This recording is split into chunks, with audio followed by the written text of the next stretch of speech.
Hello, good afternoon, everyone.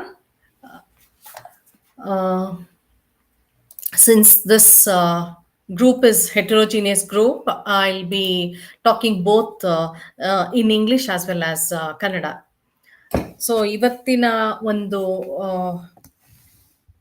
Open elective ಕ್ಲಾಸ್ನ ಈಗಾಗಲೇ ಬೆಳಗ್ಗೆ you have already started and I think in the previous episode you have learned many things about nutrition, why it is important, and how much to be taken, and what are the criteria that you have to consider while taking those nutrients also, and how you have to select another kuda you have learned about it in the morning session. Now in this session I'll be exposing you to the assessment of the body and to understand whether you're healthy or not, and how to go about with that. That is how, what is the remedy for if you're not keeping well, what is the remedy anta ಅಂದ್ರೆ ನಾವು usually ಕ್ಲಿನಿಕ್ಗೆ ಹೋದಾಗ ಏನಾಗತ್ತೆ, ನಾವು ಕ್ಲಿನಿಕ್ಗೆ ಹೋದಾಗ first ಮೊದಲನೇಗೆ ನಾವು ಹೇಳೋಕ್ಕಿಂತ ಮುಂಚೆನೆ doctor ಏನ್ ಹೇಳ್ತಾರೆ, ನಿಮ್ಮ ತೂಕನ ನೋಡ್ಬಿಡಿ ಅಂತ ಹೇಳ್ತಾರೆ.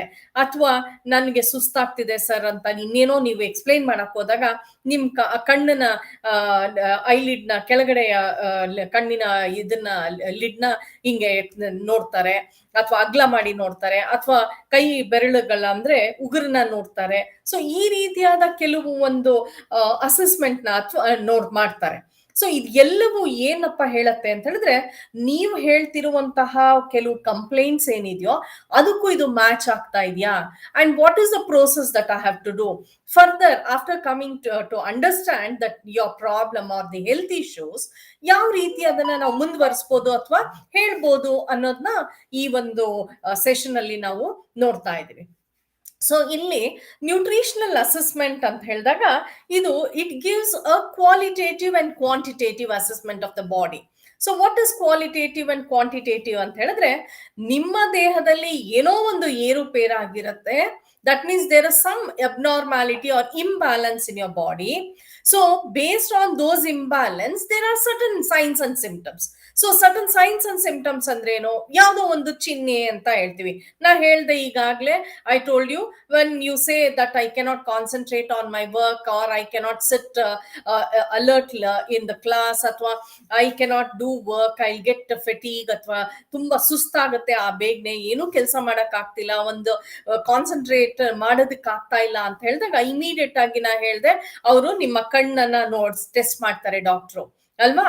ಸೊ ಕಣ್ಣಿನ ಟೆಸ್ಟ್ ಮಾಡ್ತಾರೆ, ನಂತರ ಅವರಿಗೆ ಅಲ್ಲಿ ಏನೋ ಒಂದು ಕ್ಲೂ ಸಿಕ್ತು ಅಂತ ಹೇಳಿದಾಗ ಮತ್ತೆ ಬೇರೆ ಟೆಸ್ಟ್ಗಳನ್ನ, ಅಂದ್ರೆ ಕಣ್ಣಿನ ಒಂದು ಕೆಂಪು ಅದೇನಿರುತ್ತೆ ಅದು ಬಹಳ ಬ್ರೈಟ್ ಆಗಿರ್ಬೇಕು, ಬ್ರೈಟ್ ರೆಡ್ ಕಲರ್ ಇರ್ಬೇಕು. ಅದ್ರ ಬದಲು ಪೇಲ್ ರೆಡ್ ಕಲರ್ ಇದ್ದಾಗ ಏನಾಗುತ್ತೆ, ಅವ್ರಿಗೆ ಏನೋ ಒಂದು ಪ್ರಾಬ್ಲಮ್ ಇದೆ ಅಂತ ಅನ್ಸುತ್ತೆ. Next what they do is they assess the nails. So ಉಗುರುಗಳನ್ನ ನೋಡ್ತಾರೆ, ಉಗುರನ್ನ ನೋಡಿದಾಗ ಅಲ್ಲಿ ಏನೋ ಒಂದು ಚಿಹ್ನೆ ಕಾಣಿಸುತ್ತೆ. ಸೊ ಈ ರೀತಿಯಾದ ಒಂದು ಚಿಹ್ನೆಗಳನ್ನ ಅಥವಾ ಸೈನ್ಸ್ ಅಂಡ್ ಸಿಂಪ್ಟಮ್ಸ್ ಅಂತ ಏನ್ ಹೇಳ್ತೀವಿ ಅದನ್ನ ನೋಡ್ಬಿಟ್ಟು they try to conclude. So these are all the qualitative and quantitative assessment ಅಂತ ಹೇಳ್ತೀವಿ ಈ ಒಂದು ನ್ಯೂಟ್ರಿಷನಲ್ ಸ್ಟೇಟಸ್ ನಲ್ಲಿ. So why it is very important ಅನ್ನೋದು ಈಗ ಬಹಳ ಮುಖ್ಯ. ಸೊ ನ್ಯೂಟ್ರಿಷನಲ್ ಸ್ಟೇಟಸ್ ಅಂತ ಏನ್ ಹೇಳತ್ತೆ, it is the current body status. ಅವನ ಇವತ್ತಿನ ಒಂದು ಏನು ಬಾಡಿ ಸ್ಟೇಟಸ್ ಏನಿದೆ ಅನ್ನೋದನ್ನ ಈ ಒಂದು ನ್ಯೂಟ್ರಿಷನಲ್ ಸ್ಟೇಟಸ್ ಅಲ್ಲಿ ಹೇಳುತ್ತೆ. ವೆದರ್ ಈ ಇಸ್ ಬೀನ್ ನರಿಶ್ಡ್, ಅಥವಾ ಅವನು ಸರಿಯಾದ ಪ್ರಮಾಣದಲ್ಲಿ ಎಲ್ಲಾ ಪೋಷಣೆಯನ್ನು ತಗೊಳ್ತಿದಾನೋ, ಅದು ತಗೊಂಡು ಅದು ಯುಟಿಲೈಸ್ ಆಗ್ತಿದ್ಯಾ ಅವನ ಬಾಡಿನಲ್ಲಿ ಅಥವಾ ಇಲ್ವಾ ಅನ್ನೋದನ್ನ ಈ ಒಂದು ನ್ಯೂಟ್ರಿಷನಲ್ ಸ್ಟೇಟಸ್ ಅಂತ. ನ್ಯೂಟ್ರಿಷನ್ ಅನ್ನೋ ವರ್ಡ್ ನ ನಾವು ಯೂಸ್ ಮಾಡ್ತಿದ್ವಿ. It is not just the general status ಅಥವಾ ಮಾಪನ ಅಂತ ಏನ್ ಹೇಳ್ತೀವಿ ಅದಲ್ಲ. ಇಟ್ ಇಸ್ ನ್ಯೂಟ್ರಿಷನಲ್ ಸ್ಟೇಟಸ್ ಅಂದಾಗ it is related to the nutrients itself. So nutrients ಅಂದಾಗ it has to be from the food. ಆಹಾರದಲ್ಲಿ ಪೋಷಣೆ ಅಥವಾ ಪೌಷ್ಟಿಕಾಂಶಗಳಿದೆ. ಆ ಪೌಷ್ಟಿಕಾಂಶಗಳನ್ನ ನೀವು ಸೇವನೆ ಮಾಡಿದಾಗ ಅದು ಎಷ್ಟರ ಮಟ್ಟಿಗೆ ದೇಹದಲ್ಲಿ ಯುಟಿಲೈಸ್ ಆಗಿದೆ, ಅದು ಸರಿಯಾದ ಪ್ರಮಾಣದಲ್ಲಿ ಯುಟಿಲೈಸ್ ಆಗಿದೆಯಾ, ಅಥವಾ ಸರಿಯಾದ ಪ್ರಮಾಣದಲ್ಲಿ ನೀವು ಪೋಷಣೆಯನ್ನ ಕೊಟ್ಟಿದ್ದೀರಾ ದೇಹಕ್ಕೆ, ಅಥವಾ ಎಕ್ಸಸ್ ಕೊಟ್ಟಿದ್ದೀರಾ, ಈ ಒಂದು ಮಾಪನವನ್ನ ಮಾಡಿ ಅದಕ್ಕೆ ತಕ್ಕ ಹಾಗೆ ಏನು ಸೈನ್ಸ್ ಅಂಡ್ ಸಿಂಪ್ಟಮ್ಸ್ ಅಂತ ಏನ್ ಹೇಳ್ತೀವಿ that will give us a conclusion, or we come to a conclusion that something is wrong. There may be excess of nutrients, or there may be the low level of nutrients, ಅಥವಾ decreased or deficiency, what we call it as ನ್ಯೂನತೆ ಅಂತ ಏನ್ ಹೇಳ್ತೀವಿ. So ಆ ಪೋಷಣೆಯ ಪೌಷ್ಟಿಕಾಂಶಗಳ ನ್ಯೂನತೆ ಅಂತ ಏನ್ ಹೇಳ್ತೀವಿ, that can also be there. So that means to say nutritional status, if you just define it as the current body status ಅಂತ ಹೇಳ್ತೀವಿ. ಸೊ ಇಲ್ಲಿ ಈ ನ್ಯೂಟ್ರಿಷನಲ್ ಸ್ಟೇಟಸ್ ಅಂತ ಹೇಳಿದಾಗ ಇದು ಒಂದು ರೀತಿಯಾದ ಕಾಂಪ್ಲೆಕ್ಸ್ ಕಾಂಪೊನೆಂಟ್ ಅಂತ ಹೇಳ್ಬೋದು. ಬಹಳ ಬೇರೆ ಬೇರೆ ರೀತಿಯಾದ ಫ್ಯಾಕ್ಟರ್ಸ್ ಇದನ್ನ ಒಂದು ಇನ್ಫ್ಲುಯೆನ್ಸ್ ಮಾಡುತ್ತೆ ಅಂತಾನೆ ಹೇಳ್ಬೋದು. There are many factors that may affect the nutritional status of the individual. So it need not be just the food and the nutrients, it may be other things also, like maybe the age, maybe the sex, or maybe the nutrition that you provide, maybe the behavior towards the food, or the physical activity, or maybe the other disease conditions which are there. So ಇದು ಎಲ್ಲವನ್ನು ಅಂದ್ರೆ age ಇರ್ಬೋದು, ಅವನ ವಯಸ್ಸಿರಬಹುದು, sex ಇರ್ಬೋದು, ಗಂಡು ಅಥವಾ ಹೆಣ್ಣು, ಅಥವಾ ಪೋಷಣೆ ಇರಬಹುದು, ಮತ್ತೆ ಆಹಾರದ ಕಡೆಗೆ ಅವನ ಆ ವ್ಯಕ್ತಿಯ ಒಂದು ಬಿಹೇವಿಯರ್ ಇರಬಹುದು, ಅಥವಾ ಫಿಸಿಕಲ್ ಆಕ್ಟಿವಿಟಿ ಅಂತ ಏನ್ ಹೇಳ್ತೀವಿ ಅದು ಕೂಡ ಇರ್ಬೋದು, ಅಥವಾ ಇನ್ ಯಾವುದೋ ಒಂದು ಕಾಯಿಲೆಗಳಿಂದಾನು ಈ ಒಂದು ಪೋಷಣೆ ಅಥವಾ ಪೌಷ್ಟಿಕಾಂಶಗಳ ನ್ಯೂಟ್ರಿಷನಲ್ ಸ್ಟೇಟಸ್ ಅಂತ ಏನ್ ಹೇಳ್ತೀವಿ ಅದರ ಮೇಲೆ ಇನ್ಫ್ಲುಯೆನ್ಸ್ ಮಾಡುತ್ತೆ. ಅದೇ ರೀತಿ ಎಕ್ಸ್ಟರ್ನಲ್ ಫ್ಯಾಕ್ಟರ್ಸ್ ತಗೊಂಡಾಗ whether there is food safety, then culture, social and economic status ಬರುತ್ತೆ. ನಾವು ಎಷ್ಟೋ ಸರ್ತಿ ಡಾಕ್ಟರ್ ಹತ್ರ ಹೋದಾಗ ಡಾಕ್ಟರ್ ಹೇಳ್ತಿರ್ತಾರೆ ಒಳ್ಳೆಯ ರೀತಿಯ ಆಹಾರವನ್ನ ಸೇವಿಸ್ಬೇಕು ನೀವು ಅಂತ ಹೇಳ್ತಾರೆ. ಸೊ ನಾವು ಬಡವ ಅವನಿರ್ತಾನೆ, ನಾನು ಅವನಿಗೆ ಒಂದು ಆಪಲ್ ತಗೋಪ್ಪ, ನೀನು ಆಪಲ್ ತಗೊಂಡ್ರೆ ನಿನ್ಗೆ ತುಂಬಾ ಸೇವನೆ ಮಾಡಿದ್ರೆ ನಿನ್ಗೆ ಆರೋಗ್ಯವಾಗಿರ್ತೀಯಾ ಅಂತ ನಾನು ಹೇಳಲಿಕ್ಕೆ ಆಗೋದಿಲ್ಲ. ಯಾಕಂದ್ರೆ ಹಿ ಇಸ್ ಎಕನಾಮಿಕಲಿ ಡೌನ್ ಟಾರ್ಡನ್, ಅಂದ್ರೆ ಅವನಿಗೆ ಆ ಒಂದು ಆಪಲ್ ನ ತಗೊಳ್ಳೋ ಅಂತ ಒಂದು ಶಕ್ತಿ ಇಲ್ಲದೆ ಇರಬಹುದು. ಸೊ ಹಾಗಾಗಿ ಈ ಒಂದು ಎಕನಾಮಿಕ್ ಸ್ಟೇಟಸ್ ಕೂಡ ಬಹಳ ಇಂಪಾರ್ಟೆಂಟ್ ಆಗುತ್ತೆ. ಎಕನಾಮಿಕ್ ಸ್ಟೇಟಸ್ ಅಂದ್ರೆ ಅವನ ಒಂದು ಎಷ್ಟು ಅವನು ಒಂದು ಆಹಾರಕ್ಕೆ ಅಥವಾ ಫುಡ್ಗೆ ಅಂತ ಏನ್ ಹೇಳ್ತೀವಿ ಅದಕ್ಕೆ ಎಷ್ಟು ದುಡ್ಡು ಅವನು ಒಂದು ಶೇರ್ ಮಾಡ್ತಾನೆ ಅವನ ಒಂದು ದುಡಿಮೆಯಲ್ಲಿ ಅನ್ನೋದು ಬಹಳ ಇಂಪಾರ್ಟೆಂಟ್ ಆಗುತ್ತೆ. ಅದರ ಜೊತೆಗೆ when what ever we eat the food is it safe ಅಂತ ಒಂದು ಪ್ರಶ್ನೆ ಬರುತ್ತೆ. ಹಾಗೆಯೇ ನಮ್ಮ ಕಲ್ಚರ್ ನಾವು ತಗೊಂಡಾಗ V have got many aspects, like some traditional things are there, or maybe beliefs are there, then social beliefs are there, so many things are there which play an important role. So ನಮ್ಮ ಒಂದು ಆಹಾರ ಇದನ್ನ ತಿನ್ಬೇಕು ಇದನ್ನ ತಿನ್ಬಾರ್ದು, for example ನಮ್ಮಲ್ಲಿ ಕರ್ನಾಟಕದಲ್ಲಿ ನಾವು ಈಗ ತಗೊಂಡಾಗ ಎಷ್ಟೋ ಮನೆಗಳಲ್ಲಿ ಈಗ ಶ್ರಾವಣ ಶುರು ಆಯ್ತು, ಶ್ರಾವಣದಲ್ಲಿ ನಾನ್ ವೆಜ್ ತಿನ್ನಲ್ಲ ಅಂತಾರೆ.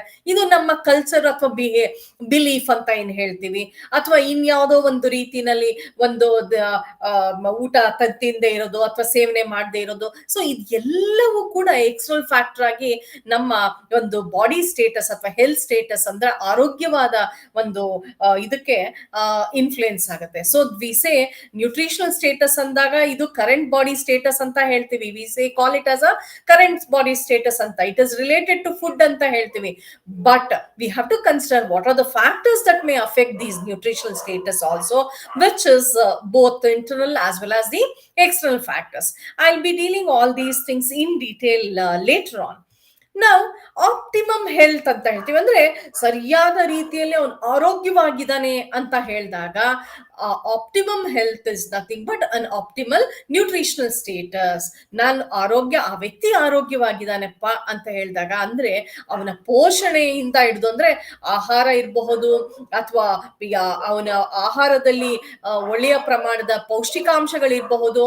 ಅದರ ಜೊತೆಗೆ ನಾವೀಗ ಕೋವಿಡ್ ಟೈಮಲ್ಲಿ ನಾವು ಬಹಳ ಎಚ್ಚರಿಕೆ ವಹಿಸಿದೀವಿ, ಅದನ್ನ ಪ್ರಿವೆಂಟ್ ಮಾಡುವಂತದ್ದು ಅಥವಾ ಇಮ್ಯೂನ್ ಬೂಸ್ಟಿಂಗ್ ಅಂತ ಏನ್ ಹೇಳ್ತಿದ್ವಿ ಅಂತಹ ಆಹಾರವನ್ನ ಸೇವಿಸುವಂತದ್ದು, ಅಥವಾ ಕೆಲವು ಆರೋಗ್ಯ ಅಂದ್ರೆ ಕಾಯಿಲೆಗಳನ್ನ ತಡೆಗಟ್ಟುವಂತಹ ಶಕ್ತಿ ಇರುವಂತಹ ಆಹಾರಗಳಿರ್ಬೋದು. ಇವೆಲ್ಲವೂ ಕೂಡ ಸೇರ್ಕೊಂಡಿರುತ್ತೆ ನಾವು ಆಹಾರ ಸೇವನೆ ಅಂತ ಹೇಳಿದಾಗ. ಅದೇ ನಮ್ಗೆ ಒಂದು ನ್ಯೂಟ್ರಿಷನಲ್ ಸ್ಟೇಟಸ್ ಅಂದ್ರೆ ಆಪ್ಟಿಮಲ್ ಹೆಲ್ತ್ ಅಥವಾ ಹೆಲ್ತ್ ಅಂಡ್ ವೆಲ್ ಬೀಯಿಂಗ್ ಅಂತ ಏನ್ ಹೇಳ್ತೀವಿ ಅದನ್ನ ಕೊಡುವಂತಹ ಶಕ್ತಿ ಇರುತ್ತೆ.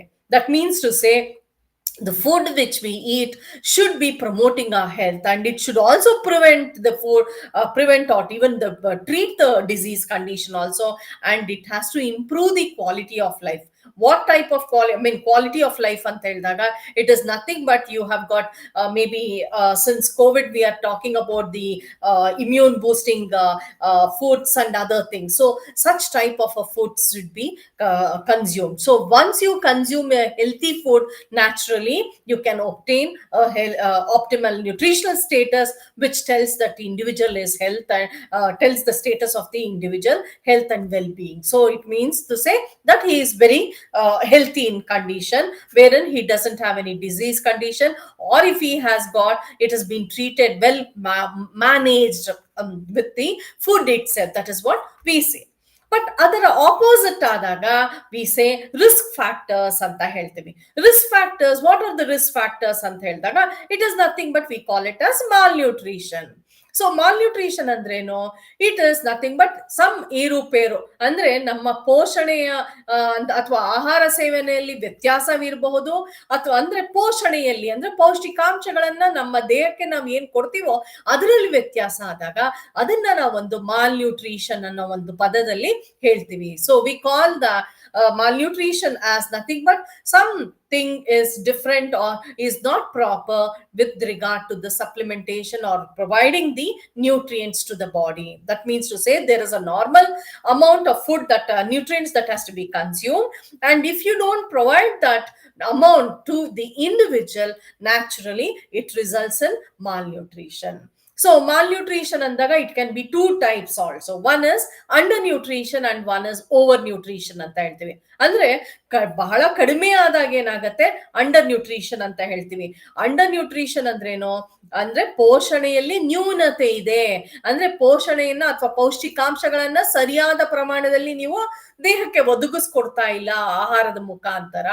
ಸೊ ಆಗ ಏನಾಗತ್ತೆ ಅಂತ ಹೇಳಿದ್ರೆ ಒಂದು ಕಂಡೀಷನ್, ಅಂದ್ರೆ ನಾವು ನಮ್ಮ ವ್ಯಕ್ತಿ ಅಂಡರ್ ನ್ಯೂಟ್ರಿಷನ್ ಅಂತ ಹೇಳ್ತೀವಿ. ಅವನು ತೂಕ ಕಡಿಮೆ ಆಗಿರಬಹುದು, ಅವನಲ್ಲಿ ಆರೋಗ್ಯವಂತ ಆಹಾರವನ್ನ ಸೇವಿಸದೇ ಇದ್ದಾಗ ಅವನು ಹಿ ಇಸ್ ಮೋರ್ ಸಸೆಪ್ಟಬಲ್ ಅಂತ ಹೇಳ್ತೀವಿ. ಅಂದ್ರೆ ಆಗಾಗ ಅವನು ಇನ್ಫೆಕ್ಷನ್ ಎಪಿಸೋಡ್ಸ್ ಆಫ್ ಇನ್ಫೆಕ್ಷನ್ ಇರಬಹುದು, ಡೈಜೆಷನ್ ಆಗದೆ ಇರಬಹುದು.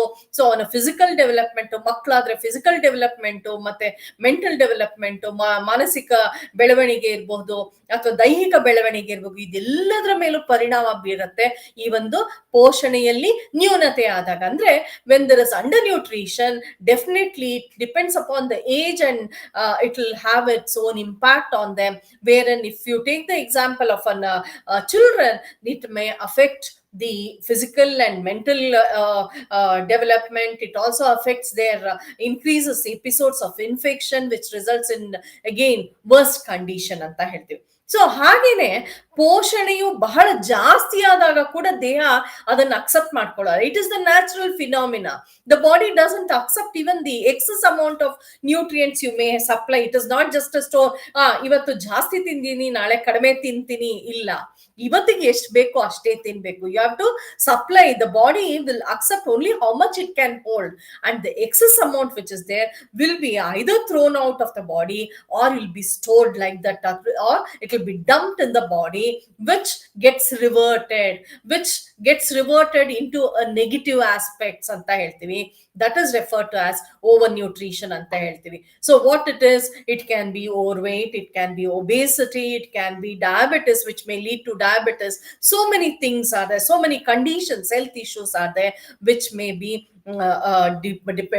because of the overnutrition. ಬಹಳ ಜಾಸ್ತಿ ಆಹಾರ ಅಥವಾ ಪೋಷಣೆಯನ್ನ ಸೇವಿಸಿದಾಗ ಕೂಡ ದೇಹ ಪ್ರಕೃತಿ ದತ್ತವಾಗಿ ಅದನ್ನ ಅಕ್ಸೆಪ್ಟ್ ಮಾಡ್ಕೊಳ್ಳೋದಿಲ್ಲ.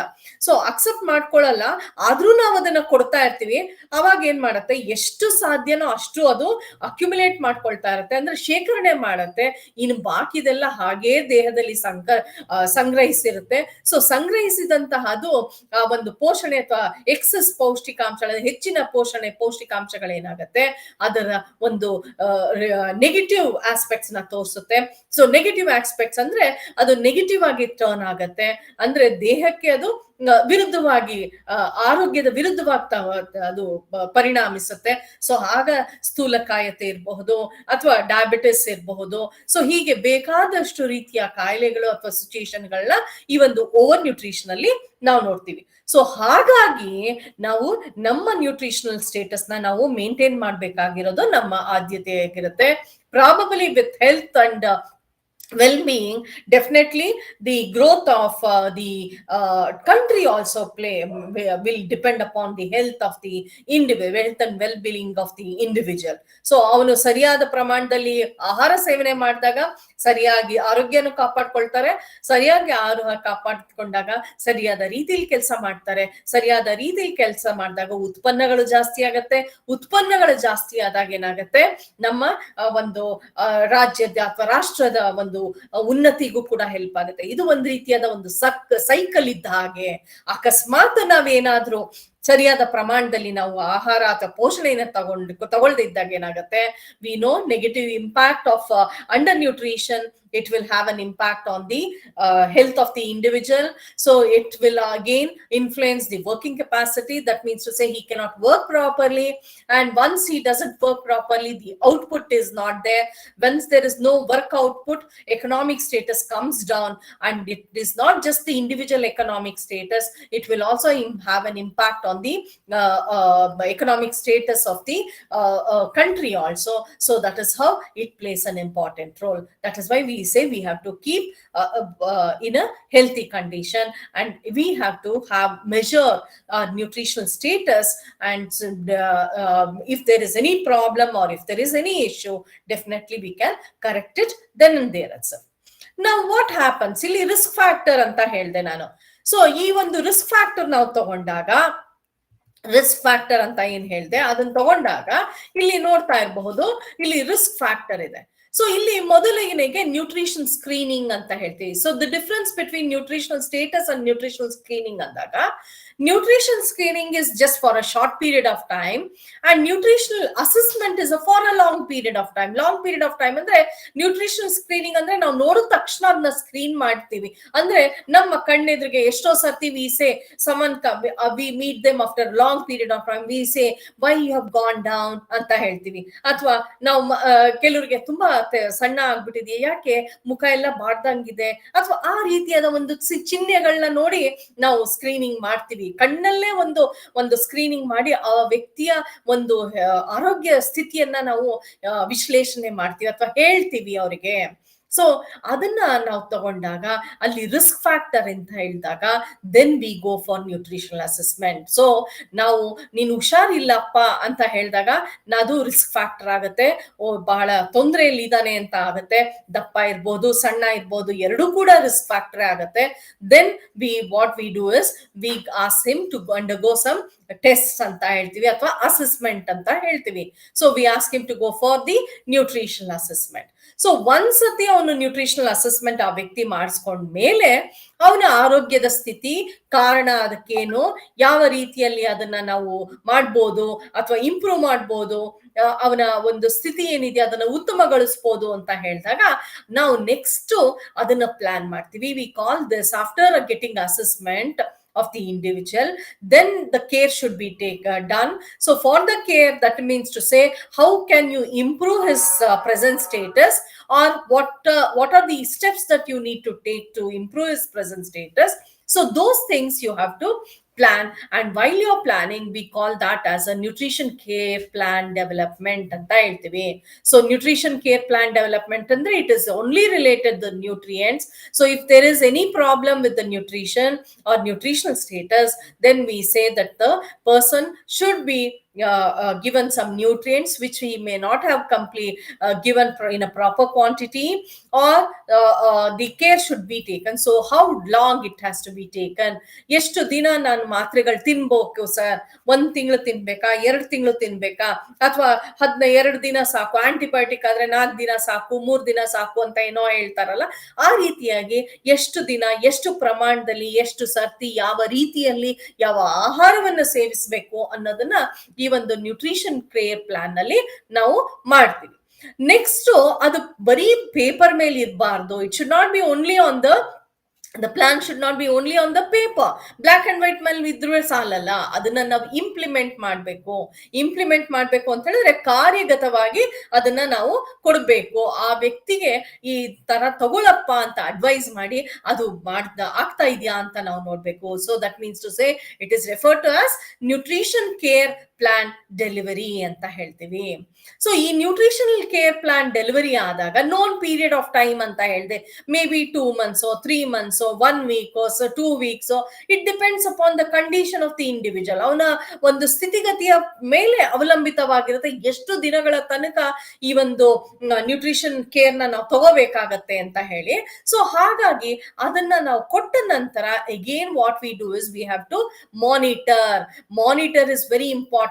ನಾನು ಬರ್ದು ಕೊಟ್ಟೆ, ಅವ್ನು ತಗೊಳ್ಳಿಲ್ಲ ಸರಿಗೆ, ಹಾಗಾಗಿ ಈ ತರ ಆಯ್ತು ಅಂತ ಎಷ್ಟೋ ಸರ್ತಿ ನಾವು ಕೇಳ್ಕೊಳ್ತೀವಿ. ನಾ ಹೇಳ್ದೆ ಅವನಿಗೆ ಇದನ್ನ ತಗೊಂಡ್ರೆ ನಿಂಗೆ ಸರಿ ಹೋಗುತ್ತೆ ಅಂತ ಹೇಳ್ದೆ, ಅವ್ನು ತಗೊಳ್ಳಿಲ್ಲ. No, that should not be the attitude.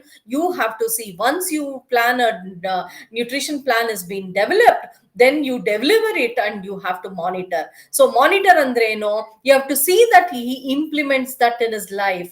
So ಎಷ್ಟೋ ಸರ್ತಿ ನಾವು ಕೇಳ್ತಾ ಇರ್ತೀವಿ ನಾವು, ಏನಪ್ಪಾ ಅಂತ ಹೇಳಿದ್ರೆ ಈ ಜಿಮ್ಗೆಲ್ಲ ಹೋಗ್ತಾರೆ ಸ್ಥೂಲಕಾಯತೆನ ಕಡಿಮೆ ಮಾಡ್ಕೊಳ್ಳೋದಕ್ಕೋಸ್ಕರ. ಎಸ್ಪೆಷಲಿ ನಾನು ಒಂದೇ ಎಕ್ಸಾಂಪಲ್ ನಿಮ್ಗೆ ಹೇಳ್ತಾ ಇರೋದು. So they go for bringing down their weight or for weight management etcetera to the gyms and all those things. So ಅಲ್ಲಿ ಅವರು they give a regime, isn't it? So ಈ 1 hour ನೀವು walk ಮಾಡಬೇಕು, whatever it is, they give the regime to whatever the whole things that has to be followed. You follow it for a period of time. So ಅಲ್ಲಿ ಹೋಗ ತನಕನೂ follow ಮಾಡ್ತಾ ಇರ್ತೀರಾ. ಅದಾದ್ಮೇಲೆ ನಿಲ್ಸಿದ ತಕ್ಷಣ ಏನ್ ಮಾಡ್ತೀರಾ, you come back to the same thing, routine. ಕೆಲಸ, ಅಯ್ಯೋ ಇವತ್ತೇನೋ ಕೆಲಸ ಇತ್ತು, ನನ್ಗೆ ವಾಕ್ ಮಾಡಕ್ ಆಗ್ಲಿಲ್ಲ, ಅಯ್ಯೋ ಇವತ್ತು ನಮ್ಮಲ್ಲಿ ಏನೋ ಫಂಕ್ಷನ್ ಇದೆ, ಇವತ್ತೊಂದಿನ ತಿನ್ಬಿಡಪ್ಪ ಏನಾಗಲ್ಲ, ನಾಳೆಯಿಂದ ನೀನು ಡಯಟೇ ಮಾಡುವಂತೆ ಅನ್ನೋ ಒಂದು ಸಂದರ್ಭ ಬರುತ್ತೆ. ಮತ್ತೆ ನಮ್ಗೆ ಸ್ಥೂಲಕಾಯತೆಯ ಪ್ರಾಬ್ಲಮ್ ಇರುತ್ತೆ.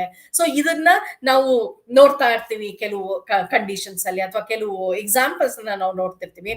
ಸೊ ಅಂತಹ ಪರಿಸ್ಥಿತಿ ಬರಬಾರ್ದು. ಹಾಗಾಗಿ we have to keep monitoring them. So the plan is been delivered, see that follow up studies ಮಾಡ್ಬಿಟ್ಟು ಅವರು ಸರಿಯಾದ ರೀತಿಯಲ್ಲಿ ಫಾಲೋ ಮಾಡ್ತಿದ್ದಾರಾ, whatever the instructions you have given, whether they have followed it or not ಅನ್ನೋದನ್ನ ನೀವು ಮಾಡಬೇಕು. ಅದನ್ನ ಮಾಡೋದಕ್ಕೆ ಏನ್ ಮಾಡ್ತೀರಾ, ಎಗೇನ್ ಯು ಸ್ಟಾರ್ಟ್ reassessment. ಈ ಒಂದು ಸ್ಟೇಜ್ ಹೋಗ್ತೀರಾ, you do the reassessment, that is nutritional assessment. If they require some other changes in that, you revise the nutrition plan and give them some other things like probably ಎಷ್ಟೋ ಸರ್ತಿ ನಾವು ನೋಡ್ತೀವಿ, ಜ್ವರ ಬಂತು ಅಂದಾಗ, ಈಗ ಸ್ವಲ್ಪ ಜಾಸ್ತಿ ಜ್ವರ ಬರುವಂತದ್ದಿದೆ, ಮೊದಲು 3 ದಿನ ಡಾಕ್ಟ್ರು ಬರೀ ಪ್ಯಾರಾಸಿಟಮಾಲ್ ತಗೊಳ್ಳಿ ಅಂತ ಹೇಳ್ತಾರೆ. 3 ದಿನ ಆಗಿದ್ರೂ ಕಡಿಮೆ ಆಗ್ಲಿಲ್ಲ ಜ್ವರ ಅಂದಾಗ, then they say you go for antibiotic ಅಂತ ಹೇಳ್ತಾರೆ, isn't it? ಸೊ ಅದೇ ರೀತಿಯಾಗಿ ನ್ಯೂಟ್ರಿಷನ್ ಪ್ಲಾನು ಸ್ವಲ್ಪ ಇದಾಗಿ ಮಾಡಿ, ಅದೇನಾದ್ರೂ ಮತ್ತೆ ಅದರಲ್ಲಿ ಸರಿಯಾದ ರೀತಿಯಲ್ಲಿ ಆಗ್ಲಿಲ್ಲ ಅಂತ ಹೇಳಿದ್ರೆ, ನಮಗೆ ಬೇಕಾಗಿರುವಂತಹ ರಿಸಲ್ಟ್ ಸಿಗ್ಲಿಲ್ಲ ಅಂದಾಗ, you can definitely revise it and then again implement it, again ಅದನ್ನ ಡೆಲಿವರಿ ಮಾಡ್ಬಿಟ್ಟು ಅದನ್ನ ಡಿಸ್ಚಾರ್ಜ್ ಮಾಡ್ಬೇಕು. ಸೊ ಆ ರೀತಿಯಾದ ಒಂದು ವ್ಯವಸ್ಥೆ ಮಾಡ್ಬೇಕಾಗತ್ತೆ ಈ ಮಾನಿಟರಿಂಗ್ ಅಲ್ಲಿ. ಅದಾದ್ಮೇಲೆ whatever the goal you had, ನಿಮ್ಗೆ ಇದನ್ನ ರೀಚ್ ಆಗಿದ್ದೀನಿ ಅಂದಾಗ definitely you can discontinue the therapy, ಅಂದ್ರೆ ಅದನ್ನ ಸ್ಟಾಪ್ ಮಾಡಬಹುದು. So that is what is very important in this nutrition support program design. ಸೊ ಹೇಗೆ ಬರುತ್ತೆ ಇದೆಲ್ಲಾನು ಅಂತ ಹೇಳಿದ್ರೆ, you need to have an assessment, a complete assessment ನ ಮಾಡಿಸಿದ್ರೆ ಮಾತ್ರ you will get to know your body status. ನಿಮ್ಮ ದೇಹದ ಒಂದು ಸ್ಥಿತಿಗತಿಗಳನ್ನ ಹೇಳುತ್ತೆ ಈ ಒಂದು ಪೋಷಣೆಯ ಮಾಪನವನ್ನು ಮಾಡಿದಾಗ. Then only you will be able to understand what is the status of your body, and then you can start with the planning or whatever the rectify those mistakes that might have gone or that you might have done, or rectify many things that may not be under your control, which may have to be consulted by the doctors or the nutritionist or whoever it may be. Get their plan, advice, and then follow that. And once your problem is solved, you can definitely discontinue. So that means to say, ultimately, nutritional status is very important, or nutritional assessment is important to know the nutritional status. So nutritional status na ನಾವು ತಿಳ್ಕೋಬೇಕು. ನಮ್ಮ ದೇಹದ ಪೋಷಣೆಯ ಸ್ಥಿತಿಗತಿಗಳನ್ನ ತಿಳ್ಕೋಬೇಕು ಅಂದ್ರೆ ಮಾಪನ ಬಹಳ important ಆಗುತ್ತೆ. ನ್ಯೂಟ್ರಿಷನಲ್ ಅಸೆಸ್ಮೆಂಟ್ ಬಹಳ ಇಂಪಾರ್ಟೆಂಟ್ ಆಗುತ್ತೆ. ಇದು ಹೇಗಪ್ಪ ಇರುತ್ತೆ ಅಂದ್ರೆ, it is a systematic process of collecting information. ಒಂದು ರೀತಿಯಾದ ಮಾಪನ ಅಲ್ಲ ಇದು. ಸೊ ಇದು ಕಲೆಕ್ಟಿವ್ ಆಗಿ ಒಂದು ಮೂರ್ನಾಲ್ಕು ರೀತಿಯಲ್ಲಿ ಇನ್ಫಾರ್ಮೇಶನ್ ತಗೊಂಡು ನಾವು ಮಾಡುವಂತದ್ದು ಇರ್ಬೋದು. ಒಂದು ಸಣ್ಣ ಎಕ್ಸಾಂಪಲ್ ಅದನ್ನೇ ನಾನು ತಗೊಳ್ತೀನಿ. ಡಾಕ್ಟರ್ ಹತ್ರ ಹೋಗ್ತೀರಾ ನೀವು, ಅದೇ ನಾನು ಹೇಳಿದಂತಹ ಒಂದು example. You say you are not, you cannot concentrate, you are tired, you have dizziness, ತಲೆ ಸುತ್ತು ಬರ್ತಾ ಇದೆ, ತುಂಬಾ ಶಕ್ತಿಹೀನತೆ ಫೀಲ್ ಮಾಡ್ತಿದ್ದೀರಾ ಅಂತೆಲ್ಲ ಹೇಳಿದಾಗ ಅವರು ತೂಕ ನೋಡ್ತಾರೆ. ತೂಕ ನೋಡ್ಬಿಟ್ಟು he'll assess your eyes, your weight, and then finger, etc. He will feel that there is something with hemoglobin ಅಂತ ಹೇಳ್ತಾರೆ. ಅಂದ್ರೆ ರಕ್ತಹೀನತೆಯ ಒಂದು ಲಕ್ಷಣಗಳನ್ನ ನಾನು ನೋಡ್ತಿದ್ದೀನಿ ಅಂತ ಡಾಕ್ಟರ್ಗೆ ಅನ್ಸುತ್ತೆ. ಸೊ ಅವನು ಏನ್ ಮಾಡ್ತಾರೆ, ಇದನ್ನ ನೀವು ಒಂಚೂರು ಹಿಮೋಗ್ಲೋಬಿನ್ ಸ್ಟೇಟಸ್ ನ ಬ್ಲಡ್ ಟೆಸ್ಟ್ ಮಾಡಿಸ್ಕೊಂಡ್ ಬನ್ನಿ ಅಂತ ಹೇಳ್ತಾರೆ. ಸೊ ಬ್ಲಡ್ ಟೆಸ್ಟ್ ಮಾಡಿಸ್ಕೊಂಡ್ ಬನ್ನಿ ಅಂತ ಹೇಳ್ಬಿಟ್ಟು ಅಲ್ಲಿ ರಿಪೋರ್ಟ್ ನೋಡ್ತಾರೆ. The doctor will ask you to go for a blood analysis and he'll collect the information what is required. Like may be ಅವರಿಗೆ ಇನ್ಫೆಕ್ಷನ್ ಆಗಿದೆಯಾ ಅದನ್ನ ನೋಡಿ ಅಂತ ಹೇಳಿರ್ತಾರೆ ಅಲ್ಲಿ ಬ್ಲಡ್ ಅಲ್ಲಿ, ಅಥವಾ ಇದು ಹಿಮೋಗ್ಲೋಬಿನ್ ಅಥವಾ ರಕ್ತ ಕಣಗಳು, ಕೆಂಪು ರಕ್ತ ಕಣಗಳ ಒಂದು ಸ್ಟೇಟಸ್ ಏನಿದೆ ಅದನ್ನ ನೋಡಿ ಅಂತ ಹೇಳ್ತಾರೆ. ಸೊ ಇಲ್ಲಿ it will be analysed. Once the result comes, then he'll say ನೀವು ವಾಟ್ ಫುಡ್ ಯು ಈಟ್ ಅಂತ ಕೇಳ್ಕೊಳ್ತಾರೆ. ಸೊ ಇದನ್ನ ನೀವು ಸೊಪ್ಪು ಎಲ್ಲ ತಿನ್ನೋದಿಲ್ವಾ ಅಂತ ಕೂಡ ಕೇಳ್ತಾರೆ. ಸೊ ಈ ರೀತಿಯಾಗಿ ಒಂದೊಂದೇ ಸ್ಟೆಪ್ ನ ತಗೊಂಡು ಈ ಎರಡು ರೀತಿಯಾದ ರಿಸಲ್ಟ್ ಬಂದಿದೆಯಲ್ಲ, ಒಂದು ಲಕ್ಷಣ ನೋಡಿದಾಗ, ಇನ್ನೊಂದು ಬಯೋಕೆಮಿಕಲ್ ಅಂದ್ರೆ ಲ್ಯಾಬಿನಲ್ಲಿ ಬಂದಿರುವಂತಹ ತಗೊಂಡಾಗ ಏನ್ ರೀಸನ್ ಇರ್ಬೋದು ಅಂತ. Either you are not eating properly, you are not supplying the body with a good amount of the particular nutrient, maybe iron or whatever it is. So that is why you are having haemoglobin level very low. ನಿಮ್ಮ haemoglobin level ಕಡಿಮೆ ಆಗಿದೆ ಅಂತ ಹೇಳಿದ್ರೆ ಅದಕ್ಕೆ ಯಾವುದೋ ರೀತಿಯಲ್ಲಿ ಪೋಷಣೆಯಲ್ಲಿ ಸ್ವಲ್ಪ ನ್ಯೂನತೆ ಇರಬಹುದಾ ಅನ್ನೋ ಒಂದು ಪ್ರಶ್ನೆ ಬರ್ತದೆ. ಅದನ್ನ ಕೂಡ ಅವನು ಕ್ಲಾರಿಫೈ ಮಾಡ್ಕೊಳ್ಳೋಕೆ ಡಾಕ್ಟ್ರು ನಿಮ್ಗೆ ನಾನಾ ತರದ, ನೀವು ಯಾವ ತರ ಆಹಾರ, ನೀವು ವೆಜ್ಜೋ ನಾನ್ ವೆಜ್ಜೋ, ಏನ್ ತಿಂತೀರಾ, ಸೊಪ್ಪು ತಿನ್ನಲ್ವಾ, ಈ ರೀತಿಯಾದ ಕೆಲವು ಪ್ರಶ್ನೆಗಳನ್ನ ಕೇಳ್ಕೊಂಡು ಕನ್ಫರ್ಮ್ ಮಾಡ್ಕೊಳ್ತಾರೆ. ನಾನು ಇಲ್ಲ ಸರ್, ನಾನು ಎಲ್ಲವನ್ನೂ ಸರಿಯಾದ ರೀತಿಯಲ್ಲಿ ತಿಂತೀನಿ, ಸರಿಯಾದ ಪ್ರಮಾಣದಲ್ಲೇ ತಿಂತೀನಿ ನಾನು ಅಂತ ಹೇಳಿದಾಗ, then he goes thinks about something else. ಅಂದ್ರೆ ಇಲ್ಲಿ ಏನೋ ಪ್ರಾಬ್ಲಮ್, ಎರರ್ ಇರಬಹುದು, ದೈಹಿಕವಾಗಿ ಏನೋ ಒಂದು ಸಮಸ್ಯೆ ಇರಬಹುದು ಅನ್ನೋದನ್ನ ಅವರು ಮತ್ತೆ ಫರ್ದರ್ ಇನ್ವೆಸ್ಟಿಗೇಷನ್ ಅಂತ ಹೇಳ್ತಾರೆ. ಸೊ ಟೋಟ್ಲಿ ಇಲ್ಲ, ನಿಮ್ಗೆ ಆಹಾರದಲ್ಲಿ ನಾನು ಇಲ್ಲ ಸರ್, ನನ್ ಸೊಪ್ಪು ಅಂದ್ರೆ ಆಗೋದೇ ಇಲ್ಲ, ಐ ಆಮ್ ಪ್ಯೂರ್ ವೆಜಿಟೇರಿಯನ್, ನಾನು ಸೊಪ್ಪು ತಿನ್ನಕ್ ಹೋಗೋದಿಲ್ಲ, ನಾನು ಇಷ್ಟೇ ತಿನ್ನೋದು, ನಾನು I am very busy, I cannot prepare. So ಈ ರೀತಿಯಾದ ಒಂದು ಕಾರಣಗಳನ್ನ ಹೇಳಿದಾಗ, ಓ ನೀವು ಆಹಾರದಲ್ಲಿ ಸರಿಯಾದ ಪ್ರಮಾಣದಲ್ಲಿ ನೀವು ಐರನ್ ಕಂಟೆಂಟ್ ನ ತಗೊಳ್ತಾ ಇಲ್ಲ ಅಥವಾ ಸೇವಿಸ್ತಾ ಇಲ್ಲ ಅಂತ ಹೇಳಿ ಅವನು ಐರನ್ ಟಾನಿಕ್ಸ್ ನ ಕೊಡೋದಕ್ಕೆ ಕೊಡ್ತಾರೆ. ಅಂದ್ರೆ ಏನು, he will not just take one component, he'll take it is a systematic process of collecting and interpreting the information. ಒಂದು ಹಂತದಲ್ಲೂ ಅವನು ಕಲೆಕ್ಟ್ ಮಾಡಿದಂತಹ ಒಂದು ಇನ್ಫಾರ್ಮೇಶನ್ ಏನಿರುತ್ತೆ ಅದನ್ನ ಅವನು ಸೇರಿಸ್ಬಿಟ್ಟು ಒಟ್ಟಾರೆಯಾಗಿ ಮಾಡಿ ಒಂದು ಕನ್ಕ್ಲೂಷನ್ ಬರ್ತಾರೆ. ಸೊ ಒಂದು ತೀರ್ಮಾನಕ್ಕೆ ಬಂದು ಇದೇ ಕಾರಣ, ಸೊ ಇದರಿಂದ ನಾನು ಈ ರೀತಿಯಾದ ಒಂದು ಔಷಧಿಗಳನ್ನ ಅವರಿಗೆ ಕೊಡಬೇಕು, ಆ ವ್ಯಕ್ತಿಗೆ ಕೊಡಬೇಕು ಅಂತ ಅನ್ಕೊಳ್ತಾರೆ. That is what is being done by the nutritional assessment. So it is a collective information interpretation of the information in order to make a major decision. What should be done, what type of a problem is there, issue is there, and how to go about with that, how to go about with the nutritional care plan anta in the previous slide ಅಲ್ಲಿ ತೋರಿಸೋದ್ನೋ ಅದನ್ನ ಅವರು ಹೇಳ್ತಾರೆ. That is what you have to do. So that is referred to as the nutritional assessment. So once again I repeat it.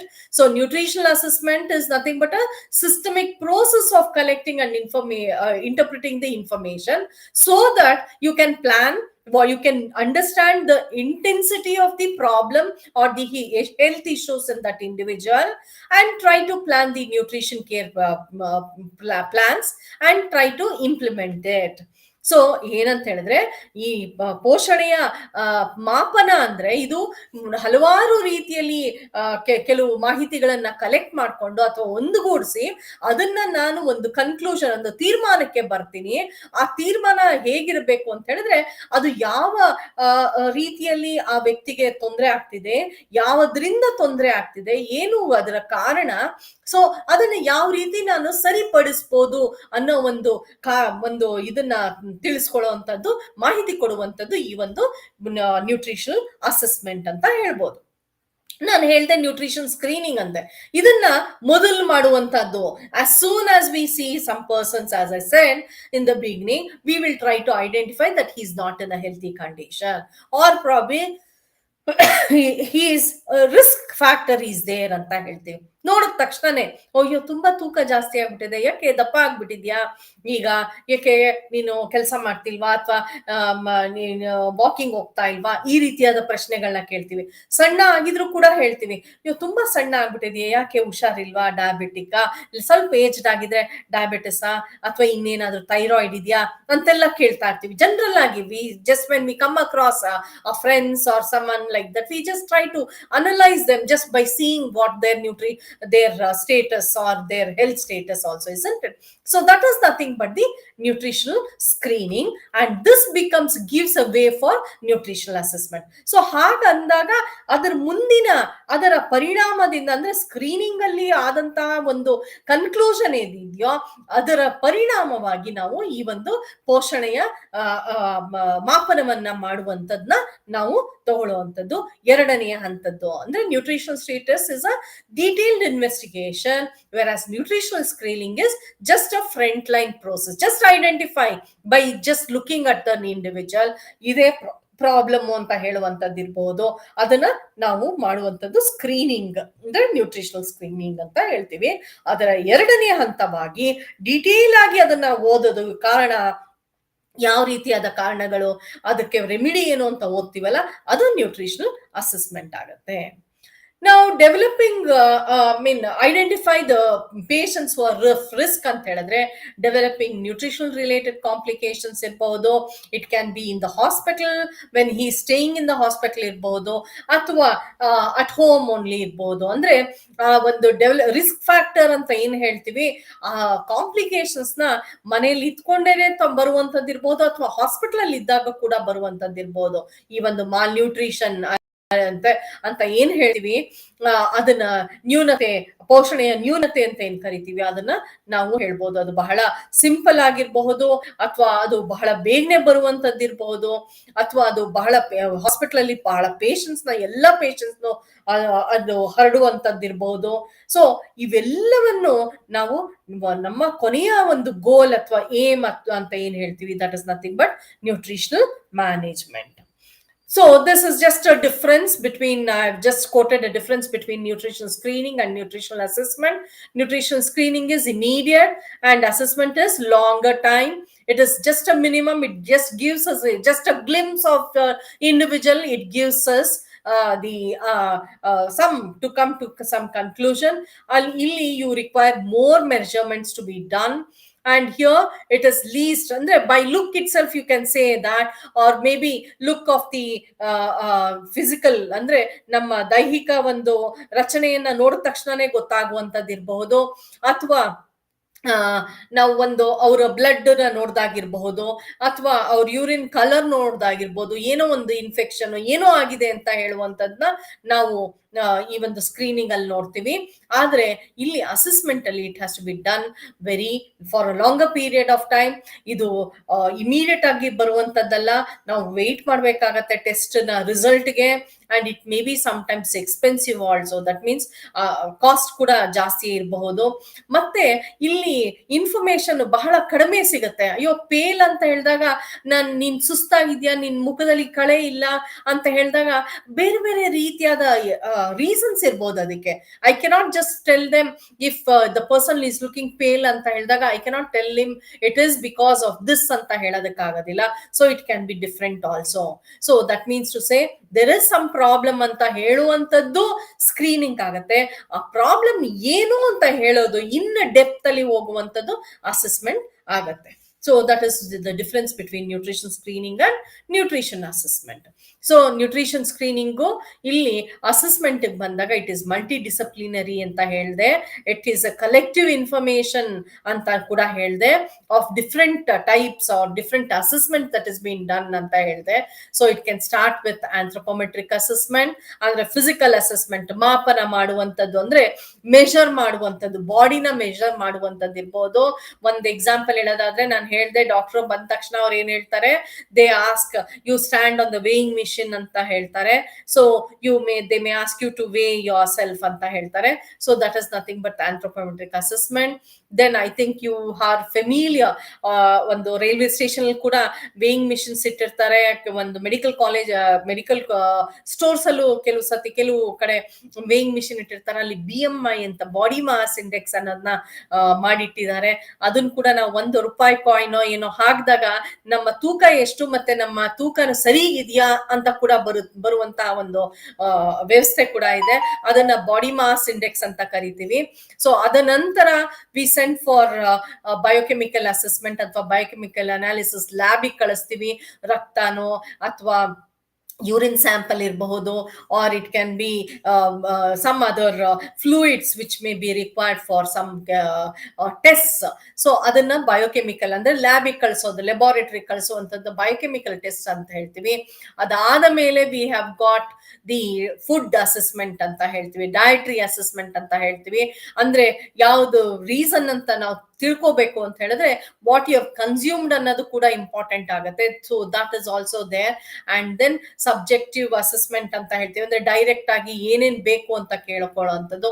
Functional test ಗಳಿರಬಹುದು, ಕೆಲವು ಸತಿ for liver functional test ಇರಬಹುದು, ಅಥವಾ even for diabetic there may be some types of test ಇರಬಹುದು. So liver working capacity ಸರಿ ಇದೆಯಾ ಇಲ್ವಾ ಅಂತ ನೋಡೋದಕ್ಕೂ ನಾವು ಫಂಕ್ಷನಲ್ ಟೆಸ್ಟ್ ಅಂತ ಇಟ್ ಮಾಡ್ತೀವಿ. ಅಥವಾ to analyse the body fat and other things we have got this bioelectrical impedance analysis ಅಂತ ಇದೆ. ಸೊ ಅದು ಕೂಡ ಜಸ್ಟ್ ಒಂದು ತೂಕ ಮಾಡುವಂತಹ ಮಿಷಿನ್ಸ್ ಅಲ್ಲಿ ಇರುತ್ತೆ. So it gives many information about the body. It is like maybe the fat status, muscle status, etc. It gives the detail. So ಈ ರೀತಿಯಾಗಿ multidisciplinary ಅನ್ನೋದು ಈ ಒಂದು ನ್ಯೂಟ್ರಿಷನಲ್ ಅಸೆಸ್ಮೆಂಟ್ ಗೆ we call, because it includes many of the assessment that has to be done. Now, as I said, nutritional assessment we interpret with 4 different types: A, B, C, ಮತ್ತೆ D ಅಂತ ಹೇಳ್ತೀವಿ.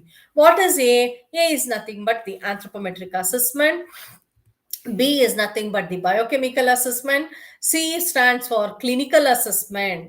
Clinical assessment ಅಂತ ಹೇಳಿದ್ರೆ ನಾವು ಚಿಹ್ನೆಗಳು ಅಂತ ಏನ್ ಹೇಳ್ತೀವಿ ಅದನ್ನ ನೋಡುವಂತಹ ಮುಖಾಂತರ ಈ ಒಂದು ಅಸೆಸ್ ಮಾಡುವಂತದ್ದು. ನಾನು ಒಂದು ಎಕ್ಸಾಂಪಲ್ ನಿಮಗೆ ಕೊಟ್ಟೆ.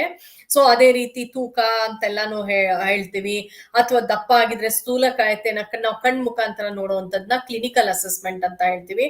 ಕೆಲವು ಪೋಷಣೆಯ ನ್ಯೂನತೆಗಳ ಅಂದ್ರೆ ವೈಟಮಿನ್ ಎ ಡೆಫಿಷಿಯನ್ಸಿ ಇರ್ಬೋದು, like we have got Bitot's spots, ಕಣ್ಣಲ್ಲಿ ಸಣ್ಣ ಸಾಸಿವೆ ಕಾಳನಷ್ಟು ಇರುವಂತಹ ಒಂದು ಬ್ರೌನ್ ಕಲರ್ ಸ್ಪಾಟ್ಸ್ ಇರಬಹುದು, ಅಥವಾ ಎಂಥದ್ದು ಕಾಲು ಊದ್ಕೊಂಡಿರುವಂತದ್ದು ಇರಬಹುದು. ಅವಾಗ ನಾವು ಒಂದು ಸಣ್ಣ ಪ್ರೆಷರ್ ಹಾಕ್ತಿವಿ ಬೆರಳಲ್ಲಿ, ಒಂದ್ ಸ್ವಲ್ಪ ಮುಟ್ಟದಾಗ ಅದು ಟಿಪ್ಪಿತ್ ಫಾರ್ಮೇಶನ್ ಅಂದ್ರೆ ಹಳ್ಳ ಬಂದು ಅದು ಹಾಗೇ ನಿಂತ್ಕೊಳ್ಳೋದು, ಸುಮಾರು ಹೊತ್ತು ಹಾಗೇ ನಿಂತ್ಕೊಳ್ಳುವಂತದ್ದು ಇರಬಹುದು.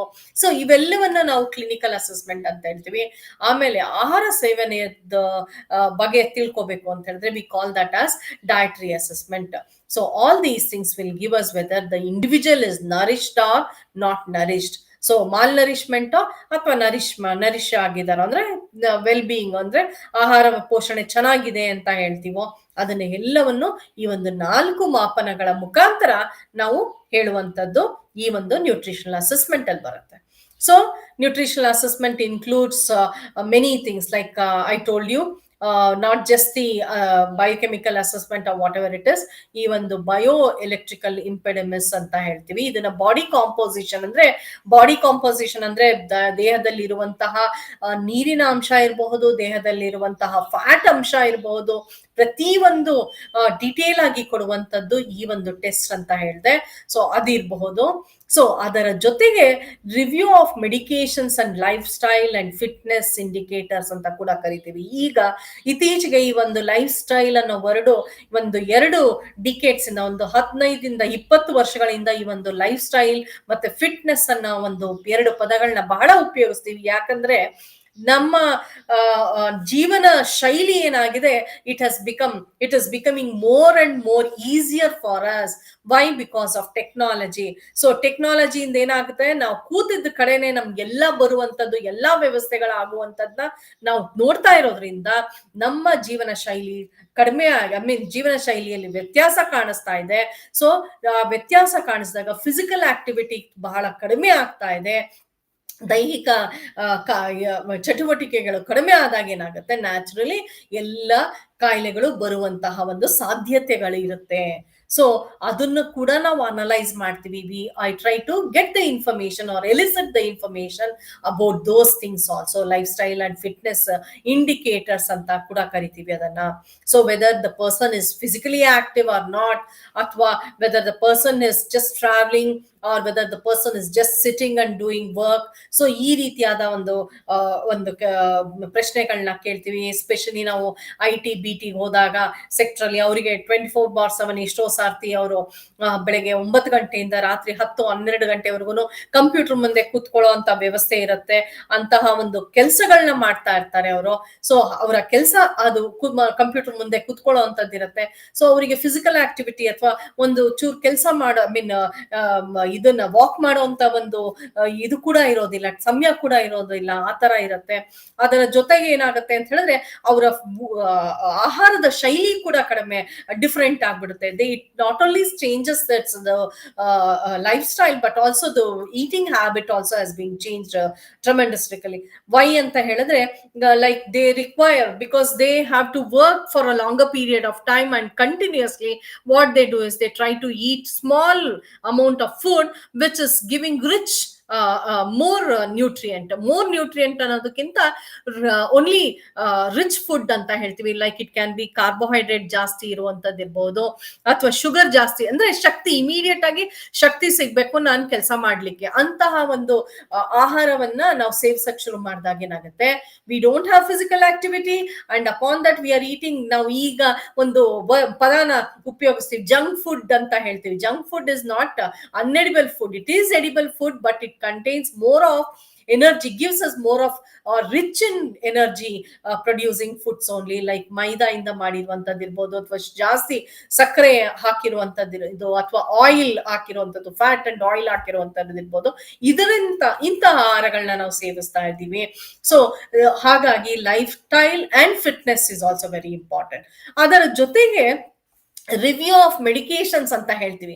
Review of medication is also very important. Why ಅಂತ ಹೇಳಿದಾಗ medicines also do have some impact on the nutritional status. ಕೆಲವು ಮೆಡಿಸಿನ್ಸ್ ಏನಾಗುತ್ತೆ ಅಂತ ಹೇಳಿದ್ರೆ it makes you lose weight. So because of various reasons, interaction ಆಗಿರ್ಬಹುದು, ಮೆಡಿಸನ್ ಇಂದ medicine interaction ಆಗಿರ್ಬೋದು, ಅಥವಾ nutrition and medicine impact interaction ಆಗಿರ್ಬೋದು. ಎಷ್ಟೋ ಸಾರ್ತಿ ಡಾಕ್ಟರ್ ಏನ್ ಹೇಳ್ತಾರೆ, ನೀವು ಆಂಟಿಬಯೋಟಿಕ್ ತಗೊಂಡಾಗ ಬಿ ಕಾಂಪ್ಲೆಕ್ಸ್ ತಗೊಳ್ಬೇಕು ಅಂತ ಹೇಳ್ತಾರೆ. ಸೊ ಅಟ್ಲೀಸ್ಟ್ ನಿಮ್ಮ ಆಂಟಿಬಯೋಟಿಕ್ ನಿಲ್ಸದ್ಮೇಲೆ ಬಿ ಕಾಂಪ್ಲೆಕ್ಸ್ ನ ಒಂದು 10 ದಿನ ತಗೊಳ್ಳಿ ಅಂತ ಹೇಳ್ತಾರೆ. ಸೊ ಯಾಕೆ ಅಂತ ಹೇಳಿದ್ರೆ, ನೀವು ಆಂಟಿಬಯೋಟಿಕ್ ತಗೊಂಡಾಗ ನಿಮ್ಮ ಬಿ ಕಾಂಪ್ಲೆಕ್ಸ್ ನ ನೀವು ಎಷ್ಟೇ ಆಹಾರದ ಮುಖಾಂತರ ಕೊಟ್ಟಿದ್ರು ಅದನ್ನ ಬಾಡಿ ಯೂಟಿಲೈಸ್ ಮಾಡದೇ ಇರೋಂತ ಸ್ಥಿತಿಲಿ ಇರುತ್ತೆ. ಹಾಗಾಗಿ ಅದನ್ನ ನಾವು ರೀಪ್ಲೇಸ್ ಮಾಡ್ಬೇಕು ಅಂದ್ರೆ ಬಿ ಕಾಂಪ್ಲೆಕ್ಸ್ ಡಿಫಿಷಿಯನ್ಸಿ ಆಗಿರುತ್ತೆ. ಸೊ ಬಿ ಕಾಂಪ್ಲೆಕ್ಸ್ ನ ತಗೊಳಕ್ ಹೇಳ್ತಾರೆ. ಅದೇ ರೀತಿಯಾಗಿ ಎಷ್ಟೋ ಸರ್ತಿ ಕ್ಯಾಲ್ಸಿಯಂ ಟ್ಯಾಬ್ಲೆಟ್ಸ್ನು ಮತ್ತೆ ಎಸ್ಪೆಷಲಿ ಗ್ಯಾಸ್ ತುಂಬಿ ಟ್ಯಾಬ್ಲೆಟ್ಸ್ನ ಆಂಟಿ ಗ್ಯಾಸ್ ಟ್ಯಾಬ್ಲೆಟ್ಸ್ ಅಥವಾ ಲೈಕ್ ಡೈಜಿನ್ ಇಂಥದ್ನೆಲ್ಲ ತಗೊಂಡಾಗ don't take it with the calcium ಅಂತ ಹೇಳ್ತಾರೆ, ಬಿಕಾಸ್ ಇಟ್ ಇಂಟರಾಕ್ಟ್ಸ್ ಅಂತ ಹೇಳ್ತಾರೆ. ಸೊ ಈ ರೀತಿಯಾದ ಒಂದು ಕೆಲವು ವ್ಯತ್ಯಾಸಗಳನ್ನ ನಾವು ನೋಡ್ತಾ ಇರ್ತೀವಿ. That is why we say you have to see to what type of medications they are on before after the assessment.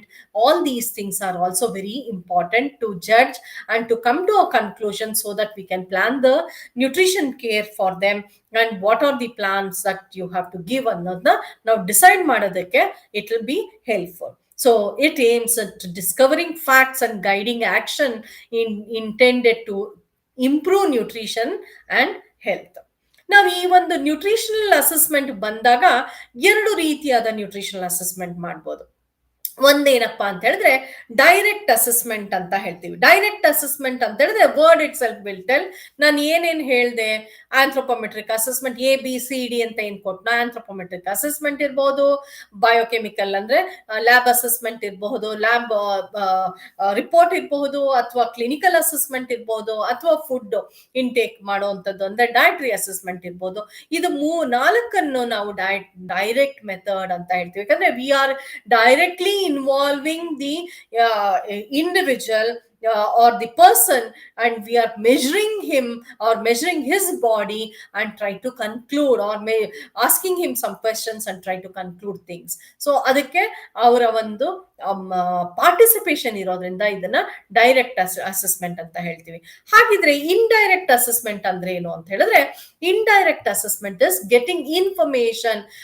Probably for example ನಾನು ಹೇಳೋದಾದ್ರೆ, ಕೆಲವು ವಿಷಯಗಳಿರುತ್ತೆ ಅಂದ್ರೆ ಆ ಒಂದು ಏರಿಯಾದಲ್ಲಿ ಅಥವಾ ಆ ಒಂದು ಪ್ರದೇಶದಲ್ಲಿ ಸರಿಯಾದ ರೀತಿಯಲ್ಲಿ ಆಹಾರವನ್ನ ಒದಗಿಸೋಕೆ ಸಾಧ್ಯವಾಗದೆ ಇರುವಂತದ್ದಿರಬಹುದು. So there may be like the food supplementation may not be properly available over there. So then you cannot expect the individual to have a good nourishing food. ಎಷ್ಟೋ ಸಾರ್ತಿ ನಾವು ನೋಡ್ತಾ ಇರ್ತೀವಿ ಅಲ್ಲಿ ಬಸ್ ಫೆಸಿಲಿಟೀಸ್ ಇರೋದಿಲ್ಲ. ಸೊ ಹಾಗಾಗಿ ಅವರು ತಿಂಗ್ಳಿಗೆ ಒಂದ್ಸತಿನೋ 2 ತಿಂಗ್ಳಿಗೆ ಒಂದ್ಸತಿನೋ ಸಂತೆಗೋ ಎಲ್ಲಿಗೋ ಹೋದಾಗ ತರಕಾರಿಗಳನ್ನ ಎಷ್ಟು ಲಿಮಿಟೆಡ್ ಆಗಿ ತಗೊಳ್ಬೋದೋ ಅದನ್ನ ತಗೊಂಡ್ ಬರ್ತಾರೆ. ಪರ್ಚೇಸಿಂಗ್ ಪವರ್ ಇಲ್ಲದೆ ಇರುವಂತದ್ದು ಇರ್ಬೋದು. ಅಂದ್ರೆ ಅವನಿಗೆ ಪರ್ಚೇಸ್ ಮಾಡಕ್ ಅಥವಾ ತಗೊಳ್ಳೋದಕ್ಕೂ ಒಂದು ವ್ಯವಸ್ಥೆ ಇಲ್ಲದೆ ಇರುವಂತದ್ದು ಇರ್ಬೋದು, ಹಣಕಾಸಿನ ತೊಂದರೆ ಇರ್ಬೋದು, ಅಥವಾ ಅಷ್ಟು ಅಫೋರ್ಡ್ ಮಾಡಕ್ ಆಗದೆ ಇರ್ಬೋದು. ಸೊ ಇವೆಲ್ಲವನ್ನು ನಾವು ನೋಡ್ಬೇಕಾಗತ್ತೆ. ಸೊ ಅದರ ಜೊತೆಗೆ ನಮ್ಗೇನಾಗತ್ತೆ ಅಂತ ಹೇಳಿದ್ರೆ ಅವನ ಒಂದು ಸ್ಥಿತಿಗತಿಗಳನ್ನ ನೋಡ್ಬೇಕಾಗತ್ತೆ. ಸ್ಥಿತಿಗತಿಗಳಂದ್ರೇನು, ಅಲ್ಲಿ ಯಾವ ರೀತಿಯ ಆಹಾರ ಸಿಗುತ್ತೆ, ಸೊ ಯಾವ ರೀತಿಯ ಆಹಾರವನ್ನ ನಾವು ಜಾಸ್ತಿ ಅದರಲ್ಲಿ ತಗೊಳ್ತಾ ಇದ್ದಾರೆ ಅಂತಾನು ನೋಡ್ಬೇಕಾಗತ್ತೆ. ಅಲ್ಲಿ ಪ್ರೈಸ್ ಏನಿದೆ, ಕಲ್ಚರ್ ಏನಿದೆ, ಅಥವಾ ಅಲ್ಲಿ ಬಿಲೀವ್ಸ್ ಏನು, ಹ್ಯಾಬಿಟ್ಸ್ ಏನು ಆ ಒಂದು ಏರಿಯಾದಲ್ಲಿ ಅಂತ ಒಂದು ಇನ್ಫಾರ್ಮೇಶನ್ ನ ಕಲೆಕ್ಟ್ ಮಾಡ್ಬೇಕಾಗತ್ತೆ. ಅದರ ಜೊತೆಗೆ ಅಲ್ಲಿ ಸಾವು ನೋವುಗಳಾಗುವಂಥದ್ದು ಪ್ರತಿಯೊಂದನ್ನು ಇದನ್ನೆಲ್ಲ ಯಾವ ರೀತಿ ನಾವು ಕಲೆ ಹಾಕ್ತೀವಿ ಅಂತ ಹೇಳಿದ್ರೆ, ಇದೆಲ್ಲವೂ ಅಸೆಸ್ಮೆಂಟ್ ಆಗಿ ಸರ್ವೆ ಒಂದು ಗವರ್ಮೆಂಟ್ ಇದ್ರಲ್ಲಿ ಅದು ಒಂದು ದಾಖಲೆ ಆಗಿರುತ್ತೆ. It will B in the government sector where it will B documented. So ಈ ಡಾಕ್ಯುಮೆಂಟ್ ಮುಖಾಂತರ ನಾವು ಇನ್ಫಾರ್ಮೇಶನ್ ತಗೊಂಡಾಗ ನಮ್ಗೆ ಅಲ್ಲಿ ಫೆಸಿಲಿಟಿ ಅಥವಾ ಅಲ್ಲಿ ಆ ಊರಲ್ಲಿ ಹೆಲ್ತ್ ಫೆಸಿಲಿಟೀಸ್ ಇದೆಯಾ ಅಥವಾ ಇನ್ನೇನಿದೆಯಾ ಇವೆಲ್ಲವನ್ನು ನಾವು ತಗೊಂಡಾಗ ಅದನ್ನ ನಾವು ಇಂಡೈರೆಕ್ಟ್ ಅಸೆಸ್ಮೆಂಟ್ ಅಂತ ಹೇಳ್ತೀವಿ. ಅದು ಕೂಡ ಬಹಳ ಇಂಪಾರ್ಟೆಂಟ್ ಆಗಿರುತ್ತೆ. ಸೊ ಎಷ್ಟೋ ಸರ್ತಿ ನಾನು ನನ್ನ ಅನುಭವದಲ್ಲಿ ಹೋದಾಗ ನಾವು ನ್ಯೂಟ್ರಿಷನಲ್ ಅಸೆಸ್ಮೆಂಟ್ ಮಾಡೋದಕ್ಕೆ ಎಷ್ಟೋ ಹಳ್ಳಿಗಳಿಗೆ ಹೋಗ್ತಿದ್ವಿ. Many times we would walk 3 to 4 miles to reach that particular village from the main stop. So ಅಲ್ಲಿ ಬಸ್ಸಿನ ವ್ಯವಸ್ಥೆ ಇರ್ತಿರ್ಲಿಲ್ಲ. ನ್ಯಾಚುರಲಿ ಯು ಕ್ಯಾನ್ ಥಿಂಕ್ ಅಲ್ಲಿ ಮೆಡಿಕಲ್ ಫೆಸಿಲಿಟೀಸ್ ಹೇಗ್ ಬರಬೇಕು, ಸೊ ಅಲ್ಲಿ ಕಾಯಿಲೆಗಳು ಜಾಸ್ತಿ ಇದೆಯಾ ಇಲ್ವಾ, ಆಹಾರದ ವ್ಯವಸ್ಥೆ ಇದೆಯಾ, supplying of food is there or not ಅನ್ನೋದು ಕೂಡ ಪ್ರಶ್ನೆ ಆಗ್ತಾ ಇತ್ತು. ಸೊ ಇನ್ನು ಕೆಲವು ಸರ್ತಿ ನಾವು ಕಲ್ಚರ್ ಅಂತ ತಗೊಂಡಾಗ, ಹ್ಯಾಬಿಟ್ ಅಂತ ತಗೊಂಡಾಗ, ಕೆಲವು ಏರಿಯಾದಲ್ಲಿ they were not expose to many foods at all. So ಆ ರೀತಿಯಾದ ಒಂದು ವ್ಯವಸ್ಥೆ ಕೂಡ ನಾವು ನೋಡ್ತಾ ಇರ್ತೀವಿ. ಸೊ ಇವೆಲ್ಲವೂ ಕೂಡ they will have an impact on the nutritional status of an individual R the health status of an individual, and it can reflect the community also. That is Y indirect assessment is also very important. to assess. So the purpose finally is identify individuals or population groups at risk of becoming malnourished, and to take care of them. As I gave you the program, that is nutrition program health program ಏನ್ ಬೇಕೋ ಅದನ್ನ measures ತಗೊಳಕ್ಕೆ help ಆಗುತ್ತೆ. ಆಗ ಮತ್ತೆ preventive programmes ನೀವು ಕೇಳಿರ್ಬೋದು. You might have studied about or you might have heard about anganwadi centres also. Many a times we have this vital status ಅಂತ ಹೇಳ್ತೀವಿ. ಅಲ್ಲಿ ಯಾವುದೋ ಒಂದು ಪ್ರಾಂತ್ಯದಲ್ಲಿ ಅಥವಾ ಒಂದು ಗುಂಪಿನಲ್ಲಿ ಅಥವಾ ಒಂದು ಹಳ್ಳಿನಲ್ಲಿ if there is any deaths, more deaths caused due to malnourishment or more deaths caused due to cholera, ಅಥವಾ ವಾಟರ್ ಹೈಜಿನಿಕ್ ವಾಟರ್ ಇಲ್ದೇನೆ, ಪೋರ್ಟಬಲ್ ವಾಟರ್ ಇಲ್ಲದೆ ಅಥವಾ ಡ್ರಿಂಕಿಂಗ್ ವಾಟರ್ ಇಲ್ಲದೆ, ಫೆಸಿಲಿಟಿ ಇಲ್ಲದೆ ಅವರು ಪೊಲ್ಯೂಟೆಡ್ ವಾಟರ್ನೇ ಸೇವನೆ ಮಾಡಿ ಎಷ್ಟೋ ಕಾಯಿಲೆಗಳಿಂದ ಎಷ್ಟೋ ಜನ ಸತ್ತಿದ್ದಾರೆ. ಇವೆಲ್ಲವನ್ನು ಮಾಹಿತಿ ಏನಾಗುತ್ತೆ ಅಂತ ಹೇಳಿದ್ರೆ ಗೌರ್ಮೆಂಟ್ಗೆ it will create situation where immediate action has to be taken, some programme has to be implemented. So ಅಲ್ಲಿ ವಾಟರ್ ಫೆಸಿಲಿಟಿ ಕೊಡುವಂತದ್ದಿರ್ಬೋದು, ಅಥವಾ ಡ್ರಿಂಕಿಂಗ್ ವಾಟರ್ ಫೆಸಿಲಿಟಿ ಕೊಡುವಂತದ್ದಿರ್ಬೋದು, or maybe for example dengue ಬಂತು, ಜ್ವರ ಬಂತು, ಅಥವಾ ಮಲೇರಿಯಾ ಬಂತು, ಅಲ್ಲಿ ಸೊಳ್ಳೆ ಜಾಸ್ತಿ ಇದೆ, ಅಥವಾ ಈ ಒಂದು ಸೀಸನ್ ಅಲ್ಲಿ ಸೊಳ್ಳೆ ಜಾಸ್ತಿ ಇರುತ್ತೆ, ಈ ಒಂದು ಮಳೆಗಾಲದಲ್ಲಿ ಸೊಳ್ಳೆ ಜಾಸ್ತಿ ಇರುತ್ತೆ. So the spraying of insecticide ಅಥವಾ ಪೆಸ್ಟ್ ಇದ್ ಮಾಡೋಂಥದ್ದು ಇರ್ಬೋದು, ವ್ಯವಸ್ಥೆ ಇರಬಹುದು. So malaria anti malarial programme ಅಥವಾ ಮಲೇರಿಯಾ ಪ್ರಿವೆಂಟಿವ್ ಪ್ರೋಗ್ರಾಮ್ಸ್ ಅಂತ ಗೌರ್ಮೆಂಟ್ ಅವ್ರು ತಗೊಳ್ಳೋ ಅಂತದ್ದು ಇರ್ಬೋದು. ಹಾಗೇನೆ if you have just seen immunization programme ಇದೆ, ಅದರಲ್ಲಿ we have got vitamin A prophylaxis programme ಅಂತ ಕೂಡ ಕರಿತೀವಿ. This is been given to the children up to 3 years of age. Once in 6 months they give vitamin A dosages. So now it prevents them from losing their eyesight. ಮಕ್ಕಳಲ್ಲಿ ಜಾಸ್ತಿ vitamin A deficiency ಇರೋದ್ರಿಂದ ಅದನ್ನ ತಡೆಗಟ್ಟುವಂತ ಒಂದು program ಇರಬಹುದು. ಅಥವಾ iodine deficiency, iodise salt ಹೇಗ್ ಬಂತು ನಮಗೆ? ಅಯೋಡೈಸ್ ಸಾಲ್ಟ್ ಎಲ್ಲ ಬೇಕಿರ್ಲಿಲ್ಲ, ಆದ್ರೆ ಕೆಲವು ಏರಿಯಾದಲ್ಲಿ, ಪ್ರಾಂತ್ಯಗಳಲ್ಲಿ ಒಂದು ಭೂಮಿಯಲ್ಲಿ ಅಯೋಡಿನ್ ಕಂಟೆಂಟ್ ಕಡಿಮೆ ಆದಾಗ ಅಲ್ಲಿ ಬೆಳೆದಂತ ಆಹಾರ ಪದಾರ್ಥಗಳೆಲ್ಲವನ್ನು ಅಯೋಡಿನ್ ನ್ಯೂನತೆಯಿಂದ ಆಗಿರುತ್ತೆ. ಸೊ ಹಾಗಾಗಿ ಅಯೋಡಿನ್ ಡಿಫಿಷಿಯನ್ಸಿ ಇರೋದ್ರಿಂದ ಅಯೋಡಿನ್ ಉಪ್ಪಿನಲ್ಲಿ ಬಹಳ ಸುಲಭವಾಗಿ it gets mixed up without any reaction ಅಂದ್ಬಿಟ್ಟು ಅಯೋಡೈಸ್ ಸಾಲ್ಟ್ ಅಂತ ಬಂತು. ಸೊ ಅಯೋಡಿನ್ ಒಂದು ಡಿಫಿಷಿಯನ್ಸಿನ ಕಾಂಬ್ಯಾಕ್ಟ್ ಮಾಡಕ್ಕೆ ಅಥವಾ ಅದು ಪ್ರಿವೆಂಟ್ ಮಾಡೋದಕ್ಕೋಸ್ಕರ ಅಯೋಡಿನ್ ಪ್ರೊಫೈಲಾಕ್ಸ್ ಪ್ರೋಗ್ರಾಮ್ ನ ಮಾಡಿದ್ರು. ಅದೇ ರೀತಿ ಐರನ್ ಡಿಫಿಷಿಯನ್ಸಿ ಕೂಡ ಜಾಸ್ತಿ ಇರೋದ್ರಿಂದ ಮಕ್ಕಳಲ್ಲಾಗಿರ್ಬೋದು, ಗರ್ಭಿಣಿ ಬಾಣಂತಿಯರಲ್ಲಾಗಿರ್ಬೋದು, ಹೆಣ್ಮಕ್ಳಲ್ಲಾಗಿರ್ಬೋದು, ಇದೆಲ್ಲವನ್ನು ಪ್ರಿವೆಂಟ್ ಮಾಡೋದಕ್ಕೋಸ್ಕರ ಐರನ್ ಟ್ಯಾಬ್ಲೆಟ್ಸ್ ನ ಡಿಸ್ಟ್ರಿಬ್ಯೂಟ್ ಮಾಡುವಂತದ್ನ ಕೂಡ ನಾವು ನೋಡ್ತೀವಿ. So that means to say any problem that is any issues is there, to take care of those issues, to develop a health program or to have a prevention or programs, that is intervention programs, this assessment will play an important role, not just for nutritionists but even for the government level also.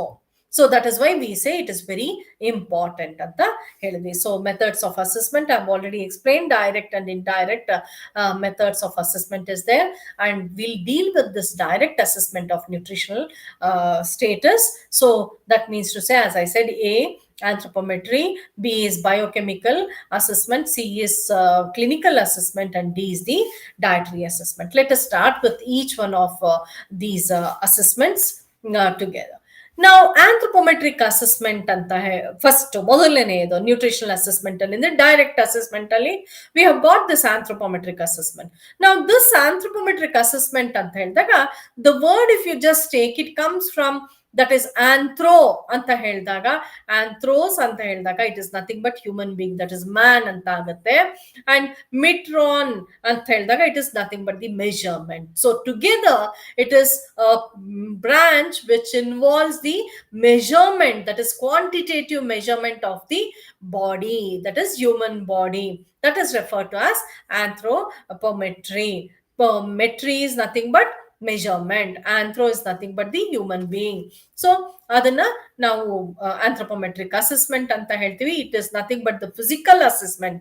Physical ಅಂತ ಹೇಳಿದ್ರೆ ದೈಹಿಕ ಒಂದು ಮಾಪನ ಮಾಡುವಂಥದ್ದು ಅಥವಾ ತೂಕ ಮಾಡುವಂಥದ್ದು ಅಥವಾ ಮೆಷರ್ ಮಾಡುವಂಥದ್ದನ್ನ ನಾವು ಆಂಥ್ರೋಪೋಮೆಟ್ರಿಕ್ ಅಸೆಸ್ಮೆಂಟ್ ಅಂತ ಹೇಳ್ತೀವಿ. It is very easy. Many missions can be carried and then it can be taken to wherever you want.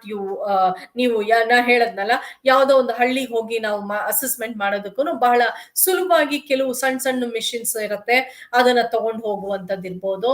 ಬಹಳ ಕಡಿಮೆ ಒಂದ್ಸತಿ ನೀವು ಇನ್ವೆಸ್ಟ್ ಮಾಡಿದ್ರೆ ಆ ಒಂದು ಕಡಿಮೆ ದುಡ್ಡಲ್ಲೇ ಆಗುವಂತದ್ದು ಇರ್ಬೋದು. So it is inexpensive and non invasive technique for accessing the size, proportion and composition of the human body. So it is used to evaluate overweight ಅಥವಾ ಅಂಡರ್ವೇಟ್ ನ ಇವ್ಯಾಲ್ಯೂಯೇಟ್ ಮಾಡುತ್ತೆ. ಸೊ ಇದು ನಿನ್ನೇನು ಹೆಚ್ಚಿಗೆ ಕೊಡೋದಿಲ್ಲ. ಇದು ಕೊಡುವಂಥದ್ದು ನಿನ್ನ ತೂಕ ಜಾಸ್ತಿ ಇದೆಯೋ ಅಥವಾ ಪೋಷಣೆ ಜಾಸ್ತಿ ಇದೆಯೋ ಅಥವಾ ಪೋಷಣೆ ಕಡಿಮೆ ಇದೆಯೋ. ಪೋಷಣೆ ಜಾಸ್ತಿ ಇದ್ದಾಗ ತೂಕ ಜಾಸ್ತಿ ಆಗತ್ತೆ, ಪೋಷಣೆ ಕಡಿಮೆ ಇದ್ದಾಗ ತೂಕ ಕಡಿಮೆ ಆಗತ್ತೆ. ಸೊ ಅದರಿಂದ ಏನಾದ್ರೂ ಪ್ರಾಬ್ಲಮ್ಸ್, ಇಶ್ಯೂಸ್ ನ ನಾವು ನೋಡುವಂಥದ್ದು ಇರಬಹುದು. ಅಥವಾ ಅಷ್ಟೇ ಅಲ್ಲ, ತೂಕ ಜಾಸ್ತಿ ಆಯ್ತು ಅಂದ್ರೆ ಯಾವ ರೀತಿಯಲ್ಲಿ ತೂಕ ಜಾಸ್ತಿ ಆಯ್ತು, ನಿನ್ನ ಒಂದು ಫ್ಯಾಟ್ ಸ್ಟೇಟಸ್ ಏನಿದೆಯೋ ಅಥವಾ ಕೊಬ್ಬಿನ ಪ್ರಮಾಣ ದೇಹದಲ್ಲಿ ಅಂದ್ರೆ ಬಾಡಿ ಕಾಂಪೋಸಿಷನ್ ಅಂತ ಏನ್ ಹೇಳ್ತೀವಿ ಅದರಲ್ಲಿ ಏರುಪೇರಾಗಿದೆಯಾ ಅನ್ನೋದನ್ನು ಕೂಡ ಈ ಒಂದು ಆಂಥ್ರೋಪೋಮೆಟ್ರಿಕ್ ಅಸೆಸ್ಮೆಂಟ್ ಅಲ್ಲಿ we measure. And this definitely is been done right from the birth to the end of the life. That is even in the up to the elderly person ಕೂಡ, ಅಂದ್ರೆ ವಯಸ್ಸಾದವರು ಕೂಡ ಈ ಒಂದು ಮೆಷರ್ಮೆಂಟ್ಸ್ ನ ಅಪ್ಲಿಕಬಲ್ ಆಗಿರುತ್ತೆ. And for both the age, I mean sex, ಅಂದ್ರೆ ಮೇಲ್ ಆಗಿರ್ಬಹುದು ಅಥವಾ ಫಿಮೇಲ್ ಆಗಿರ್ಬಹುದು, ಇಬ್ಬರಲ್ಲೂ ಕೂಡ ಈ ಒಂದು ಅಸೆಸ್ಮೆಂಟ್ ನ ನಾವು ಕಂಪೇರ್ ಮಾಡಬಹುದು. ಸೊ ಇದನ್ನ ಕಂಪೇರ್ ಮಾಡಿದಾಗ ನಾವು ಅಥವಾ ಮಾಪನ ಮಾಡಿದಾಗ we should have some standards ಅಲ್ವಾ. ಸೊ ಸ್ಟ್ಯಾಂಡರ್ಡ್ಸ್ ಅಂದ್ರೇನು, ಒಂದು ಮಾಪನ ಮಾಡಿದಾಗ ಅದು ನಾವು ಕಂಪೇರ್ ಮಾಡ್ತೀವಿ, ಅದನ್ನ ಹೋಲಿಸ್ತೀವಿ. ಇಷ್ಟಿದ್ರೆ ಮಾತ್ರ ಕರೆಕ್ಟು ಅಂತ ಹೇಳುವಂಥದ್ನ ನಾವು, ಅಥವಾ ಇಷ್ಟು ಫಾರ್ ಎಕ್ಸಾಂಪಲ್ ನಿಮ್ಮ ಅಕಾಡೆಮಿಕ್ ಅಚೀವ್ಮೆಂಟ್ಸ್ ತಗೊಂಡಾಗ ಅಬೋವ್ 60% ಬಂದ್ರೆ ಮಾರ್ಕ್ಸ್ 100ಕ್ಕೆ, 60 ಮೇಲೆ ಬಂದ್ರೆ ನೀವು ಫಸ್ಟ್ ಕ್ಲಾಸ್ ಅಂತ ಹೇಳ್ತೀವಿ, 75 ಮೇಲೆ ಬಂದ್ರೆ ಡಿಸ್ಟಿಂಕ್ಷನ್ ಅಂತ ಹೇಳ್ತೀವಿ. ಹೇಗೆ ಅದನ್ನ ಸ್ಟ್ಯಾಂಡರ್ಡ್ ಆಗಿ ಉಪಯೋಗಿಸ್ಕೊಳ್ತಾ ಇದೀವಿ ಅಲ್ವಾ. ಅಥವಾ 60ಕ್ಕಿಂತ ಕೆಳಗಿದ್ದು 50ಕ್ಕಿಂತ ಮೇಲಿದ್ರೆ ಅದನ್ನ ಸೆಕೆಂಡ್ ಕ್ಲಾಸ್ ಅಂತ ಹೇಳ್ತೀವಿ. ಬಿಲೋ 40% ಅಂದ್ರೆ ಅದನ್ನ ಥರ್ಡ್ ಕ್ಲಾಸ್ ಅಂತ ಹೇಳ್ತೀವಿ. ಸೊ ಈ ರೀತಿಯಾದ ಒಂದು ಕಂಪ್ಯಾರಿಸನ್, ಒಂದು ಸ್ಟ್ಯಾಂಡರ್ಡ್ ಅಂತ ಒಂದು ಮಾಡ್ಕೊಂಡಿರ್ತೀವಿ. ಅದಕ್ಕೆ ನಾವು ಕಂಪೇರ್ ಮಾಡ್ಬಿಟ್ಟು ಈ ಒಂದು ತೂಕ ಆಗ್ಲಿ ಅಥವಾ ಇನ್ನೇನೋ ಒಂದು ನಾವು ಅಳತೆ ಮಾಡಿದಾಗ ಅದನ್ನ ನಾವು ಒಂದು ಸ್ಟ್ಯಾಂಡರ್ಡ್ ಅಂತ ಏನಿರುತ್ತೆ, we try to compare it with that and then we try to evaluate and tell the status of the individual. ಸುಮ್ಮನೆ ಅವನ್ ತೂಕ ನೋಡ್ಬಿಟ್ಟು ನೀನ್ ಕರೆಕ್ಟು, ನೀನ್ ಸರಿ ಇಲ್ಲ ಅಥವಾ ನಿನ್ ತೂಕ ಜಾಸ್ತಿ ಇದೆ ಕಡಿಮೆ ಇದೆಯಾ ಅಂತ ಹೇಳಕ್ ಆಗೋದಿಲ್ಲ. ನಾವು ಎಷ್ಟು ಅದನ್ನ ನಾವು ಮಾಡಿದಾಗ ಕೂಡ ಯಾವ ರೀತಿಯಲ್ಲಿ ಅದನ್ನ ಕಂಪೇರ್ ಮಾಡಿ ಯಾವ ರೀತಿಯಲ್ಲಿ ಅದನ್ನ ನಾವು ಇವ್ಯಾಲ್ಯೂಯೇಟ್ ಮಾಡ್ತೀವಿ ಅಥವಾ ಒಂದು ಕನ್ಕ್ಲೂಷನ್ ಬರ್ತೀವಿ ಅನ್ನೋದು ಇಂಪಾರ್ಟೆಂಟ್ ಆಗುತ್ತೆ. That requires the reference data. ಇದು ರೆಫರೆನ್ಸ್ ಡೇಟಾ ಅಂತ ಹೇಳ್ತೀವಲ್ಲ, ದಟ್ ಇಸ್ ವೆರಿ ಇಂಪಾರ್ಟೆಂಟ್. ಬಹುಶಃ ನಿಮ್ಗೆಲ್ರಿಗೂ ಗೊತ್ತಿರುವಂತ ವಿಷಯನೇ, ನಾವು ಮಗು ಹುಟ್ಟಿದಾಗ 2.25 kg ಇದೆ ಹುಟ್ಟಿದ ಮಗುವಿನ ತೂಕ ಅಂದಾಗ ಹಬ್ಬ ಮಗು ನಾರ್ಮಲ್ ಆಗಿದೆ ಅಂತ ಹೇಳ್ತೀವಿ. ಅದೇ 2.25 kg ಕಡಿಮೆ ಇದ್ದಾಗ ಏನ್ ಹೇಳ್ತೀವಿ, under weight baby, low weight baby ಅಂತ ಕರಿತೀವಿ. isn't it? ಸೊ ಈ ರೀತಿಯಾದ ಅಂದ್ರೆ ಹೇಗೆ ನಾವು ಹೇಳ್ತೀವಿ ಅದನ್ನ, 2.5 kg ಇದ್ರೆ ಅದು ಚೆನ್ನಾಗಿದೆ ಅಥವಾ ಹೆಲ್ತಿ ಆಗಿದೆ ಅಂತ ಹೇಳ್ತೀವಿ, ಅಥವಾ ನಾರ್ಮಲ್ ವೇಟ್ ಅಲ್ಲಿ ಇದೆ ಅಂತ ಹೇಳ್ತೀವಿ. 2.5ಗಿಂತ ಕಡಿಮೆ ಇದ್ರೆ ಅದನ್ನ ತೂಕ ಕಡಿಮೆ ಇರುವಂತಹ ಮಗು ಅಂತ ಹೇಳ್ತೀವಿ. ಹೇಗೆ ಹೇಳ್ತೀವಿ ಅಂದ್ರೆ that has got a different story. ಏನಂತ ಹೇಳಿದ್ರೆ, ಈ ರೆಫರೆನ್ಸ್ ಸ್ಟ್ಯಾಂಡರ್ಡ್ ನಾವು ಕ್ರಿಯೇಟ್ ಮಾಡ್ಬೇಕಾದ್ರೂ it is not created by us.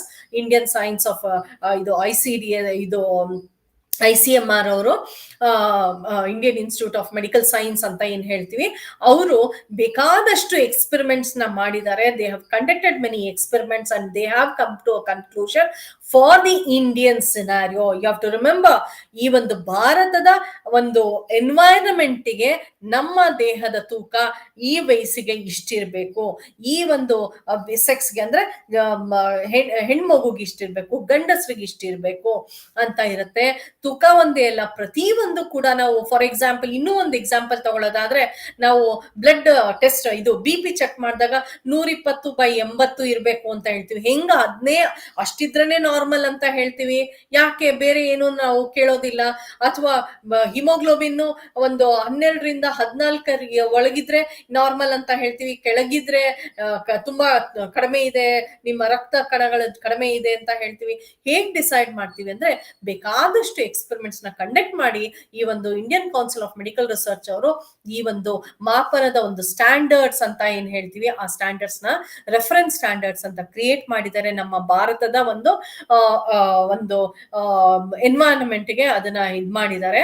So ಅದರ ಲೆಕ್ಕದಲ್ಲಿ ಅದಕ್ಕೆ ನಾವು ಕಂಪೇರ್ ಮಾಡ್ಬಿಟ್ಟು we try to analyse the nutritional status of the individual. So anthropometric assessment ಅಂದಾಗೇನೋ, assessment of different components of the body ಅಂದೆ. Body composition ಅಂತ ಹೇಳಿದೆ. ಬಾಡಿ ಕಾಂಪೋಸಿಷನ್ ಅಂದ್ರೆ ಅಲ್ಲಿ ಏನೇನಿರುತ್ತೆ, ಬೋನ್ ಇರುತ್ತೆ, ಮಸಲ್ ಇರುತ್ತೆ, ವಾಟರ್ ಇರುತ್ತೆ, ಮತ್ತೆ ಫ್ಯಾಟ್ ಇರುತ್ತೆ ಅಂತ ಹೇಳಿದೆ. ಎಲ್ಲವನ್ನು ಸೇರಿಸಿ ಮೆಜರ್ ಮಾಡುವಂಥದ್ದು. ಯಾವ ರೀತಿ ಮೆಜರ್ ಮಾಡ್ತೀವಿ? ಮೆಜರ್ ಮಾಡ್ಬೇಕಾದ್ರೆ ಎತ್ತರ ಅಂದ್ರೆ ಲೆಂತ್ ಅಥವಾ ಹೈಟ್ ಅಂತ ಏನ್ ಹೇಳ್ತೀವಿ, ತೂಕ ಇರಬಹುದು, ಹೆಡ್ ಸರ್ಕಂಫರೆನ್ಸ್ ಇರಬಹುದು, ಬೇಕಾದಷ್ಟು ರೀತಿಯಲ್ಲಿ ನಾವು ಈ ಒಂದು ಮಾಪನ ಮಾಡ್ತೀವಿ. ಅದನ್ನ ನಾವು ಆಂಥ್ರೋಪೋಮೆಟ್ರಿಕ್ ಅಸೆಸ್ಮೆಂಟ್ ಅಂತ ಹೇಳ್ತೀವಿ. ಅದು ಒಂದೊಂದು ಏಜ್ ಗ್ರೂಪ್ಗೂ ಅಂದ್ರೆ ಸ್ವಲ್ಪ ವ್ಯತ್ಯಾಸ ಕಾಣಿಸ್ತಾ ಇರುತ್ತೆ. ಯಾವ್ಯಾವ ಒಂದು ಇವಾಗ ಹೆಡ್ ಸರ್ಕಂಫರೆನ್ಸ್ ತಗೊಂಡಾಗ ಯಾವುದೋ ಒಂದು ಪರ್ಟಿಕ್ಯುಲರ್ ಏಜ್ ಗ್ರೂಪ್ ಅಲ್ಲಿ ನಾವು ಉಪಯೋಗಿಸ್ತೀವಿ, ಅಥವಾ ಇದು ಬೇರೆ ಏನಾದ್ರೂ ನಾವು ಉಪಯೋಗಿಸ್ಕೊಳ್ತೀವಿ. ಸೊ ಗ್ರೋಯಿಂಗ್ ಪೀರಿಯಡ್ ಅಲ್ಲಿ ಏನು ಯೂಸ್ ಮಾಡ್ತೀವಿ ಅನ್ನೋದನ್ನ ಮುಂದೆ ನಾವು ಈಗ ನೋಡೋಣ. ಸೊ ಏಜ್ ಡಿಪೆಂಡೆಂಟ್ ಅಂದಾಗ ಎಲ್ಲಾ ಏಜ್ ಗ್ರೂಪ್, ಹುಟ್ಟಿದ ಮಗುನಲ್ಲಿ ನಾವು ಮಗು ಹುಟ್ಟಿದ ತಕ್ಷಣನೇ ನಾವು ಮಗುನ ತೂಕ ಮಾಡ್ತೀವಿ. ತೂಕ ಮಾಡ್ಬಿಟ್ಟು ಮಗುವಿನ ಹುಟ್ಟಿದ ತೂಕ ಏನು ಅಂತ ಹೇಳಿದಾಗ ಬರ್ತ್ ವೇಟ್ ಅಂತ ಏನು ಕರಿತೀವಿ, that is nothing but the weight of the individual ಅಥವಾ ವೇಟ್ ಆಫ್ ದ ಇನ್ಫೆಂಟ್ ಅಂತ ಹೇಳ್ತೇವೆ. ಮಗುವಿನ ತೂಕ ಅಂತ ಹೇಳ್ತೀವಿ. ಅಂದ್ರೆ ಇದು ಏಜ್ ಡಿಪೆಂಡೆಂಟ್. ಆ ಮಗು ಹುಟ್ಟಿದಾಗ ನಾವು ತಗೊಳ್ಳುವಂಥದ್ದು, ಅದನ್ನ ಕಂಟಿನ್ಯೂ ಮಾಡ್ತಾ ಹೋಗ್ತೀವಿ. ಪ್ರತಿ ವರ್ಷ ಅಥವಾ ಪ್ರತಿ ತಿಂಗಳು ನೀವು ನೋಡಿರ್ಬಹುದು, when you just go for checkup of the children, especially the babies, every month you go for immunization also. So injection ಕೊಡಕ್ ಹೋಗ್ತಿದ್ದಾಗ ಪ್ರತಿ ಟೈಮ್ ಅಲ್ಲೂ ನಿಮ್ಗೆ ಮಗುನ ತೂಕ ಮಾಡ್ತಾರೆ. And it will be recorded also. Growth chart ಅಂತ ಒಂದು ಬುಕ್ ಕೊಡ್ತಾರೆ, ಆ ಬುಕ್ ಅಲ್ಲಿ ರೆಕಾರ್ಡ್ ಮಾಡ್ತಾ ಹೋಗ್ತಾರೆ. That is very important. ಹಾಗೇನೆ ಹೈಟ್ ಕೂಡ ತಗೊಳ್ತಾರೆ. ಮಗುನ ಮಲಗಿಸ್ಬಿಟ್ಟು ನೆತ್ತಿಯಿಂದ ಕಾಲಿನ ತನಕ ಸ್ಟ್ರೆಚ್ ಮಾಡ್ಬಿಟ್ಟು ತಗೊಳ್ಳುವಂತಹ ಒಂದು ಅಳತೆ ಏನಿರುತ್ತೋ, ಉದ್ದಳತೆ ಏನಿರುತ್ತೋ ಅದನ್ನ ಹೈಟ್ ಅಂತ ಹೇಳ್ತೀವಿ. This will also continue up to adolescent period. ಹಾಗೆ ಮಗುವಿನ ಹೆಡ್ ಸರ್ಕಂಫರೆನ್ಸ್, ಹುಟ್ಟಿದ ಮಗುವಿನ ಹೆಡ್ ಸರ್ಕಂಫರೆನ್ಸ್ ಕೂಡ ತಗೊಳ್ತೀವಿ.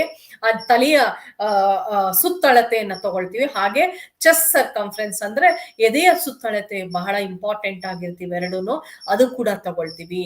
ಇದು ಏಜ್ ಡಿಪೆಂಡೆಂಟ್ ಅಂತ ಹೇಳ್ತೀವಿ. ಅಂದ್ರೆ ಇದು ಎರಡೂನು ಒಂದು ವರ್ಷದೊಳಗೆ ಮಾತ್ರ, ವರ್ಷ ಮುಗಿಯೋದ್ಮೇಲೆ ಇವೆರಡನ್ನು ನಾವು ಕನ್ಸಿಡರ್ ಮಾಡೋದಿಲ್ಲ. ಸೊ ಹಾಗಾಗಿ ಇದು ಅಲ್ಲಿಗೆ ರೆಸ್ಟ್ರಿಕ್ಟ್ ಆಗತ್ತೆ. ಆದ್ರೆ ಇದು ಥ್ರೂಔಟ್ ದ ಏಜ್, ಪ್ರತಿ ವರ್ಷ ಪ್ರತಿ ವಯಸ್ಸಲ್ಲೂ ಇದನ್ನ ನಾವು ಕನ್ಸಿಡರ್ ಮಾಡ್ತೀವಿ. ಏಜ್ ಇಂಡಿಪೆಂಡೆಂಟ್ ಅಂದಾಗ ಮಿಡ್ ಆರ್ಮ್ ಸರ್ಕಂಫರೆನ್ಸ್ ಇರಬಹುದು, ವೇಟ್ ಫಾರ್ ಹೈಟ್ ಇರಬಹುದು, ಮತ್ತೆ ಸ್ಕಿನ್ ಫೋಲ್ಡ್ ಥಿಕ್ನೆಸ್ ಇರಬಹುದು, ಅಥವಾ ಮಿಡ್ ಅಪ್ಪರ್ ಆರ್ಮ್ ಸರ್ಕಂಫರೆನ್ಸ್ ಇರಬಹುದು. ಇದು ಎಲ್ಲವನ್ನು ನಾವು ತಗೊಳ್ತೀವಿ. ಸೊ ಇದು ಎಲ್ಲ ಏನ್ ಬರುತ್ತೆ ಅಂತ ಹೇಳಿದ್ರೆ, ಫ್ಯಾಟ್, ಟೋಟಲ್ ಫ್ಯಾಟ್ ನ ಹೇಳುವಂಥದ್ದು ಈ ಒಂದು ಸ್ಕಿನ್ ಫೋಲ್ಡ್ ಥಿಕ್ನೆಸ್ ಇರ್ಬೋದು, ಮಿಡ್ ಅಪ್ಪರ್ ಆರ್ಮ್ ಸರ್ಕಂಫರೆನ್ಸ್ ಅಂದ್ರೆ ಮಸಲ್ ಸರ್ಕಂಫರೆನ್ಸ್ ಇರ್ಬೋದು, ಅಂದ್ರೆ ಪ್ರೋಟೀನ್ ಸ್ಟೇಟಸ್ ಹೇಳುವಂಥದ್ದು ಇರ್ಬೋದು. ಈ ರೀತಿಯಾದ ಒಂದು ಮಾಪನಗಳನ್ನ ಮಾಡ್ತೀವಿ. ಸೊ ಯಾವ ರೀತಿ ಮಾಡ್ತೀವಿ ಅನ್ನೋದನ್ನ ಇನ್ನು ಮುಂದೆ ನಾವು ನೋಡೋಣ. Let us come to the weight measurement. ಯಾವ ರೀತಿ ಮಾಡ್ತೀವಿ? We have got many instruments for weighing the taking the weight of an individual, right from the baby to the adult or elderly person also. So ಬೇಕಾದಷ್ಟು ರೀತಿ ಇದೆ. This is instrument where you have a stool like this ಇದೆ. ಇದ್ರ ಮೇಲೆ ನೀವು ನಿಂತ್ಕೊಂಡು ನಿಮ್ಮ ತೂಕನ ನೀವೇ ನೋಡ್ಕೊಳ್ಳೋ ಅಂಥದ್ದು. ಇಲ್ಲಿ ಕ್ಯಾಲಿಬರ್ ಮಾಡುವಂಥದ್ದು, ಇಲ್ಲಿ ಬೇಕಾದಷ್ಟು ತೂಕಗಳನ್ನ ಇರುತ್ತೆ. ಮತ್ತೆ ಕೆಂಪುದೊಂದು there will be an indicator. So to bring that indicator to 0, you are going to add the weights ಆ ತೂಕಗಳನ್ನ ಹಾಕೊಂಡ್ ಬರ್ತಾ ಇರ್ತೀರಾ, ಗ್ರಾಮ್ ಲೆಕ್ಕ, ಮಿಲಿಗ್ರಾಮ್ ಲೆಕ್ಕದಲ್ಲಿ ಹಾಕೊಂಡ್ ಬರ್ತಿರ್ತೀರಾ. ಸೊ ದಟ್ ವಿಲ್ ರಿಫ್ಲೆಕ್ಟ್, ಅದನ್ನ ಈ ಒಂದು ಸಣ್ಣ ಫೋಟೋ ಮುಖಾಂತರ ತೆಳ್ಕೊಂಡ್ ಬರ್ತಿರ್ತೀರಾ, ಅದು ಇಂಡಿಕೇಟ್ ಮಾಡುತ್ತೆ. So this is that is individual can take the weight of himself alone without the assessment of any other people.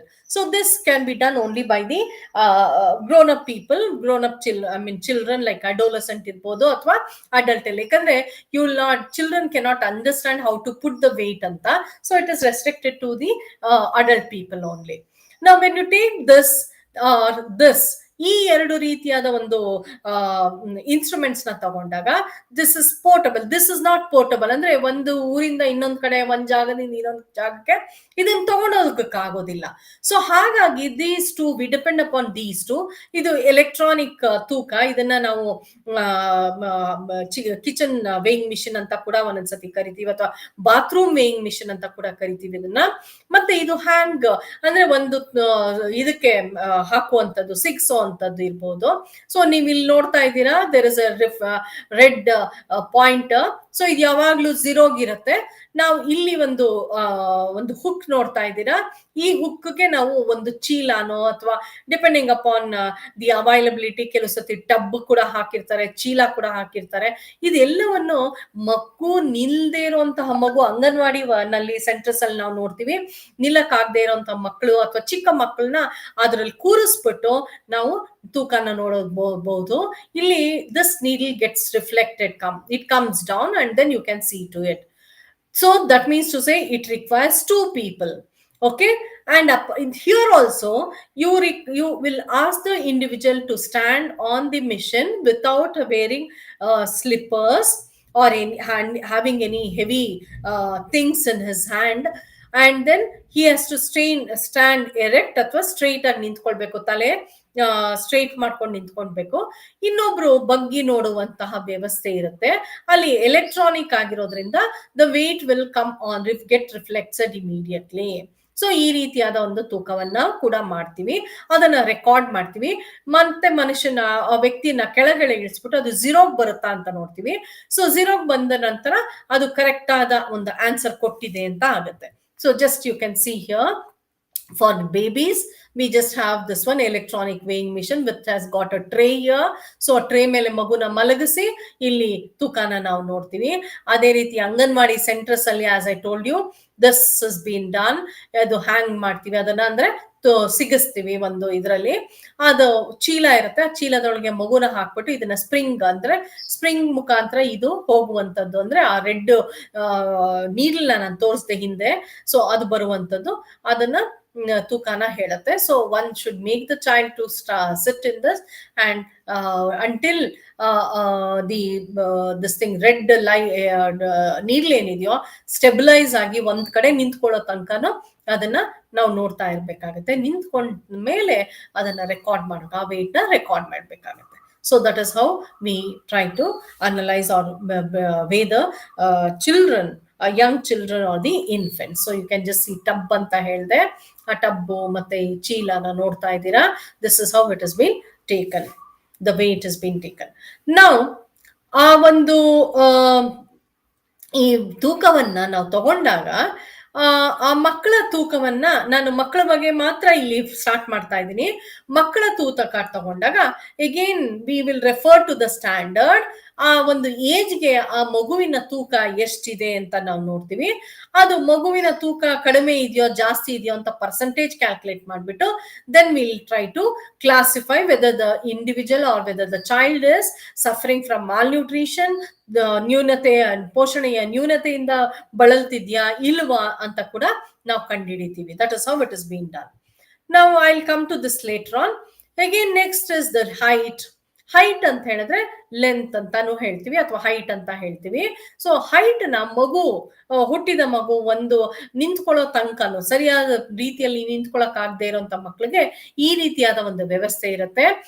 We make the child to sleep and this board is a sliding board which will be there.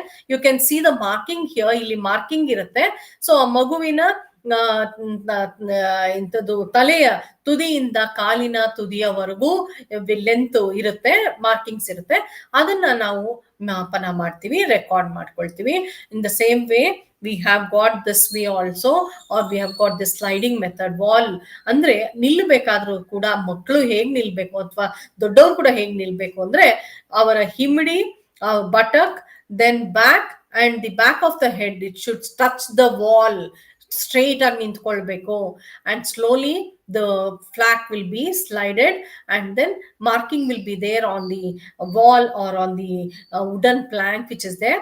And then you will ask the child to go out, and then it will be fixed over there. This plank will be, wooden plank will be fixed over there, and then tightened, and then you can record the height of the child.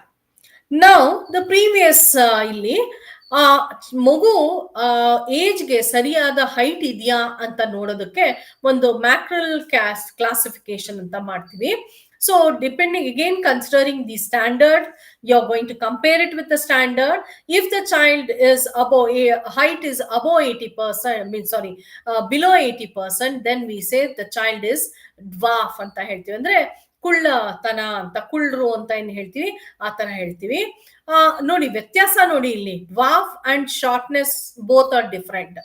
If the child's height is equal to 80 to 93%, then we say the child is little bit short ಅಂತ, ಸ್ವಲ್ಪ ಕಡಿಮೆ ಎತ್ತರ ಇದೆ ಅಂತ ಹೇಳ್ತೀವಿ. If it is 93 to 105, we say it is normal ಅಂತ ಹೇಳ್ತೀವಿ. So ಈ ರೀತಿಯಾಗಿ ಅವರ ಸ್ಟ್ಯಾಂಡರ್ಡ್ height ಏನ್ ಕೊಟ್ಟಿದ್ದಾರೋ ಆ ಏಜ್ಗೆ, depending upon the height for that age, you're going to classify as dwarf, short and normal according to Mackerel's classification. Now next is, I told you, we'll take for up to 1 year, we'll take the child's head circumference also anta helde. It is very important anta helde. So head circumference ತಗೊಂಡಾಗ we take it like this with using a that is this is the tape which is there. It is not the ordinary tape which we use for tailors, which the tailors use.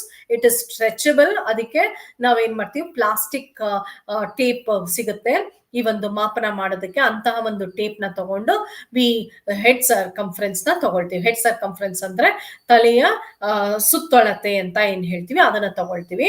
It may indicate, suppose up to 2 years ನಾವು ಇದನ್ನ ತಗೊಳ್ತೀವಿ. It may indicate ಅಂದ್ರೆ normal ಅಂತ, ಅದನ್ನು ಕೂಡ ಸ್ಟ್ಯಾಂಡರ್ಡ್ಗೆ compare ಮಾಡ್ತೀವಿ. So it can be, suppose if it is not normal, either the head will be smaller than the required, or it can be the bigger. So for smaller we call it as microcephaly, and for bigger length it is called as macrocephaly. Nodi illi ನೀವು ನೋಡ್ತಾ ಇರಬಹುದು, bigger, then smaller, this is average, this is normal, this is smaller, and this is bigger. And how to measure also, it is being given here. So that is how. So usually ಏನಂತ ಹೇಳಿದ್ರೆ, normal ಆಗಿರ್ಬೇಕು ಅಂದ್ರೆ ಹುಟ್ಟಿದಾಗ 35 centimetres ಇರಬೇಕು. ಆಮೇಲೆ ಒಂದೊಂದು 2 ತಿಂಗಳಿಗೆ ಒಂದು 5 ಸೆಂಟಿಮೀಟರ್ಸ್ ಸ್ಲೋ ಆಗಿ ಇನ್ಕ್ರೀಸ್ ಆಗ್ತಾ ಹೋಗುತ್ತೆ. So it will be 41 centimetres. Then 6th month ಅಲ್ಲಿ 44 ಸೆಂಟಿಮೀಟರ್ಸ್ ಇರಬೇಕು. ದೆನ್ 9th month ಅಲ್ಲಿ 46, ಅಂಡ್ ದೆನ್ 1 year ಅಲ್ಲಿ 47 ಇರಬೇಕು. Then 49. As the age increases, the increase in height also slows down. This is the normal way which you are going to compare the children or the infants up to 2 years when they are measuring the head circumference.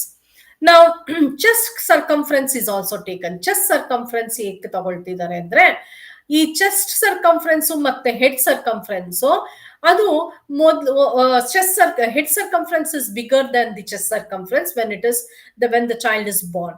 ಅದಾದ್ಮೇಲೆ chest circumference starts broadening and head circumference becomes lesser than the chest circumference, and that is the normal way. So that is why we say it is very important. So the head from the birth to 1 year, the head circumference is greater than the chest circumference. After 1 year, by the end of 2nd year, the child's chest circumference will become greater than the head circumference, and that is normal. If it is below the normal, again we say it is premature ಅಂತ ಕರಿತೀವಿ. And this is the standard which is been given, that is monthly gain ಹೇಗಿರುತ್ತೆ ಅಂತ ಇಲ್ಲಿ ಕೊಟ್ಟಿದೆ. ನಾವು ನಾನು ಹೇಳಿದೆ head circumference ಅಲ್ಲಿ ಎರಡು ರೀತಿಯಾದ ವ್ಯತ್ಯಾಸಗಳಿರುತ್ತೆ. ನಾರ್ಮಲ್ ಇಲ್ದಿದ್ರೆ ಕೆಲವು ಸತಿ ಸುತ್ತಳತೆ, ತಲೆಯ ಸುತ್ತಳತೆ ಕಡಿಮೆ ಇದ್ದಾಗ ಏನಂತ ಹೇಳಿದೆ, ಐ ಸೆಡ್ ಮೈಕ್ರೋಸೆಫಾಲಿ ಅಂತ ಹೇಳಿದೆ. ಸೊ ಇದು ಮೈಕ್ರೋಸೆಫಾಲಿ ಅಂತ ಹೇಳಿದಾಗ this tells us, indicates that the brain development is not normal ಅಂತ ಹೇಳ್ತೀವಿ. That is, it is smaller than it is affected. That means the brain development has been affected. It is not well developed.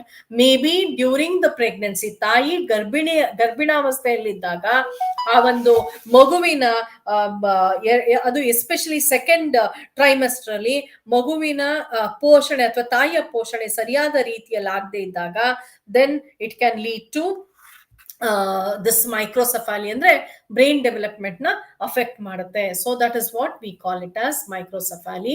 And ಈ brain development ಕಡಿಮೆ ಆದಾಗ ಏನಾಗುತ್ತೆ, ನಾರ್ಮಲ್ಗಿಂತ ಕಡಿಮೆ ಆದಾಗ it can affect the IQ, it can affect the studying capacity ಅಥವಾ academic performance ಇರ್ಬೋದು, working capacity totally of the brain will not be as it has to be in a healthy child. That is what it says. Now coming to the macrocephaly, when the head circumference is bigger than the normal, larger head ಅಂತ ಹೇಳ್ತೀವಿ, ಅದನ್ನ ನಾವು ತಗೊಂಡಾಗ we say ಏನೋ ಒಂದು ತೊಂದರೆ ಇದೆ, ಕಾಯಿಲೆ ಇದೆ ಅಂತ ಹೇಳ್ತೀವಿ. Like it can B intra cranial bleeding ಇರ್ಬೋದು, ಬ್ರೈನ್ ಟ್ಯೂಮರ್ ಇರ್ಬೋದು, ಈ ರೀತಿಯಾದ ಒಂದು ಕಾಯಿಲೆನ ಸಸ್ಪೆಕ್ಟ್ ಮಾಡ್ತೀವಿ. ಇದು ಹೋಗ್ತಾ ಹೋಗ್ತಾ ಅಲ್ಲೇ ನಿಂತ್ಕೊಳ್ಳಲ್ಲ, ಹೋಗ್ತಾ ಹೋಗ್ತಾ ದೊಡ್ಡದು ಆಗ್ತಾ ಆಗ್ತಾ ಆಗ್ತಾ ಹೋಗುತ್ತಲ್ಲ, ಅಂತಹ ಮಗುವಿನಲ್ಲಿ ನಾವು definitely we have to consult the physician, and then we have to consult doctors, and then we have to take his recommendations also. That is very important. So these are the reference standards which has been given right from birth to 12 years ಅಥವಾ adolescent ವರೆಗೂ kg ತೂಕ ಮತ್ತೆ month ಅಲ್ಲಿ ಕೊಟ್ಟಿದ್ದಾರೆ, height ಕೊಟ್ಟಿದ್ದಾರೆ, ಬಾಯ್ಸ್ಗೆ separate, ಗರ್ಲ್ಸ್ಗೆ separate ಕೊಟ್ಟಿದ್ದಾರೆ. So head circumference ಕೂಡ ಹಾಗೆ ಕೊಟ್ಟಿದ್ದಾರೆ ನೋಡಿ. So you can see this then comparing the head circumference and chest circumference from first year to the 5th year, how it has been done anta kuda kottidare. So these are all the standards that has been given. We'll compare with that standard. So in assessing body composition, fat is also very important. So fat mass ಅಥವಾ fat free mass ಅಂತ ಕೂಡ ಕರಿತೀವಿ. ಎರಡು compartment ನ ಅದನ್ನ assess ಮಾಡೋದು ಹೇಗೆ ಅಂತ ಹೇಳಿದ್ರೆ, we have got two ways. That is mid upper arm circumference ಅಂತ ಹೇಳ್ತೀವಿ. ಇದನ್ನ ಮಕ್ಕಳಲ್ಲಿ ನಾವು ಮಾಡುವಂತದ್ದು ಇರಬಹುದು. So mid upper arm circumference MUAC ಅಂತ ಕೂಡ ಕರಿತೀವಿ ಶಾರ್ಟ್ ಫಾರ್ಮ್ ಅಲ್ಲಿ. This again we have got a strip, ಹಿಂಗೆ ಉದ್ದಕ್ಕೆ ಒಂದು ಸ್ಟ್ರಿಪ್ ಇದೆ.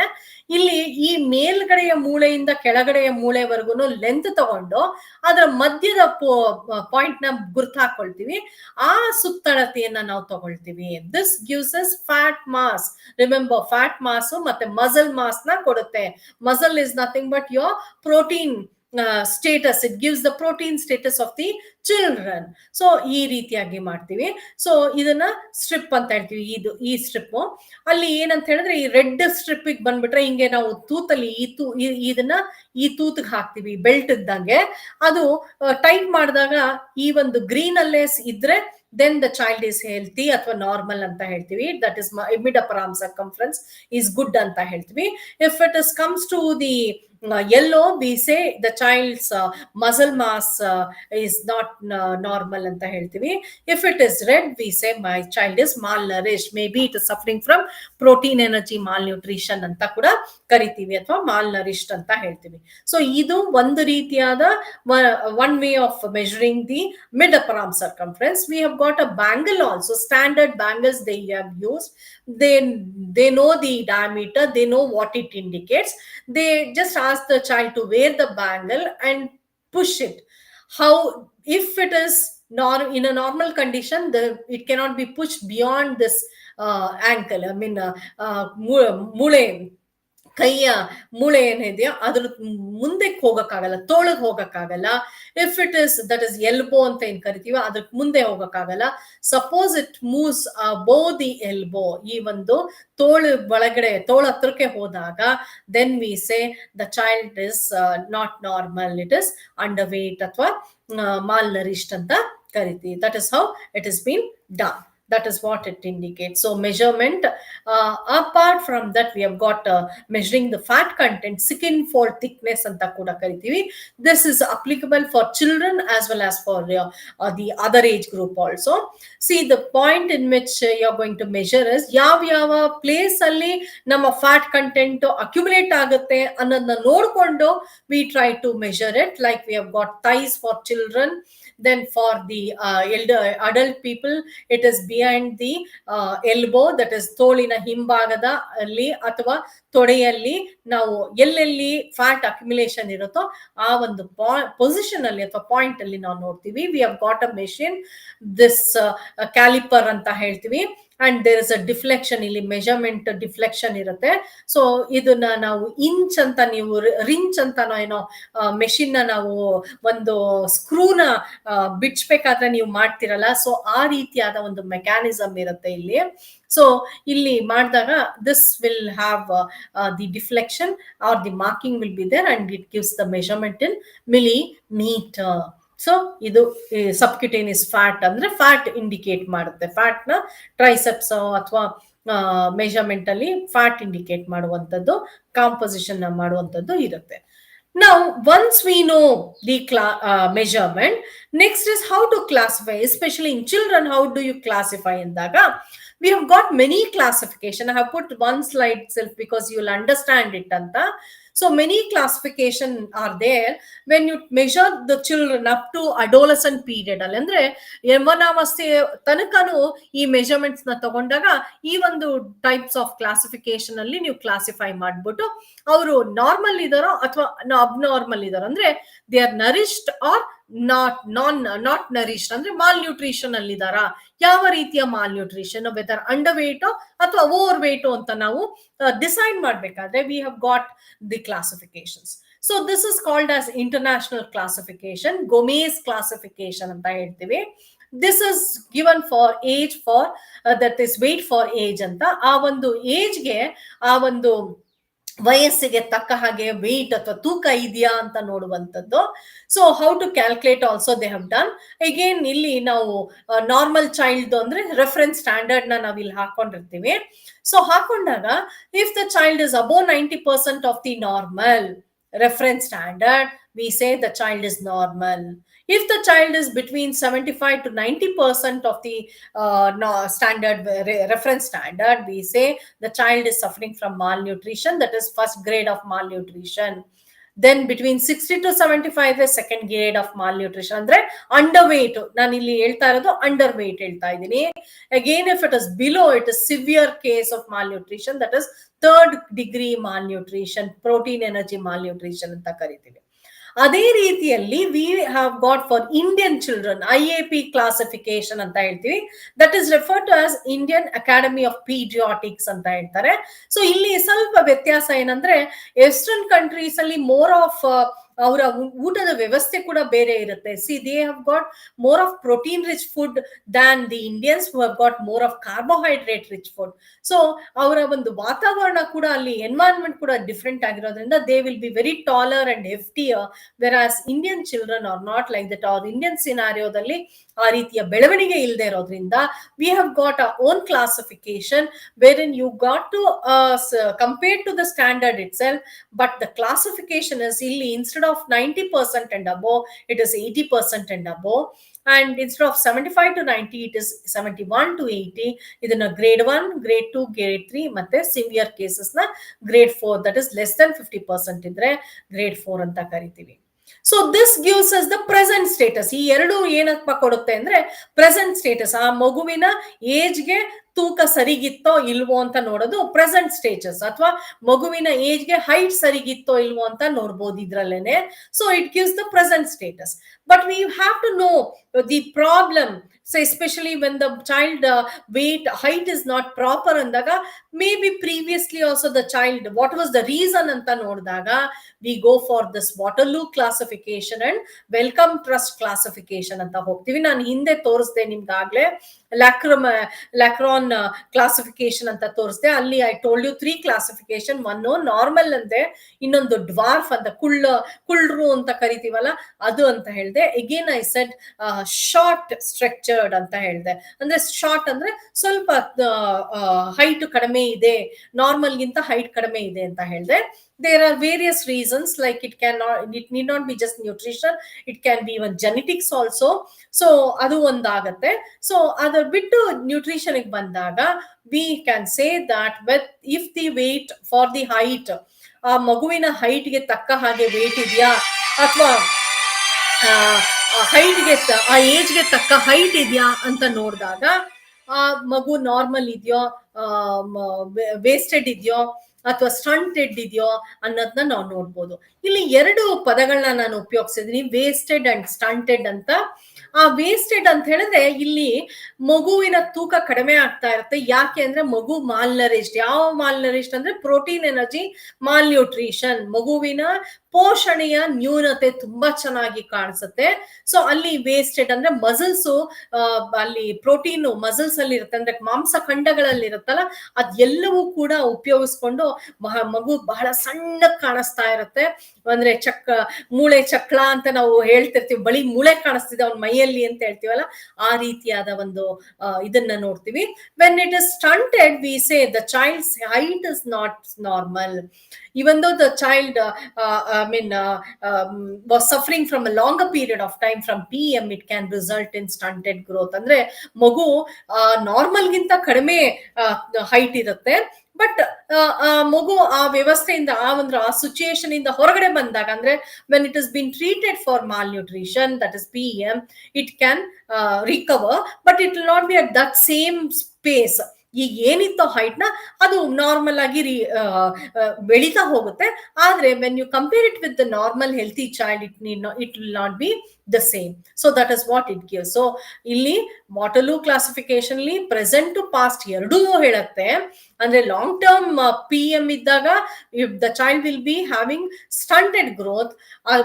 ಶಾರ್ಟ್ ಟರ್ಮ್ ಅಂದ್ರೆ ಜ್ವರ ಏನೋ ಇತ್ತು ಅಂದಾಗ ಕೆಲವು ಸತಿ ಸ್ಟೆಲ್ ತುಂಬಾ ತೂಕ ಇಳಿದೋಯ್ತು ಅಂತ ಹೇಳ್ತೀವಿ, ಅದನ್ನ ಪ್ರೆಸೆಂಟ್ ಶಾರ್ಟ್ ಟರ್ಮ್ ಹುಷಾರಿಲ್ದೆ ಇದ್ದಾಗ ವೇಸ್ಟೆಡ್ ಅಂತ ಹೇಳ್ತೀವಿ, ಅದನ್ನ ಇಂಡಿಕೇಟ್ ಮಾಡುತ್ತೆ. So long term as well as short term disease ನ ಇಂಡಿಕೇಟ್ ಮಾಡುತ್ತೆ ಈ ಒಂದು ವಾಟರ್ಲೂ ಕ್ಲಾಸಿಫಿಕೇಶನ್ ಅಲ್ಲಿ.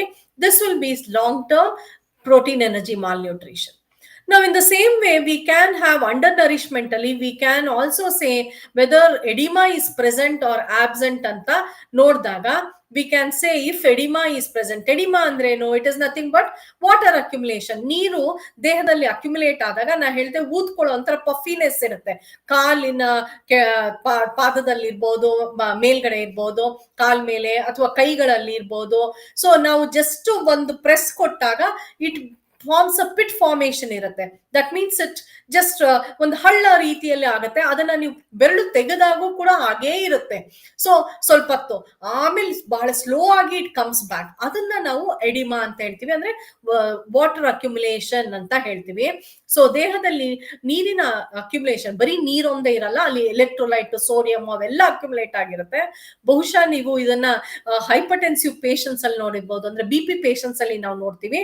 ಕೆಲವು ಸತಿ pregnant women when she sitting for a long period of time, ದೇಹದ ತೂಕದಕ್ಕೆ ಬಂದಿರುವಂತಹದ್ದು ಇರಬಹುದು, ಹಿಂಗೆ ಜಾಸ್ತಿ ಆಗಿರುವಂತದ್ದು, ಅದನ್ನು ನೋಡ್ತೀವಿ. So I am just giving an example how it looks ಅಂತ ಹೇಳೋದಕ್ಕೆ. ಸೊ ಪ್ರೆಸೆಂಟ್ ಇದ್ರೆ 60 to 80% ಪ್ರೆಸೆಂಟ್ ಇದ್ರೆ ನಾವು ಈ ಕ್ಯಾಶ್ ವರ್ಕರ್ ಅಂತ ಹೇಳ್ತೀವಿ, ಅಂದ್ರೆ ಪ್ರೋಟೀನ್ ಎನರ್ಜಿ ಮಾಲ್ನ್ಯೂಟ್ರಿಷನ್ ಅಂತ ಹೇಳ್ತೀವಿ. ಆಬ್ಸೆಂಟ್ ಇದ್ರೆ ಓನ್ಲಿ ಅಂಡರ್ ನ್ಯೂಟ್ರಿಷನ್ ಅಂತ ಹೇಳ್ತೀವಿ. ಅದೇ if it is less than 60%, we say it is marasmic cash worker, that is both protein as well as energy deficiency ಅಂತ ಹೇಳ್ತೀವಿ. ಅಥವಾ ಆಬ್ಸೆಂಟ್ ಇದ್ರೆ ಅದನ್ನ ಬರೀ ಮರಾಸ್ಮಸ್ ಅಂದ್ರೆ ಎನರ್ಜಿ ಡೆಫಿಷಿಯನ್ಸಿ ಅಂತ ಕರಿತೀವಿ. ಸೊ ಈ ರೀತಿಯಾಗಿ ನಾವು ಈ ಮಾಪನ ಮಾಡಿದಂತಹ ಇನ್ಫಾರ್ಮೇಶನ್ ತಗೊಂಡು ನಾವು ಕ್ಲಾಸಿಫೈ ಮಾಡ್ತೀವಿ. ಸೊ ಅದಲ್ಲದೆ you might of you are familiar with these things. ಈ ಒಂದು ಚಾರ್ಟ್ ನ ಕೊಡ್ತಾರೆ ಮಕ್ಕಳಿಗೆ, ಹುಟ್ಟಿದ ಮಗುಗೆ ತಾಯಿಗೆ ಕೊಡ್ತಾರೆ. ಪ್ರತಿ ತಿಂಗಳು ಅವರು ಹೋಗಿ ತೂಕ ಹಾಕಿಸ್ತಾ ಇರ್ತಾರೆ ಇಮ್ಯುನೈಸೇಷನ್ ಹೋದಾಗ. ಅದನ್ನ ಮಾರ್ಕ್ ಮಾಡ್ಕೊಂಡು ಬರ್ತಾರೆ ಡಾಕ್ಟರ್ಸ್. ಮಾರ್ಕ್ ಮಾಡ್ಕೊಂಡು ಬಂದು ಆ ಮಗುವಿನ ಬೆಳವಣಿಗೆ ಸರಿಯಾಗಿದೆಯೋ ಇಲ್ವೋ ಅನ್ನೋದನ್ನ ಈ ಒಂದು ಗ್ರೋತ್ ಚಾರ್ಟ್ ಅಲ್ಲಿ ಹೇಳುತ್ತೆ. So it can be either height or even the weight also. So ಇಲ್ಲಿ ಕಲರ್ ಬ್ಯಾಂಡ್ಸ್ ಮಾಡಿದ್ದಾರೆ. ಯು ಕ್ಯಾನ್ ಸಿ ನಾರ್ಮಲ್ ಇದ್ರೆ yellow colour, then green color ido, then if it is blue, grade 1, then grade 2, grade 3 and very severe malnourishment ಇರುವಂತದ್ನ ನಾವು grade 4 ಅಂತ ಹೇಳ್ತೀವಿ, very dangerous ಅಂತ ಹೇಳ್ತೀವಿ. So growth ಹೇಗಿರ್ಬೇಕಪ್ಪ ಅಂತ ಹೇಳಿದ್ರೆ, ಗುಡ್ ಗ್ರೋತ್ ಇಂಡಿಕೇಟರ್ ಅಂದ್ರೆ ಇದು ಹಿಂಗೆ ಸ್ಟ್ರೈಟ್ ಆಗಿ ಹೋಗ್ತಿರ್ಬೇಕು. ಡೇಂಜರಸ್ ಅಂದ್ರೆ ಹಿಂಗೆ ಸ್ಟ್ರೈಟ್ ಆಗಿರುವಂತದ್ದು.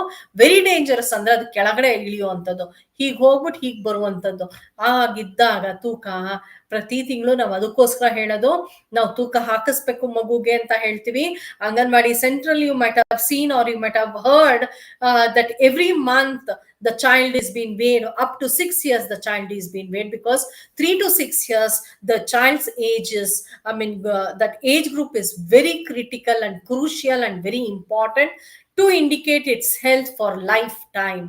ಸೊ ಅವನ ಲೈಫ್ ಅಲ್ಲಿ ಅವನು ಆರೋಗ್ಯವಾಗಿದನೋ ಇಲ್ವೋ ಅನ್ನೋದು ಈ ಒಂದು 6 ವರ್ಷ, ಹುಟ್ಟಿದ ನಂತರದ 6 ವರ್ಷ ಡಿಸೈಡ್ ಮಾಡುತ್ತೆ. That is why it is very important to have these things. That is what I told you. So upward is very good, this is danger, and this is downward is very danger. So upward is indicates the child's growth is good or normal, it is healthy condition. Flat adaga the child is not gaining weight nor growing also, it needs attention and immediate agi enrichment. ಏನಾದ್ರು doctor reference ಮಾಡಬೇಕಾಗತ್ತೆ. Anganwadi centres ಅಲ್ಲಿ they refer to the doctors. If it is downward ಈ ರೀತಿ ಇದ್ದಾಗ they have to immediately refer to health cares, and maybe sometimes it has to be the child has to be hospitalized also. ಈಗ ನಾವು ದೊಡ್ಡವರಿಗೆ ಬಂದಾಗ we have got the body mass index. ಇದನ್ನ body mass index ಅಂತ ಹೇಳ್ತೀವಿ. ಈ body mass index ಹೇಗಪ್ಪ assess ಮಾಡೋದು ಅಥವಾ ಕಂಡುಹಿಡಿಯೋದು ಅಂತ ಹೇಳಿದ್ರೆ, we have to take into consideration the height as well as the weight. once such individual reaches as adolescent, ಅವನ ಒಂದು ಯೌವನಾವಸ್ಥೆಯನ್ನು ಮುಗಿಸ್ಕೊಂಡು, ಟೀನೇಜ್ ಅಂತ ಏನ್ ಹೇಳ್ತೀವಿ, ಅದು ಮುಗಿಸ್ಕೊಂಡು ಅವನು ಹೊರಗಡೆ ಬಂದಾಗ he is referred to as adult. ಅವನು ಅಡಲ್ಟ್ ಆಗ್ತಾನೆ. ಸೊ ಅಡಲ್ಟ್ ಅಂದಾಗ ಅಲ್ಲಿ ಹೈಟ್ ಗ್ರೋ ಆಗ್ತಿರಲ್ಲ. ಯೌವನ ಟೀನೇಜ್ ವರ್ಗುನು ಹೈಟ್ ಗ್ರೋ ಆಗುತ್ತೆ, 19 ವರ್ಷದವರೆಗೂ ಉದ್ದ ಬೆಳೀತಾ ಹೋಗ್ತಾನೆ. ನಂತರ ಉದ್ದ ಬೆಳವಣಿಗೆ ಇರೋದಿಲ್ಲ, ಬಟ್ ಅಡ್ಡ ಬೆಳವಣಿಗೆ ಇರುತ್ತೆ, ಅಂದ್ರೆ ಅಗಲ ಬೆಳೆಯೋದಿರುತ್ತೆ, ಕಂಟಿನ್ಯೂ ಆಗ್ತಾ ಇರುತ್ತೆ. ಹಾಗಾಗಿ ನಾವು ಆ ಹೈಟಿಗೆ ಅವನ ತೂಕ ಸರಿಗಿದ್ಯಾ ಅಂತ ನಾವು ನೋಡ್ಕೊಳ್ಬೇಕು. ಅದನ್ನ ನಾವು ಈ BMI ಅಂತ ಹೇಳ್ತೀವಿ, ಅಂದ್ರೆ ಬಾಡಿ ಮಾಸ್ ಇಂಡೆಕ್ಸ್ ಅಂತ ಕರಿತೀವಿ. Weight divided by height square in metre. So height square in metre ಅಂದ್ರೆ, ಇವಾಗ ಹೈಟ್ ನ 1.5 ಸೆಂಟಿಮೀಟರ್ ಇದು ಮೀಟರ್ಸ್ ಅಂತ ಅಂದ್ರೆ 1.5 into 1.5 ಅಂತ 2 ಸತಿ ಮಲ್ಟಿಪ್ಲೈ ಮಾಡಿದ್ರೆ, ಅದನ್ನ ವೇಟ್ ಅನ್ನ ಅದರಿಂದ ಡಿವೈಡ್ ಮಾಡಿದ್ರೆ you will get the body mass index. So ಹೇಗಪ್ಪ ಮಾಡ್ತೀವಿ ಅಂತ ಹೇಳಿದ್ರೆ, ಹೇಗೆ ತೂಕ ಮಾಡ್ಬೇಕಾದ್ರೆ ನೋಡ್ತಾ ಇದ್ದೀರಾ, ತೂಕ ಮಾಡ್ಬೇಕಾದ್ರೆ ಐ ಟೋಲ್ಡ್ ಯು ಕ್ಯಾಲಿಬರ್ ಇದು ಎಲೆಕ್ಟ್ರಾನಿಕ್ ಇದು. ಅವನು he should not wear the footwears with minimum clothing, without having any heavy things in his hand. They have to do, there is a deflection. ನಾ ಹೇಳದ್ನಲ್ಲ, ಇಲ್ಲಿ ಝೀರೋಗಿ ಈ ಒಂದು ನೀಡ್ಲು ಝೀರೋಗ್ ಬರ್ತಾ ಇರುತ್ತೆ. ನೀವು ತೂಕ ಮೇಲೆ ನಿಂತ್ಕೊಂಡ ತಕ್ಷಣ ಕರೆಕ್ಟ್ ಆಗಿ ನಿಮ್ಮ ತಲೆನೋ ಎತ್ಕೊಂಡು ನಿಂತ್ಕೊಂಡ ತಕ್ಷಣ ಅದು ತೂಕ ಹಿಂಗ್ ಹೋಗುತ್ತೆ. So it will give you, it will stop somewhere here. So ಅಲ್ಲಿ ಮಾಡಿದಾಗ ಅದು ತೂಕ ಅಂತ ಹೇಳ್ಬೋದು. 30-40 kg ಅಂತ ಇದೆಯಲ್ಲ, that is nothing but in kgs it refers. Next height, ನಾನು ಹೈಟ್ ಆದಾಗ same way your that is back foot, that is heel, then leg, then buttock, then back, that is ಬೆನ್ನು ಅಂತ ಹೇಳ್ತೀವಲ್ಲ ಅದು, then the back of the head. ಇಷ್ಟನ್ನು ಕೂಡ ಗೋಡೆಗೆ ಅಥವಾ ವುಡನ್ ಪ್ಲಾಂಕ್ಗೆ ತಾಕೋ ಹಾಗೆ ನಿಂತ್ಕೊಳ್ಬೇಕು ಸ್ಟ್ರೈಟ್ ಆಗಿ. And this for plank, you can see the that is marking also here. There is screw, you can loosen it, then slide this plank down, and just above the let it has to touch the head, ಅಲ್ಲಿವರೆಗೂ ನೀವು ಅದನ್ನ ಮಾಡಿ screw ಮಾಡಿ tight ಮಾಡಿಬಿಟ್ಟು ಇವ್ರನ್ನ ಹೊರಗಡೆ ಕರ್ಕೊಂಡು ಬಂದು ನೀವು ರೆಕಾರ್ಡ್ ಮಾಡುವಂಥದ್ದು. ಇದು ಹೈಟ್ ರೆಕಾರ್ಡಿಂಗ್ ಆಗುತ್ತೆ. Now, how the BMI is being classified ಅಂದ್ರೆ ಬಿಲೋ 18.5 ಆದ್ರೆ ಅಂಡರ್ ವೇಟ್ ಅಂತ ಹೇಳ್ತೀವಿ. ಅದಕ್ಕೆ ಮಾಪನ you don't have for calculation of BMI is weight divided by height square in meters ಅಂತ ಹೇಳ್ತೀವಿ. ಸೊ ಅಲ್ಲಿ ಅದಕ್ಕೆ ನಮ್ಗೆ ಯಾವುದೇ ರೀತಿಯಾದ ಯೂನಿಟ್ಸ್ ಎಲ್ಲ ಸೆಂಟಿಮೀಟರ್, ಮೀಟರ್, ಕೆಜಿ ಅಂತ ಏನೂ ಇಲ್ಲ. It is a number. This same number, if it is below 18.5, the individual is referred to be underweight. If it is between 18.5 to 24.9, we call him as normal. If it is above 25, overweight, and 30 and above idre obese anta heltivi. 30 and above iddaga adrallu kuda ನಾವು classify ಮಾಡ್ತೀವಿ. we classify as obese grade 1, grade 2, grade 3 ಅಂತ classify ಮಾಡ್ತೀವಿ. ಅದೇ ರೀತಿಯಾಗಿ skin fold thickness to measure the fat content as we saw in the children, we do that. See how ಹಿಂದ್ಗಡೆ ತೋಳಿನ ಹಿಂಭಾಗದಲ್ಲಿ ಮೆಲ್ಲಿಗೆ ಒಂದ್ ಸ್ವಲ್ಪ ಪಿಂಚ್ ಅಂದ್ರೆ ಗಟ್ಟಿಗೆ ಹಿಂಡೋದಲ್ಲ, ಮೆಲ್ಲಿಗೆ ಮಾಂಸಖಂಡನ ಹಿಂಗೆ ಎಳ್ಕೊಳ್ಳೋ ಅಂತದ್ದು. So will be measuring the fat mass as well as non fat mass. Fat mass ಮಾಡ್ಬೇಕಾದ್ರೆ ಈ ಇದು ಕ್ಯಾಲಿಪರ್ಸ್ ನ, ಸ್ಕಿನ್ ಫೋಲ್ಡ್ ಕ್ಯಾಲಿಪರ್ಸ್ ನ ಯೂಸ್ ಮಾಡ್ತೀವಿ, ಈ ಮೆಷಿನ್ ಯೂಸ್ ಮಾಡ್ಕೊಂಡು ಮಾಡುವಂಥದ್ದು. Then we have got, apart from that, we have got the waist and the hip measurement, which will also give us the fat accumulation. So the place where the fat has been accumulated in the adult anta helidre, it is abdomen and the stomach area dalli ಜಾಸ್ತಿ ಇರುವಂತದ್ದು. ಈ ಒಂದು ಏರಿಯಾದಲ್ಲಿ fat accumulation ಇರುತ್ತೆ ನಮ್ಗೆ. ಹಾಗಾಗಿ ಇದು ಎರಡನ್ನೂ ತಗೊಳ್ತೀವಿ. ಸೊ ತಗೊಂಡು ಸ್ಟ್ಯಾಂಡರ್ಡ್ ಗೆ ಕಂಪೇರ್ ಮಾಡುವಂತದ್ನ ನಾವು ನೋಡ್ತೀವಿ. ಸೊ ಇಲ್ಲಿ ನೋಡ್ತಾ ಇರ್ಬೋದು, ವೇಸ್ಟ್ ಸರ್ಕಂಫರೆನ್ಸ್ 94 ಇರಬೇಕು ಮೇಲ್ಗೆ, ಮತ್ತೆ ಫಿಮೇಲ್ಗೆ ಇಟ್ ಶುಡ್ ಬಿ 80 ಸೆಂಟಿಮೀಟರ್ಸ್ ಅಂತ. ದೆನ್ ಲೆವೆಲ್ 2 ಬಂದಾಗ that is healthy, then overweight and obese ಅಂತ ಕರಿತೀವಿ ನಾವು. ದೆನ್ ಸಿಮಿಲರ್ಲಿ ಹಿಪ್ ಸರ್ಕಂಫರೆನ್ಸ್ ನಾನು ಹೇಳಿದೆ, ಅದು ಕೂಡ ನಾವು ಫ್ಯಾಟ್ ಅಕ್ಯುಮುಲೇಷನ್ಗೆ ನಾವು ನೋಡುವಂಥದ್ದು measurement. And interpretation is fat waist divided by hip ratio ಅಂತ ಹೇಳ್ತೀವಿ, WHR ಅಂತ ಹೇಳ್ತೀವಿ. ಸೊ ಇದನ್ನ ಕೂಡ ನಾವು ಸ್ಟ್ಯಾಂಡರ್ಡ್ಗೆ ಕಂಪೇರ್ ಮಾಡ್ತೀವಿ. ಹೀಗೆ ಸ್ಟ್ಯಾಂಡರ್ಡ್ ಕಂಪೇರ್ ಮಾಡ್ಬಿಟ್ಟು if it is not more than that or less than that, we say malnourished or under nutrition, that is underweight or over nutrition ಅಂತ ನಾವು will specify that. ನಾವು overall ತಗೊಂಡಾಗ advantage, ನೀವು ಇಷ್ಟೊತ್ತು anthropometric assessment ನ ಕೇಳ್ಕೊಂಡ್ರಿ. We have got, we have understood, I think it is very sensitive and very accurate also, and gives us in number. Readings ಎಲ್ಲ number ಅಲ್ಲಿ ಕೊಟ್ಟಿರೋದ್ರಿಂದ it is very easy to record, and then it is very easy to read also, and it is non expensive and minimum training is required. So only thing is sometimes it may have minimum error, observers minimum error ಅಂತ ಹೇಳಿದ್ರೆ, ಸರಿಗೆ ಆ machine ಝೀರೋಗೆ ನಿಂತಿಲ್ಲ, ತೂಕ ಮಾಡ್ಬಿಟ್ಟಿರ್ತೀರಾ, ಅಥವಾ ಅದು stuck ಆಗ್ಬಿಟ್ಟಿದೆ, ನೀವು ನೋಡ್ಕೊಂಡಿರಲ್ಲ. ಈ ರೀತಿಯಾದ ಒಂದು ಪ್ರಾಬ್ಲಮ್ ನ ನಾವು ನೋಡುವಂತದ್ದು ಲಿಮಿಟೇಷನ್ಸ್ ಆಗಿರುತ್ತೆ ಈ ಒಂದು ಆಂಥ್ರೋಪೋಮೆಟ್ರಿ. Now coming to the next very important, that is clinical assessment anta helde. Clinical assessment is very short, that is just you see and find some physical signs. So it may be specific or it may be non-specific also, we don't know, but some change is there in the individual andaga adanna now clinical assessment anta karitivi. So it is very nice, like we examine the hair, the mouth, then gums, nails, skin, eyes, tongue, ಎಲ್ಲವನ್ನು, ಥೈರಾಯ್ಡ್ಗೆ ಗಂಟ್ಲು ನೋಡ್ತೀವಿ, bones ನ ನೋಡ್ತೀವಿ. So ಎಲ್ಲವನ್ನು ಇದನ್ನೆಲ್ಲ ಮಾಡುವಂತ general checkup ಮಾಡಿದಾಗ ಅದನ್ನ ಕ್ಲಿನಿಕಲ್ ಅಸೆಸ್ಮೆಂಟ್ ಅಂತ ಹೇಳ್ತಾರೆ. ಅಡ್ವಾಂಟೇಜ್ ಅಂದ್ರೆ ಬಹಳ ಬೇಗನೆ ಆಗತ್ತೆ. It is very fast to perform and very inexpensive, ಅದಕ್ಕೆ ಖರ್ಚೇ ಇಲ್ಲ. ಅಂಡ್ ಲಿಮಿಟೇಷನ್ಸ್ ಅಂದ್ರೆ it doesn't give any information, conclusion ಬರಕ್ ಆಗೋದಿಲ್ಲ. So that is the only thing.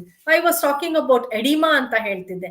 C, ಒಂದು ಸಣ್ಣ ಜಸ್ಟ್ ಟಚ್ ಕೊಟ್ರೆ ಹೀಗೆ ಹಳ್ಳ ಆಗುವಂಥದ್ದು ನೋಡಿ. ಅವರು ಸ್ವಲ್ಪ ಪ್ರೆಷರು ಹಾಕಿರಲ್ಲ, ಸುಮ್ಮನೆ ಸಣ್ಣ ಟಚ್ ಕೊಟ್ಟಿರ್ತಾರೆ. ಟಚ್ ಕೊಟ್ಟಿದ್ದಾಗ ಮತ್ತೆ ತೆಗೆದು ಬಿಡ್ತಾರೆ ಬೆರಳನ್ನ, ಹೇಗೆ ಹಾಗೇ ಉಳ್ಕೊಂಡಿದೆಯಲ್ಲ, ಇದನ್ನ ಎಡಿಮಾ ಅಂತ ಕರಿತೀವಿ. ಇದು ಮಕ್ಕಳಲ್ಲೂ ಆಗ್ಬಹುದು. ಯಾವ ಮಕ್ಕಳಲ್ಲಿ ಅಂದ್ರೆ especially protein energy malnutrition ಇರುವಂತಹ ಮಕ್ಕಳಲ್ಲಿ we see the signs and symptoms, that is nutritional status signs and symptoms ನ ನೋಡ್ತೀವಿ. ನಂತರ vitamin A deficiency. Vitamin A deficiency ಇದೆ ಅಂದ್ರೆ especially vitamin A deficiency gain will be seen in the children itself. ಅದು ಒಂದೊಂದು ಹಂತದಲ್ಲಿ ಇರುತ್ತೆ. ಕೆಲವು ಹಂತನ ನಾವು ರಿವರ್ಸ್ ಮಾಡಿ ಅದನ್ನ we can improve it or we can correct it also. But once it reaches some extent it cannot be corrected. So finally ಏನಾಗುತ್ತೆ ಅಂದ್ರೆ ಆ ಮಗು ತನ್ನ ಸೈಟ್ ನ ಅಥವಾ ವಿಷನ್ ನ ಕಳ್ಕೊಳ್ಳುತ್ತೆ. ಕಣ್ಣು ಕಾಣಿಸೋದನ್ನ ಕಂಪ್ಲೀಟ್ ಆಗಿ ಕುರುಡ ಆಗುವಂತಹ ಒಂದು ಚಾನ್ಸಸ್ ನ ನಾವು ನೋಡ್ತೀವಿ.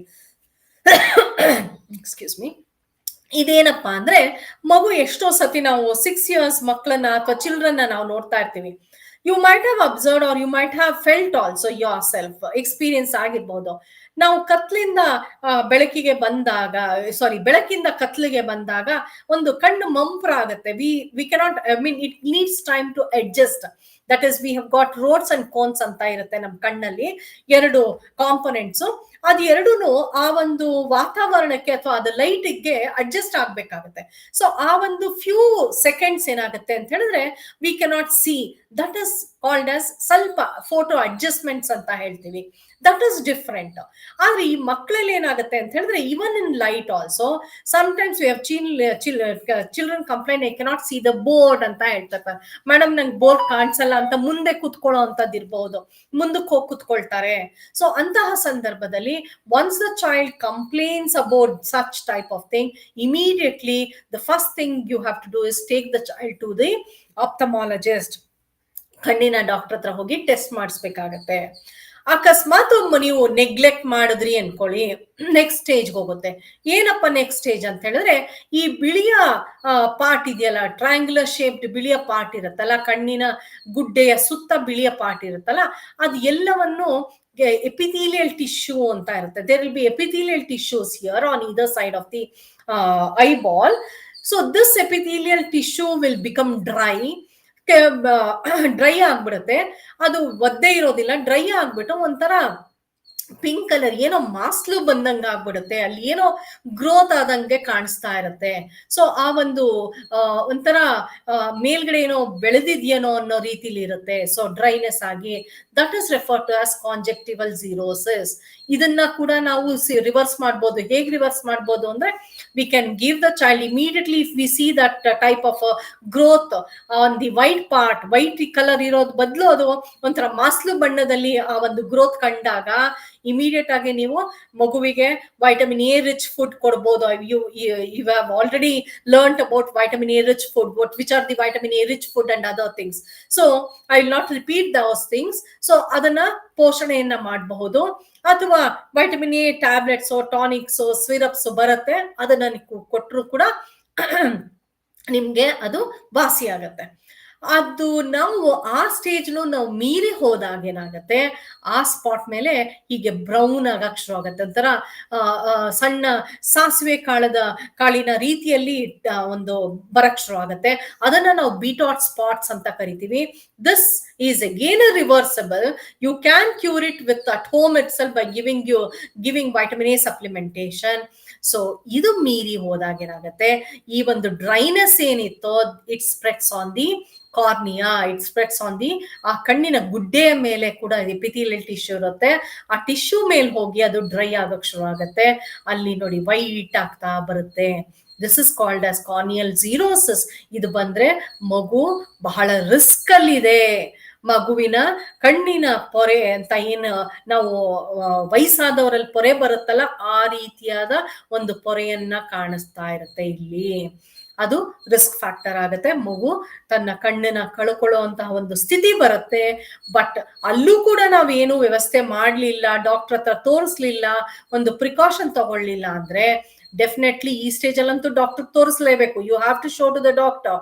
ನೆಕ್ಸ್ಟ್ ಸ್ಟೇಜ್ ಏನಾಗತ್ತಪ್ಪ ಅಂತ ಹೇಳಿದ್ರೆ ಅಲ್ಸರ್, ಅಂದ್ರೆ ಡ್ರೈ ಆದಾಗ ಏನಾಗತ್ತೆ, ಇನ್ಫೆಕ್ಷನ್ ಆಗಕ್ ಶುರುವಾಗಿ ಆ ಒಂದು ಏರಿಯಾ ಅಲ್ಸರೇಷನ್ ಆಗತ್ತೆ, ಕಾರ್ನಿಯಲ್ ಅಲ್ಸರ್ ಅಂತ ಕರಿತೀವಿ. ಇಟ್ ಬಿಕಮ್ಸ್ ಮೋರ್ ಒಪೀಕ್, ಎಲ್ಲ ಫುಲ್ಲು ಹರಡ್ಕೊಂಡ್ಬಿಟ್ಟು ಆ ಗುಡ್ಡೆಯ ಮೇಲೆ ದಪ್ಪವಾದ ಒಂದು ಬಿಳಿಯ ಪೊದರೆ ಆಗ್ಬಿಟ್ಟು ಕೆರೋಟೋಮಲೇಷಿಯಾ ಅಂತ ಹೇಳ್ತೀವಿ. ಅದು ಕಂಪ್ಲೀಟ್ ಆಗಿ ಮಗುವಿನ ವಿಷನ್ ಅಥವಾ ಕಣ್ಣಿನ ದೃಷ್ಟಿ ಕಳ್ಕೊಳ್ಳುತ್ತೆ. ಅಥವಾ ಆ ಒಂದು ಮಗುವಿನ ಕಣ್ಣಿನ ಗುಡ್ಡೆ ಮೇಲೆ ಒಂದು ಸ್ಕಾರ್ ಬಂದ್ಬಿಡುತ್ತೆ ಹೀಗೆ. ಸೊ ಅದು ಮಗು ಕಣ್ ಕಳ್ಕೊಂಡ್ ಬಿಡತ್ತೆ ಕಂಪ್ಲೀಟ್ ಆಗಿ. That is why you have to be very careful. ಇದು ಸೈನ್ಸ್ ಅಂಡ್ ಸಿಂಪ್ಟಮ್ಸ್. ಇದನ್ನ ನಾವು ನಾವೇ ನೋಡ್ಬಹುದು, ನೋಡಿ ಮಾಪನ ಮಾಡಬಹುದು. ಅದಕ್ಕೆ ನಾವು ಕ್ಲಿನಿಕಲ್ ಸಿಂಪ್ಟಮ್ಸ್ ಅಂತ ಹೇಳೋದು. ಅದೇ ರೀತಿಯಾಗಿ ವೈಟಮಿನ್ ಡಿ ಡಿಫಿಷಿಯನ್ಸಿ ತಗೊಂಡಾಗ ಮಕ್ಕಳಲ್ಲಿ ಎಷ್ಟೋ ಸರ್ತಿ ನಾವು ಹಳೆಬ್ರು ನಮ್ಮ ಅಜ್ಜಿ ಮುತ್ತಜ್ಜಿನ ಕೇಳಿದಾಗ ಹೀಗೆ ಬೆಂಡಾಗಿದ್ರೆ ದೆಸೆ ಒಂದು ಕಾಲು ತುಂಬಾ ಅದೃಷ್ಟ ಅಂತ ಹೇಳ್ತಾರೆ. ಖಂಡಿತ ಅದೃಷ್ಟ ಅನ್ನೋದನ್ನ ನೀವು ಬದಿಗೊತ್ಬಿಟ್ಟು ಏನು ಪ್ರಾಬ್ಲಮ್ ಅಂತ ನೀವು ಡಾಕ್ಟರ್ ಆರ್ಥೋಪೆಡಿಷಿಯನ್ ಅವ್ರ ಹತ್ರ ಕೇಳಬೇಕಾಗತ್ತೆ. It is referred in children. If you see, it may be due to vitamin D deficiency and it is referred to as rickets. 2 types it will be bone leg ಅಥವಾ knocked knee ಅಂತ ಹೇಳ್ತೀವಿ. ಇಲ್ಲಿ ಹೀಗಾಗುವಂಥದ್ದು ಅಥವಾ ಹೀಗಾಗುವಂಥದ್ದು, both concave as well as convex shape ಅಲ್ಲಿ ಇರುವಂತದಕ್ಕೆ ಹೇಳ್ತೀವಿ. In the same manner, we have got vitamin C deficiency also. Usually we see this in infants. ಮಕ್ಕಳಲ್ಲಿ ನೋಡ್ತೀವಿ, ಮಗುವಿನಲ್ಲಿ ನೋಡ್ತೀವಿ, ಹಾಗೆ ದೊಡ್ಡವರಲ್ಲಿ ಕೂಡ ನೋಡ್ತೀವಿ. ವೈಟಮಿನ್ ಸಿ ಡೆಫಿಷಿಯನ್ಸಿ ಇದ್ದಾಗ, ನಮ್ಮ ಆಹಾರದಲ್ಲಿ ಸಪ್ಲೈ ಮಾಡದೇ ಇದ್ದಾಗ ಗಮ್ ಹೀಗೆ ರಕ್ತ ಬರಕ್ ಶುರು ಆಗತ್ತೆ.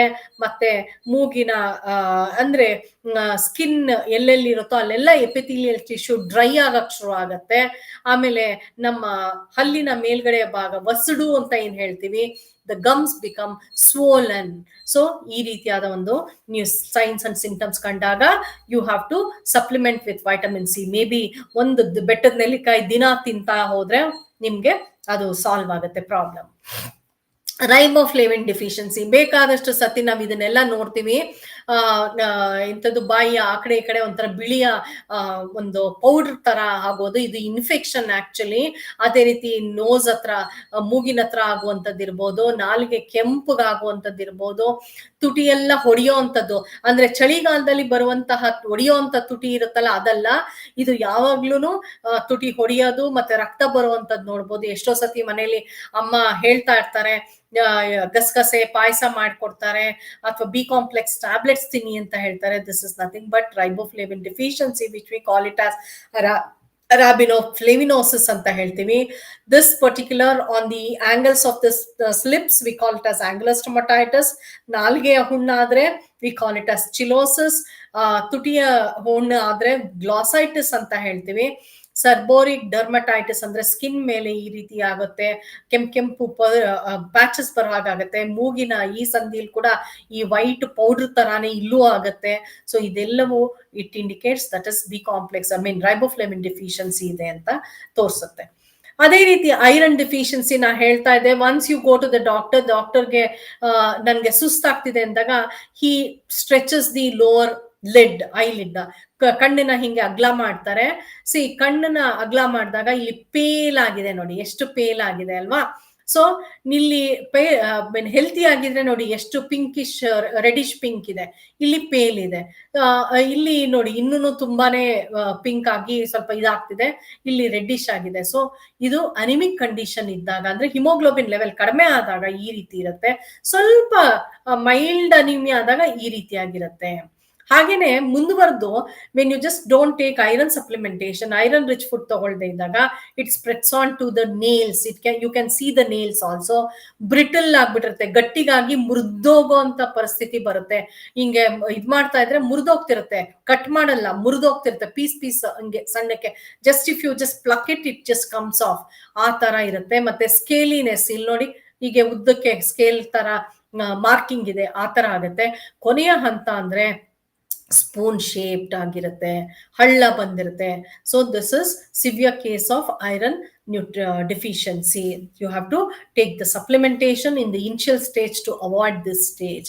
So iron deficiency ಆದ್ರೆ you know what are the consequences. So ನಿಮ್ಮ ಆಕ್ಸಿಜನ್ ಸಪ್ಲೈ ಹಿಂಗೆ ಇರೋದಿಲ್ಲ ದೇಹಕ್ಕೆ. You have to be very careful. Now this is very vitamin B1 ಅಂತ ಅಥವಾ ಥಯಾಮಿನ್ ಅಂತ ಹೇಳ್ತೀವಿ, ಅದರ ಡೆಫಿಷಿಯನ್ಸಿ ಇರುತ್ತೆ. ಸೊ ಲೈಕ್ ಕಾಫ್ ಮಸಲ್ಸ್ ಅಂತ ಅಥವಾ ಮಾಂಸ ಖಂಡ ಅಂತ ಏನ್ ಹೇಳ್ತೀವಿ, ಅದರ ಮೇಲೆ ಪರಿಣಾಮ ಬೀರುವಂಥದ್ದು. And it is very crucial also. You may be totally bedridden if it is very severe, and usually we don't have these cases, but it can occur in malnourished children, that is protein energy malnutrition children ಅಲ್ಲಿ, especially with marasmus you can have this. ಅಂದ್ರೆ energy deficiency ಇರುವಂತಹ ಮಕ್ಕಳಲ್ಲಿ ಈ ರೀತಿಯಾದ ಒಂದು ಬೆರಿನ ನಾವು ನೋಡುವಂತದ್ದು ಇರ್ಬೋದು. Heart failure ಕೂಡ ಆಗುವಂತ ಚಾನ್ಸಸ್ ಇರುತ್ತೆ ಈ ತರ ಬೆರಿ ಬಂದಾಗ. And death can also occur because of the cardiac failure, heart failure ಆಗುವಂಥದ್ದು. ಇದು ನಯಸಿನ್ ಡೆಫಿಷಿಯನ್ಸಿ ಅಂತ ಹೇಳ್ತೀವಿ. ನಯಸಿನ್ ಡೆಫಿಷಿಯನ್ಸಿನ ನಾವು 4D ಡಿಸಾರ್ಡರ್ಸ್ ಅಂತ ಕೂಡ ಕರಿತೀವಿ, ಅಥವಾ 3D 5D ಡಿಸಾರ್ಡರ್ಸ್ ಅಂತಾನು ಕರಿತಿದ್ವಿ. ಇದು 4D ಡಿಸಾರ್ಡರ್ಸ್ ಯಾಕೆ ಹೇಳ್ತೀವಿ ಅಂದ್ರೆ, ಫಸ್ಟ್ ಇದು wherever the epithelial tissues are there lining on the skin ಇರಬಹುದು, ಅಥವಾ even in your digestive system, ನಿಮ್ಮ ಇದೆಂತದ್ದು ಅನ್ನನಾಳದಲ್ಲಿರಬಹುದು, ಕರಳಲ್ಲಿರಬಹುದು, ಅಲ್ಲೆಲ್ಲವೂ ಈ ಎಪಿಥೀಲಿಯಲ್ ಟಿಶ್ಯೂ ಎಫೆಕ್ಟ್ ಆಗುತ್ತೆ. ಈ ವೈಟಮಿನ್ ನಯಸಿನ್ ಕೊಡ್ಲಿಲ್ಲ, ಸರಿಯಾದ ಪ್ರಮಾಣದಲ್ಲಿ ಸಿಗ್ಲಿಲ್ಲ ಅಂದಾಗ ಅವಾಗ ಏನಾಗತ್ತೆ ಅಂತ ಹೇಳಿದ್ರೆ ಡ್ರೈ ಆಗ್ಬಿಡುತ್ತೆ, ಇನ್ಫೆಕ್ಷನ್ ಜಾಸ್ತಿ ಆಗತ್ತೆ. ಸೊ ಸ್ಕಿನ್ ಮೇಲೆ ಇದ್ದಾಗ ನೋಡಿ ಯಾವ ರೀತಿಯಾಗಿ ನಾವು ಇದನ್ನ ನೆಕ್ಲೆಸ್ ಡಿಸೀಸ್ ಅಂತ ಕೂಡ ಕರಿತೀವಿ. ಯಾಕಂದ್ರೆ ಯಾವ್ಯಾವ ಪೋರ್ಷನ್ ಸನ್ಗೆ ಎಕ್ಸ್ಪೋಸ್ ಆಗುತ್ತೋ ಅಂತಹ ಜಾಗದಲ್ಲಿ ಈ ಒಂದು ಸನ್ ಬರ್ನ್ಸ್ ಅಂತ ಏನ್ ಹೇಳ್ತೀವಿ, ಆ ರೀತಿಯಲ್ಲಿ ಕಪ್ಪಗಾಗ್ಬಿಟ್ಟು ಇನ್ಫೆಕ್ಷನ್ಸ್ ಆಗಿ ಈವನ್ ಪಸ್ ಫಾರ್ಮೇಶನ್ ಕೂಡ ಆಗುವಂತಹ ಚಾನ್ಸಸ್ ಇರುತ್ತೆ in crucial condition, extreme conditions. ಹಾಗೇನೆ ನಾನು ಹೇಳ್ದೆ ನಮ್ಮ ಅನ್ನನಾಳದಲ್ಲಿ ಏನಾದ್ರೂ ಹೆಚ್ಚು ಕಡಿಮೆ ಆದಾಗ epithelial tissue usually loose motion, diarrhoea ಅಥವಾ ಲೂಸ್ ಮೋಷನ್ ಕಾಣಿಸ್ತಾ ಇರುತ್ತೆ. ಆಮೇಲೆ ನೆಕ್ಸ್ಟ್ ಈ ಡಿಮೆನ್ಷಿಯಾ ಅನ್ನೋದನ್ನ ನಾವು ಯೂಶಲಿ ವೈಟಮಿನ್ B3 ಡಿಫಿಷಿಯನ್ಸಿನ ವಯಸ್ಸಾದವರಲ್ಲಿ ನಾವು ನೋಡ್ತೀವಿ. That is in old age ಅಲ್ಲಿ ನೋಡ್ತೀವಿ, very common in old age. So we call it as dementia. They forget ಅಂತ ಹೇಳಿದ್ರೆ memory loss for a short period ಅಂತ ಹೇಳ್ತೀವಿ. ಶಾರ್ಟ್ ಪೀರಿಯಡ್ ಮೆಮೊರಿ ಲಾಸ್ ಅಂದ್ರೆ they may not recognise you. ಅಯ್ಯೋ ನಿಮ್ ಹೆಸರೇ ಮರ್ತು ಹೋಗುವಂತದ್ದು ಇರಬಹುದು, ಅಥವಾ ವಾಕಿಂಗ್ ಎಲ್ಲೋ ಹೋಗಿರ್ತಾರೆ, ಮನೆಗೆ ವಾಪಸ್ ಬರೋದಕ್ಕೆ ಅವ್ರಿಗೆ ದಾರಿ ಗೊತ್ತಾಗದೆ ಇರುವಂತದ್ದು. ಇದನ್ನ ವಯಸ್ಸಾದವರಲ್ಲಿ ನೋಡ್ತೀವಿ ವೈಟಮಿನ್ B3 ಅಥವಾ ನಯಾಸಿನ್ ಡೆಫಿಷಿಯನ್ಸಿ ಇದ್ದಾಗ. And ultimately death can also occur in severe cases of vitamin 3 deficiency, B3 deficiency. And then ಇದು ಗಳಗಂಟ ನೋಡಿರಬಹುದು, you all know about it. Thyroid ಅಂತ ಈಗ ಬಹಳ ಕಾಮನ್ ಆಗ್ಬಿಟ್ಟಿದೆ ಎಲ್ಲರಲ್ಲೂ. ಸೊ ಥೈರಾಯ್ಡ್ ಅಂತ ಹೇಳ್ತೀವಿ ಅಂದ್ರೆ ಇಲ್ಲಿ ಥೈರಾಯ್ಡ್ ಗ್ಲ್ಯಾಂಡ್ ಇರುತ್ತೆ, ಅದು ಊದ್ಕೊಳ್ಳುವಂಥದ್ದು, ಎನ್ಲಾರ್ಜ್ ಆಗುವಂಥದ್ದನ್ನ ನಾವು ನೋಡ್ತೀವಿ. This will be due to iodine deficiency which is there. Then ಇಲ್ಲಿ ಟಾಕ್ಸಿಸಿಟಿ ನಾವು ನೋಡುವಂಥದ್ದು. ಫ್ಲೂರೋಸಿಸ್ ಅಂತ ಹೇಳಿದ್ರೆ ಟಾಕ್ಸಿಸಿಟಿ ಅಂದ್ರೆ ಹೆಚ್ಚಿನ ಪ್ರಮಾಣದಲ್ಲಿ ನಾವು ಫ್ಲೋರಿನ್ ಕಂಟೆಂಟ್, ನೀರಿನಲ್ಲಿ ಬರುವಂತಹ ಫ್ಲೋರಿನ್ ಕಂಟೆಂಟ್ ನ ನಾವು ತಗೊಂಡಾಗ ಈ ಒಂದು ಹಲ್ಲಿನ ಒಂದು ಕಲರ್ ಚೇಂಜ್ ಆಗ್ತಾ ಹೋಗುತ್ತೆ, ಮತ್ತೆ ಹಲ್ಲು ಪುಡಿ ಆಗ್ತಾ ಹೋಗುತ್ತೆ. ಮೊದಲನೇ ಹಂತದಲ್ಲಿ ಸ್ವಲ್ಪ ಬಿಳಿ ಇರುತ್ತೆ ಈ ಎಡ್ಜಸ್ ಅಲ್ಲಿ. ಎರಡನೇ ಹಂತದಲ್ಲಿ ಇದು ಎಲ್ಲೋ ಆಗಕ್ಕೆ ಬಿಳಿ ಹೆಚ್ಚಿಗೆ ಜಾಸ್ತಿ ಆಗತ್ತೆ. ಮೂರನೇ ಹಂತದಲ್ಲಿ ಇದು ಬಿಳಿ ಜಾಸ್ತಿ ಆಗ್ಬಿಟ್ಟು ಎಲ್ಲೋ ಕಲರ್ ಟರ್ನ್ ಆಗತ್ತೆ. ಆಮೇಲೆ ಅದು ಪುಡಿಯಾಗಿ ಬುದ್ರಕ್ಷ ಆಗತ್ತೆ. ಇದು ಒಂದು ರೀತಿ ನೋಡಿ ಇನ್ಫೆಕ್ಷನ್ ಆದ ರೀತಿಯಲ್ಲಿ ಕೊನೆಯ ಹಂತದಲ್ಲಿ ಇರುತ್ತೆ. ಸಿವಿಯರ್ ಕೇಸಸ್ ಆಫ್ ಟಾಕ್ಸಿಸಿಟಿ ಅಂದ್ರೆ ಹೆಚ್ಚಿನ ಪ್ರಮಾಣದಲ್ಲಿ ತಗೊಂಡಾಗ ಇದನ್ನ ಡೆಂಟಲ್ ಫ್ಲೂರೋಸಿಸ್ ಅಂತ ಕರಿತೀವಿ, ಹಲ್ಲಿಗೆ ಆಗುವಂಥದ್ದು. ಅದೇ ರೀತಿಯಾಗಿ ನಾವು ಸ್ಕೆಲಿಟಲ್ ಫ್ಲೂರೋಸಿಸ್ ಅಂತ ಕರಿತೀವಿ. ಸ್ಕೆಲಿಟಲ್ ಫ್ಲೂರೋಸಿಸ್ ಅಂದ್ರೆ this will affect the bones. Crippling ನೋಡಿರ್ಬೋದು, ಶೇಪ್ ಇಲ್ವೇ ಇರಲ್ಲ. ಆ ಶೇಪ್ ಎಸ್ಪೆಷಲಿ ಈ ಒಂದು ಕಾಲುಗಳಲ್ಲಿ ಶೇಪ್ ಇರೋದಿಲ್ಲ. ಅಂತಹ ಒಂದು ಸ್ಥಿತಿಯನ್ನ ನಾವು ಈ ಟಾಕ್ಸಿನ್ಸ್ ಅಂದ್ರೆ ಫ್ಲೂರೋಸಿಸ್ ಟಾಕ್ಸಿನ್ಸಿಟಿ ಇದ್ದಾಗ ನಾವು ನೋಡುವಂಥದ್ದು. ಇದು ಒಂದು symptoms, clinical signs and symptoms ಅಂತ ಹೇಳ್ತೀವಿ. So with looking at this you can just say that the individual is suffering from fluorosis, ಅಥವಾ dental fluorosis, skeletal fluorosis, goitre, ಅಥವಾ ನಯಾಸಿನ್ ಡೆಫಿಷಿಯನ್ಸಿನೋ, ವೈಟಮಿನ್ C ಡೆಫಿಷಿಯನ್ಸಿನೋ, ಇದೆಲ್ಲವನ್ನು ನೋಡುವಂಥದ್ದು. And you can see the symptoms here. Kwashiorkor ಅಂದ್ರೆ protein deficiency ಇದ್ದಾಗ ಮಗು ನೋಡಿ ಹೊಟ್ಟೆ ದಪ್ಪಕ್ಕಿದೆ, ಅಂದ್ರೆ ಬಲ್ಜ್ ಆಗಿದೆ. And then the child looks apathy ಅಥವಾ ಹೇರ್ ಡಿಸ್ಕಲರೇಷನ್ ಇರುತ್ತೆ. I think nowadays you have to be very careful when you are analysing. ಈಗ ಬೇಕಾದಷ್ಟು ಡೈಸ್ ಬರುತ್ತೆ. ಯೂಶಲಿ ಈ ಕ್ಯಾಶ್ವಕರ್ ಚಿಲ್ಡ್ರನ್ ಅಲ್ಲಿ ಏನಾಗುತ್ತೆ ಅಂತ ಹೇಳಿದ್ರೆ ಕಲರ್ ಯೆಲ್ಲೋ ಕಲರ್ಗೆ ಟರ್ನ್ ಆಗ್ಬಿಡುತ್ತೆ. ಗೋಲ್ಡನ್ ಎಲ್ಲೋ ಅಂತ ಹೇಳ್ತೀವಲ್ಲ, ಗೋಲ್ಡನ್ ಕಲರ್ ಟರ್ನ್ ಆಗ್ಬಿಡುತ್ತೆ. ತುಂಬಾ ಡ್ರೈ ಆಗಿರುತ್ತೆ. Hair becomes very dry and just a small pluck, ಒಂದ್ ಚೂರಿಂಗ್ ಎಳೆದ್ರೆ ಸಾಕು ಕೈಗೆ ಬಂದು ಮುರಿದೋಗೋ ರೀತಿಯಲ್ಲಿ ಬರುತ್ತೆ. ಸೊ ಆ ರೀತಿಯಾದ ಒಂದು ಟೆಕ್ಸ್ಚರ್ ಕೂಡ ಚೇಂಜ್ ಆಗುತ್ತೆ. ಮುಖ ನೋಡಿ ಪ್ರೋಟೀನ್ ಡಿಫಿಷಿಯನ್ಸಿಲಿ ಮುಖ ಕೂಡ ಮೂನ್ ಫೇಸ್ ಅಂತ ಕರಿತೀವಿ, ಅಂದ್ರೆ ಚಂದ್ರಮುಖಿ ಅಂತ ಕನ್ನಡದಲ್ಲಿ ಹೇಳ್ಬೋದು. ಇಲ್ಲಿ ಸಾಗಿನೆಸ್ ಇರುತ್ತೆ, ಜೊತಾಡ್ತಿರುತ್ತೆ, ಕೆನ್ನೆ ಎಲ್ಲ ಮುದ್ದಾಡೋಣ ಅನ್ಸುತ್ತೆ, ಆದ್ರೆ ಮಗು ಕಾಯಿಲೆ ಇರುತ್ತೆ. You have to see that. And then skin changes will be there, diarrhoea, vomiting ಎಲ್ಲ ಇರುತ್ತೆ. ಅದೇ ಎನರ್ಜಿ ಡಿಫಿಷಿಯನ್ಸಿ ಇದ್ದಾಗ ಯು ಕ್ಯಾನ್ ಸಿ ಮೂಳೆ ಚಕ್ರ ಅಂತ ಏನ್ ಹೇಳ್ತೀವಿ, ಅದು ಇಲ್ಲಿ ಏನಾಗುತ್ತೆ ಅಂತ ಹೇಳಿದ್ರೆ ಪ್ರೋಟೀನ್ ಮತ್ತೆ ಎಲ್ಲವನ್ನೂ ಉಪಯೋಗಿಸ್ಕೊಂಡಿರುತ್ತೆ ಎನರ್ಜಿಗೋಸ್ಕರ. ಹಾಗಾಗಿ ಈ ರೀತಿಯಾದ ಒಂದು ನಾವು ಸೈನ್ಸ್ ಅಂಡ್ ಸಿಂಪ್ಟಮ್ಸ್ ನ ನೋಡಿದಾಗ ಇಮಿಡಿಯೇಟ್ ಆಗಿ ನಾವು ಹೇಳ್ಬೇಕು, either the child is suffering from protein energy malnutrition, protein deficiency or the energy deficiency ಅಂತ. So or energy and protein deficiency ಎರಡೂನು ಆಗಿರ್ಬೋದು ಅಂತ ಹೇಳ್ಬೋದು. ಇದನ್ನ ನೋಡಿದ ತಕ್ಷಣ ಕಾಣುವಂಥದ್ದು ಕ್ಲಿನಿಕಲ್ ಸಿಂಪ್ಟಮ್ಸ್ ಅಂತ. So I just put the gist of it, summary of this, what happens ಅಂತ, ಯಾವ್ಯಾವ ರೀತಿ ಯಾವ್ಯಾವ ಡಿಫಿಷಿಯನ್ಸಿ ಇದ್ದಾಗ ಯಾವ್ಯಾವ ಕ್ಲಿನಿಕಲ್ ಸೈನ್ಸ್ ಇರುತ್ತೆ ಅನ್ನೋದನ್ನ ಇಲ್ಲಿ ಈ ಒಂದು ಟೇಬಲ್ ಅಲ್ಲಿ ನಾನು ಕೊಟ್ಟಿದ್ದೀನಿ. ಈಗಾಗಲೇ ನಾನು ಅದನ್ನ ಎಕ್ಸ್ಪ್ಲೈನ್ ಕೂಡ ಮಾಡಿದ್ದೀನಿ. ನೆಕ್ಸ್ಟ್ ಕಮ್ಸ್ ಡಯಟರಿ ಅಸೆಸ್ಮೆಂಟ್ ಅಂತ. Usually it is little bit time consuming. ನಾವು ಈ ಆಂಥ್ರೋಪೋಮೆಟ್ರಿಕ್ ಅಸೆಸ್ಮೆಂಟ್ ಮತ್ತೆ ಕ್ಲಿನಿಕಲ್ ಅಸೆಸ್ಮೆಂಟ್ ನೋಡಿದಾಗ will get an idea of the situation of the individual. So ಅವನು ಯಾವ ರೀತಿಯ ಒಂದು ಕಾಯಿಲೆಯಿಂದ ನರಳುತ್ತಿರಬಹುದು, ಯಾವ ಪೋಷಣೆಯ ನ್ಯೂನತೆಯಿಂದ ನರಳುತ್ತಿರಬಹುದು, ವಿಚ್ ನ್ಯೂಟ್ರಿಯನ್ ಡಿಫಿಷಿಯನ್ಸಿ ಈ ಮೇ ಬಿ ಸಫರಿಂಗ್ ಅನ್ನೋದನ್ನ ನಾವು ಒಂದು ಅರ್ಥ ಆಗ್ತಿರುತ್ತೆ. ಅದನ್ನ ಪುಷ್ಟಿ ಕೊಡೋಕ್ಕೋಸ್ಕರ to support it we have to understand his diet ಅಥವಾ ಫುಡ್ ಇಂಟೇಕ್ ಆಲ್ಸೋ. ಸೊ ಇಲ್ಲಿ ಬೇಕಾದಷ್ಟು type of nutritional assessment through dietary assessment is there. Few important I am going to tell you. ಯಾವ್ದ್ರಲ್ಲಿ 24 hour ರೀಕಾಲ್ ಮೆಥಡ್ ಅಂತ ಹೇಳ್ತೀವಿ. 24 ಗಂಟೆಯ ಹಿಂದೆ ಏನು ನೀ ಬೆಳಗ್ಗೆಯಿಂದ ಸಂಜೆವರೆಗೂ ಅಂದ್ರೆ ಮಲಗೋ ತನಕ ತಿಂದಿರ್ತೀರೋ, ಎದ್ದ ತಕ್ಷಣ ಅದು ಹಾಲಿರ್ಬೋದು, ಕಾಫಿ ಇರಬಹುದು, ಅಥವಾ ಹೊರಗಡೆ ದೋಸೆ ತಿಂದಿರ್ಬೋದು, panipuri what ever you are going to consume, you're going to tell us and record it, and we as a nutritionist or who is doing the survey will convert that into the nutrients and then ಎಷ್ಟು ಪೋಷಣೆ ಅಲ್ಲಿ ಹೋಗಿದೆ ಅವನ ದೇಹದಲ್ಲಿ ಅನ್ನೋದನ್ನ analyse ಮಾಡುವಂತಹದ್ದು ಈ ಒಂದು 24 hour ರೀಕಾಲ್ ಮೆಥಡ್.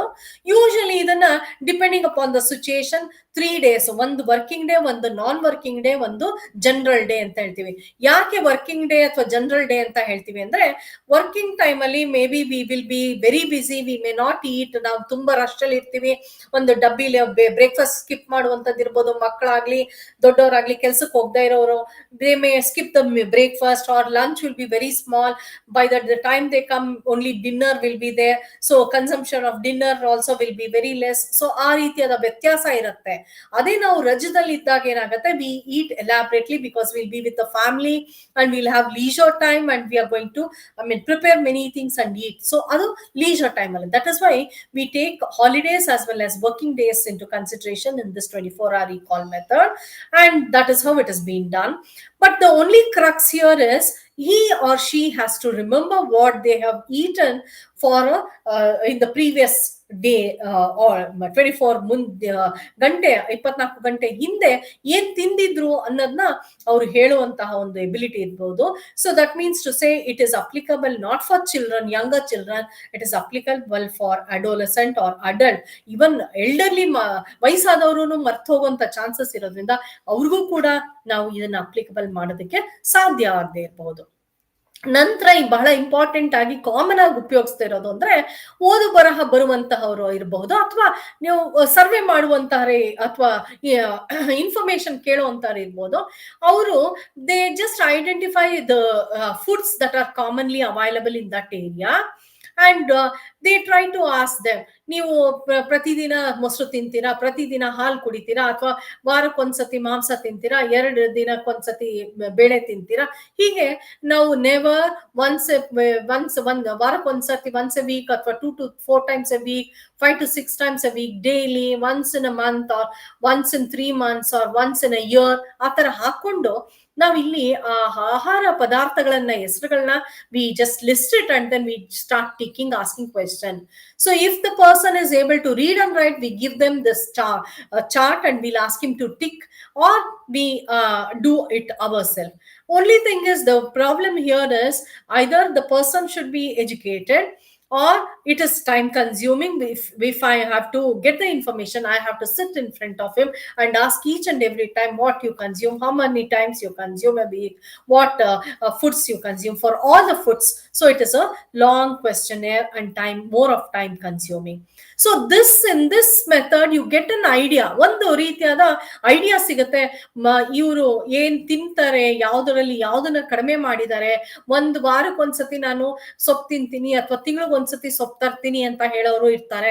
ಅಂತ ಸಂದರ್ಭದಲ್ಲಿ ವಿ ಕ್ಯಾನ್ ಸೇ ಪ್ರಾಬಬ್ಲಿ ಅವನ ಸೊಪ್ಪು ತಿಂದೇನೆ ಅವನ ಐರನ್ ಕಂಟೆಂಟ್ ಕಡಿಮೆ ಆಗಿದೆ ಅಂತ ಕೂಡ ಹೇಳುವಂತದ್ದು ಇರುತ್ತೆ.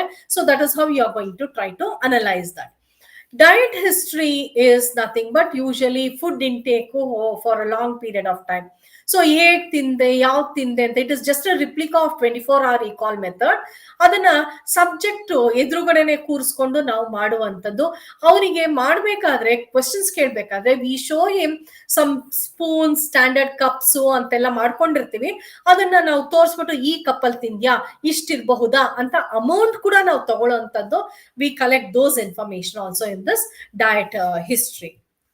So the next part is check, cross check ಅಂತ ಹೇಳ್ತೀವಿ. ಇಲ್ಲಿ ಫುಡ್ ಪ್ರಿಫರೆನ್ಸ್, ಅವನಿಗೆ ಅಲರ್ಜಿ ಕಂಡೀಷನ್ ಯಾವ್ದಿದೆ, ಎಷ್ಟು ರೀತಿಯಲ್ಲಿ ಯಾವ ರೀತಿಯಲ್ಲಿ ಅವನು ಪರ್ಚೇಸ್ ಮಾಡ್ತಾರೆ, how much is their income, total income, how much of money they spend for the food, ಆಹಾರನ ಕೊಂಡ್ಕೊಳ್ಳೋಕೆ ಎಷ್ಟು ದುಡ್ಡು ಸ್ಪೆಂಡ್ ಮಾಡ್ತಾರೆ, ಯಾವ ರೀತಿ ಪ್ರೊಕ್ಯೂರ್ ಮಾಡ್ತಾರೆ ಅಥವಾ ಪರ್ಚೇಸ್ ಮಾಡ್ತಾರೆ, whether it is daily basis, ಮನೆ ಮುಂದೆ ತರಕಾರಿ ಬರುತ್ತಾ, ಅಥವಾ ತಿಂಗಳಿಗೊಂದ್ಸತಿನೋ, ಅಥವಾ ಆರ್ಡರ್ ಪ್ಲೇಸ್ ಮಾಡ್ತಿರೋ, ಇವೆಲ್ಲವನ್ನು ನಾವು ಈ ಒಂದು ಕ್ರಾಸ್ ಚೆಕ್ ಅಲ್ಲಿ ನಾವು ತಗೊಳ್ಳೋಂತ ಇನ್ಫಾರ್ಮೇಶನ್ ತಗೊಳ್ತೀವಿ. ಹಾಗೇನೆ ಕೆಲವು ಸತಿ ಏನ್ ಹೇಳ್ತೀವಿ ಅಂತ ಹೇಳಿದ್ರೆ, you write what ever you eat ಅಂತ ಅವ್ರಿಗೆ ಕೊಟ್ಬಿಡ್ತೀವಿ. ಸೊ ಏನು, ಒಂದು 7 ದಿನಕ್ಕೆ, ಒಂದು ವಾರ ತನಕ ಎಷ್ಟು ತಿಂದೆ, ಯಾವ ಪ್ಲೇಟ್ ಅಲ್ಲಿ ತಿಂದೆ, ಎಷ್ಟು ತಿಂದೆ ಅನ್ನೋದನ್ನ ಪ್ರತಿ ಒಂದನ್ನು ಅವ್ನು ರೆಕಾರ್ಡ್ ಮಾಡ್ತಾ ಹೋಗ್ತಾನೆ. ಅದನ್ನ ನಾವು again we have limitation is only who can read and write, especially adult person will be able to do this one. This is referred to as food diary ಅಂತ. ನೀವು ಡೈರಿಯಲ್ಲಿ ಹೇಗೆ ಬರೀತಿರೋ ನಿಮ್ಮ ದಿನಚರಿಗಳನ್ನ, ಅದೇ ರೀತಿಯಲ್ಲಿ you can write the whatever the consumption that is there for the whole day, you can sit and write in the night before going to bed, and then you will show it after 7th day, that is after a week, you're going to show it or give it to the person, and they will analyze it, what is the lacuna, where the problem is, how much of the nutrient has been supplemented through those foods, and we try to do it. So food consumption can also be weighed. ಪ್ರತಿ time weigh ಮಾಡಿ ಅವನಿಗೆ measure ಮಾಡಿ ಕೊಡುವಂಥದ್ದು. ಇದು like it is very expensive. You cannot weigh every time and then you cannot give, people will not accept it. And observe food consumption ಅಂತ ಇದಕ್ಕೆ ಹೇಳ್ತೀವಿ. And it is accurate only, but it is not applicable easily, because we have got our own priority. We don't want to weigh what we eat, so that is a challenge here. So it is not that applicable, but hospitality they measure and they give for patients in conditions, so that is there. Now the quantitative dietary information ಏನಿದೆಯೋ, ಇದು ಎಲ್ಲವನ್ನು ನಾವು based on the food groups ಅಲ್ಲಿ, ಎಲ್ಲಾ food groups ನಾನು foods ನ ತಗೊಂಡಿದಾರ, I come to the food groups later on, ಅದನ್ನ ಕನ್ಸ್ಯೂಮ್ ಮಾಡಿದಾರ ಅಂತ ಅಂದ್ಬಿಟ್ಟು ನಾವು ತಗೊಳ್ತಾ ಇರ್ತೀವಿ. ಸೊ ಅದನ್ನ ತಗೊಂಡಾಗ we convert that into terms of food groups, and then we say he has covered the whole food groups all the days. That means to say he has consume in a proper quantity ಅನ್ನೋದನ್ನ ನಾವು quantity ಅಥವಾ quality ಎರಡನ್ನೂ ಕೂಡ ನಾವು analyse ಮಾಡುವಂತದ್ದು ಇರ್ಬೋದು. Next comes biochemical analysis. As I told, biochemical analysis ಅಂತ ಹೇಳಿದ್ರೆ, you are giving the fluid of your body for estimation, that is for estimation and for testing. It can be blood ಅಲ್ಲಿ lipid profile ಮಾಡ್ತೀರಾ, blood you can go for glucose analysis, then enzymes also can be done. So many things can be analyzed with the blood. Urine ನಲ್ಲಿ you can go for creatinine, you can go for the ammonia products ಏನಿದೆಯೋ ಅದು ನಾವು analyse ಮಾಡ್ಬೋದು.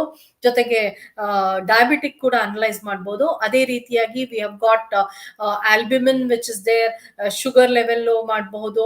ಮತ್ತೆ ಇದನ್ನ ಎಂಥದ್ದು ಹಲ್ಲಿನ ಒಸಡಿನ ಮೇಲೆ ಒಂದು ಸ್ಮಿಯರ್ ತಗೊಂಡು ವೈಟಮಿನ್ ಎ ಟೆಸ್ಟ್ ಮಾಡ್ಬೋದು ಸ್ಟೇಟಸ್ನ. ಈ ರೀತಿಯಾಗಿ ನಮ್ಮ ಬಾಡಿಯ ಫ್ಲೂಯಿಡ್ಸ್ ನ ತಗೊಂಡು, ಒಳಗಡೆ ಇರುವಂತಹ ಫ್ಲೂಯಿಡ್ಸ್ ನ ತಗೊಂಡು ಅನಲೈಸ್ ಮಾಡಿ ಲ್ಯಾಬೋರೇಟರಿಗೆ ಕಳಿಸಿ ಮಾಡುವಂತದ್ನ ನಾವು ಬಯೋಕೆಮಿಕಲ್ ಅನಾಲಿಸಿಸ್ ಅಂತ ಹೇಳ್ತೀವಿ. And it gives accurate values, what is the situation ಅಂತ ಬಹಳ ನಿಖರವಾಗಿ ಕೊಡುವಂತದ್ದು ಇರುತ್ತೆ. ಓನ್ಲಿ ಲಿಮಿಟೇಷನ್ಸ್ ಏನಂದ್ರೆ it is time consuming and many the test are very expensive.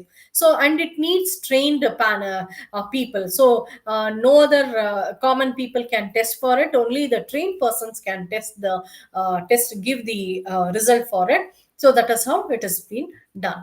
So the biochemical test ಅಂತಂದ್ರೆ whole blood, then serum, plasma, red WBC, RBC ಮಾಡುವಂಥದ್ದು, ಇವೆಲ್ಲವನ್ನು biopsy ಮಾಡೋದಕ್ಕೆ ತಗೊಳ್ತಾರೆ. ಕೆಲವು ಪಾರ್ಟ್ಸ್ ನ ಸಲೈವಾ ತಗೊಳ್ತೀವಿ, ನೇಲ್ಸ್ ನ ತಗೊಳ್ತೀವಿ, ಹೇರ್ ನ ಕೂಡ ತಗೊಳ್ತೀವಿ, ಟೆಸ್ಟ್ ಕೂಡ ತಗೊಳ್ತೇವೆ, ಸ್ವೆಟ್ ಕೂಡ ನಾವು ತಗೊಳ್ತೀವಿ for many test to be done.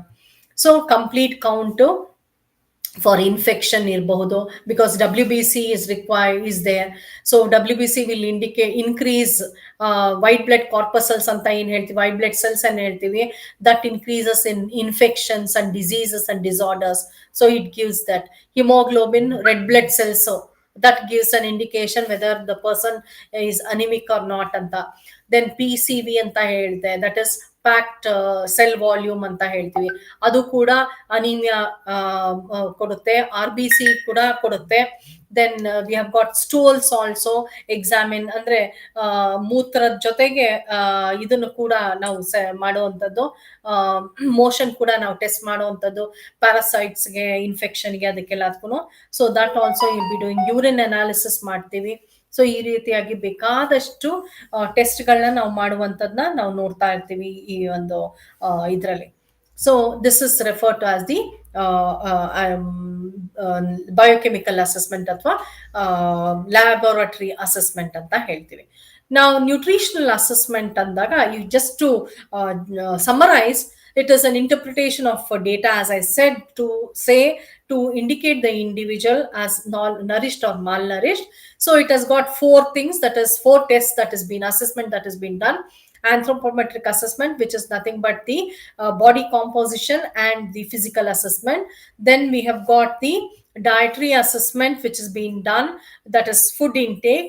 Then clinical assessment is being done with the physical clinical features, signs and symptoms, and the laboratory assessment, which is being done, that is nothing but in the laboratory. So all these things put together, you're going to interpret now and say what the person or the individual is. That is whether he's suffering from any malnutrition, any nutritional deficiency or not ಅನ್ನೋದನ್ನ ನ್ಯೂನತೆಯಿಂದ ಇದು ಮಾಡ್ತಿದಾರ ಅನ್ನೋದನ್ನ ನಾವು ಇಲ್ಲಿ ನೋಡ್ತೀವಿ. So after learning all these things, the next thing is you have to try to understand the way in which it is being done. So just give me a few seconds. I'll just put on the next PPT.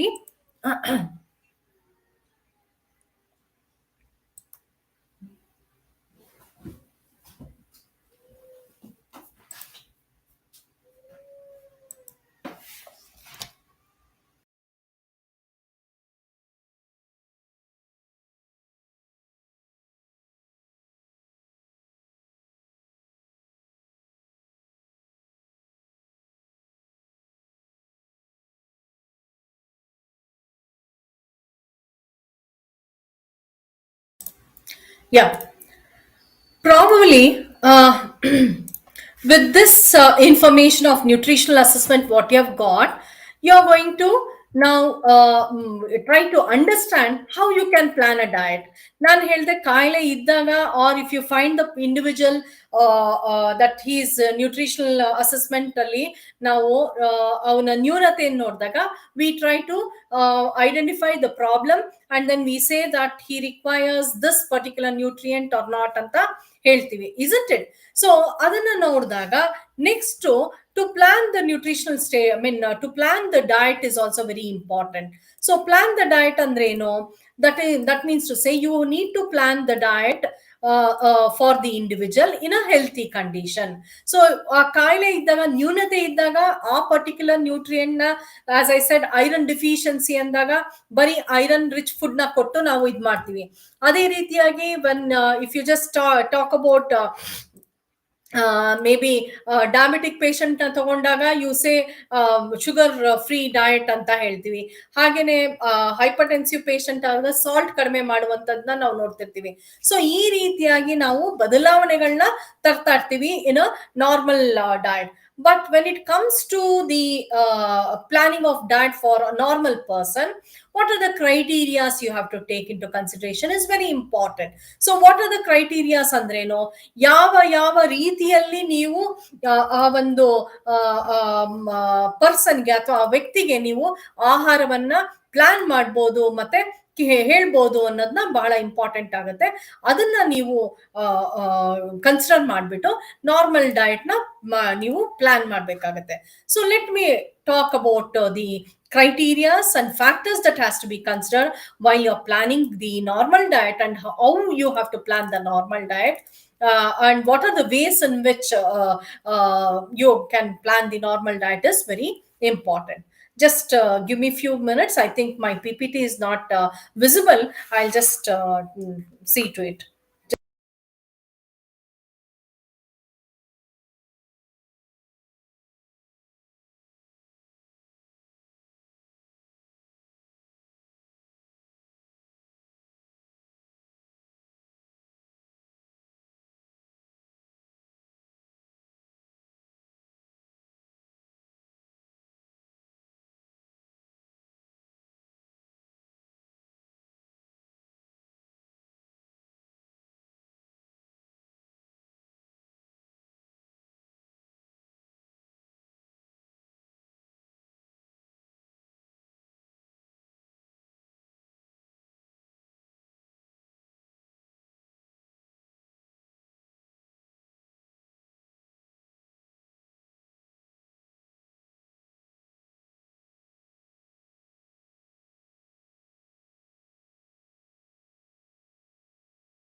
Yeah, I think now my PPT is visible, isn't it? Okay. So, if you just take the father of modern medicine ಅಂತ ನಾವೇನ್ ಹೇಳ್ತೀವಿ, ಅವ್ರನ್ನ ನಾವು ತಗೊಂಡಾಗ he said, let food be thy medicine and medicine be thy food ಅಂತ. ಅಂದ್ರೆ ಆಹಾರವೇ ನಿಮ್ಗೆ ಒಂದು ಒಂದು ಮೆಡಿಸನ್ ಅಥವಾ ಆಗ್ಲಿ, ಔಷಧಿ ಆಗ್ಲಿ, ಮೆಡಿಸನ್ ಔಷಧಿ ನಿಮ್ಮ ಆಹಾರವಾಗೋದು ಬೇಡ ಅನ್ನೋದನ್ನ ಒಂದು ವ್ಯಾಖ್ಯಾನ ಮಾಡ್ತಾರೆ. ಸೊ ಯಾಕೆ ಅಂತ ಹೇಳಿದ್ರೆ, it is very important to nourish your body with a good food or healthy food. Then you can have I mean the health, and then you can gain wealth also. But ಇಲ್ಲಿ ಏನಾಗ್ತಿದೆ ಅಂತ ಹೇಳಿದ್ರೆ, we are gaining wealth and we are regaining their health also. That means to say we are spending the wealth what we are acquiring now, and then we are on the health to gain a proper ಅಥವಾ healthy life ಮಾಡೋದಕ್ಕೋಸ್ಕರ ನಾವು ಏನೇನ್ ದುಡಿತಿದೀವೋ ಅದನ್ನ ಖರ್ಚು ಮಾಡ್ತಾ ಇದೀವಿ. ಅದ್ರ ಬದಲು ನಾವು ಮುಂಚೆನೆ ನಮ್ಮ ಒಂದು ಆರೋಗ್ಯದ ಬಗ್ಗೆ ಗಮನ ಹರಿಸಿದ್ರೆ ನಾವು ಎಷ್ಟು ಬೇಕಾದ್ರೂ ದುಡಿಬಹುದು ಅನ್ನೋ ಒಂದು ಕಾನ್ಸೆಪ್ಟ್ ಅಲ್ಲಿ ಹೇಳಿದ್ದಾರೆ. ಅದೇ ರೀತಿ ಇವ್ರು ಕೂಡ ಹೇಳ್ತಾರೆ, the doctor of the future will no longer treat the human frame with drugs, but rather will cure and prevent disease with nutrition ಅಂತ ಥಾಮಸ್ ಎಡಿಸನ್ ಅವರು ಯಾವಾಗೋ ಹೇಳಿದ್ರು. ಏನ್ ಹೇಳ್ತಾರೆ ಇಲ್ಲಿ, ಡಾಕ್ಟರ್ಸ್ ಇನ್ನು ಮುಂದೆ ಆಹಾರ ಅಥವಾ ಪೋಷಣೆಯ ಪೌಷ್ಟಿಕಾಂಶಗಳ ಮುಖಾಂತರ ಒಂದು ಯಾವುದೇ ಕಾಯಿಲೆಗಳನ್ನ ಪ್ರಿವೆಂಟ್ ಮಾಡೋದು ಅಥವಾ ವಾಸಿ ಮಾಡ್ತಾರೆ, ಡ್ರಗ್ ಇಂದಲ್ಲ, ಮೆಡಿಸಿನ್ಸ್ ಇಂದಲ್ಲ ಅಂತ. ಇದು ನಿಜ ಆಗ್ತಾ ಇದೆ. ಬೇಕಾದಷ್ಟು ಕಡೆ ನೀವು ನೋಡಿದಾಗ, ಈಗ ನಾವು ಬಹುಶಃ ಆಯುರ್ವೇದ ಅದರಲ್ಲೆಲ್ಲ ನೋಡಿದಾಗ ಅದನ್ನ ನಾವು ಮತ್ತೆ ವಾಪಸ್ಸು ಹಿಂದಿನ ಒಂದು ಆಹಾರ ಪದ್ಧತಿ ಏನಿತ್ತು ಅದಕ್ಕೆ ವಾಪಸ್ ಬರ್ತಾ ಇದೀವಿ. We are talking about immune boosting foods ಅಂತ ಹೇಳಿದಾಗ we are referring to the foods that are rich in all the nutrients, maybe the spices, herbs, ಇಂಥದ್ದು ಗಿಡಮೂಲಿಕೆಗಳು ಅಂತ ಏನ್ ಹೇಳ್ತಿದೀವೋ, ತುಳಸಿ ಇರ್ಬೋದು, ಅಥವಾ ಅರಿಶಿನ ಇರ್ಬೋದು, ಬೆಳ್ಳುಳ್ಳಿ ಇರ್ಬೋದು, ಶುಂಠಿ ಇರ್ಬೋದು, ಈ ರೀತಿಯಾದ ಒಂದು ಪೋಷಣೆ ಭರಿತವಾದಂತಹ ಮತ್ತೆ ನಮ್ಮ ಆರೋಗ್ಯವನ್ನು ಕಾಪಾಡುವಂತಹ ಆಹಾರ ಪದ್ಧತಿಗೆ ನಾವು ವಾಪಸ್ ಹೋಗ್ತಾ ಇದ್ದೀವಿ. ಹಾಗಾಗಿ ಅವರ ಹೇಳಿಕೆ ಖಂಡಿತ ನಿಜ ಆಗ್ತಿದೆ.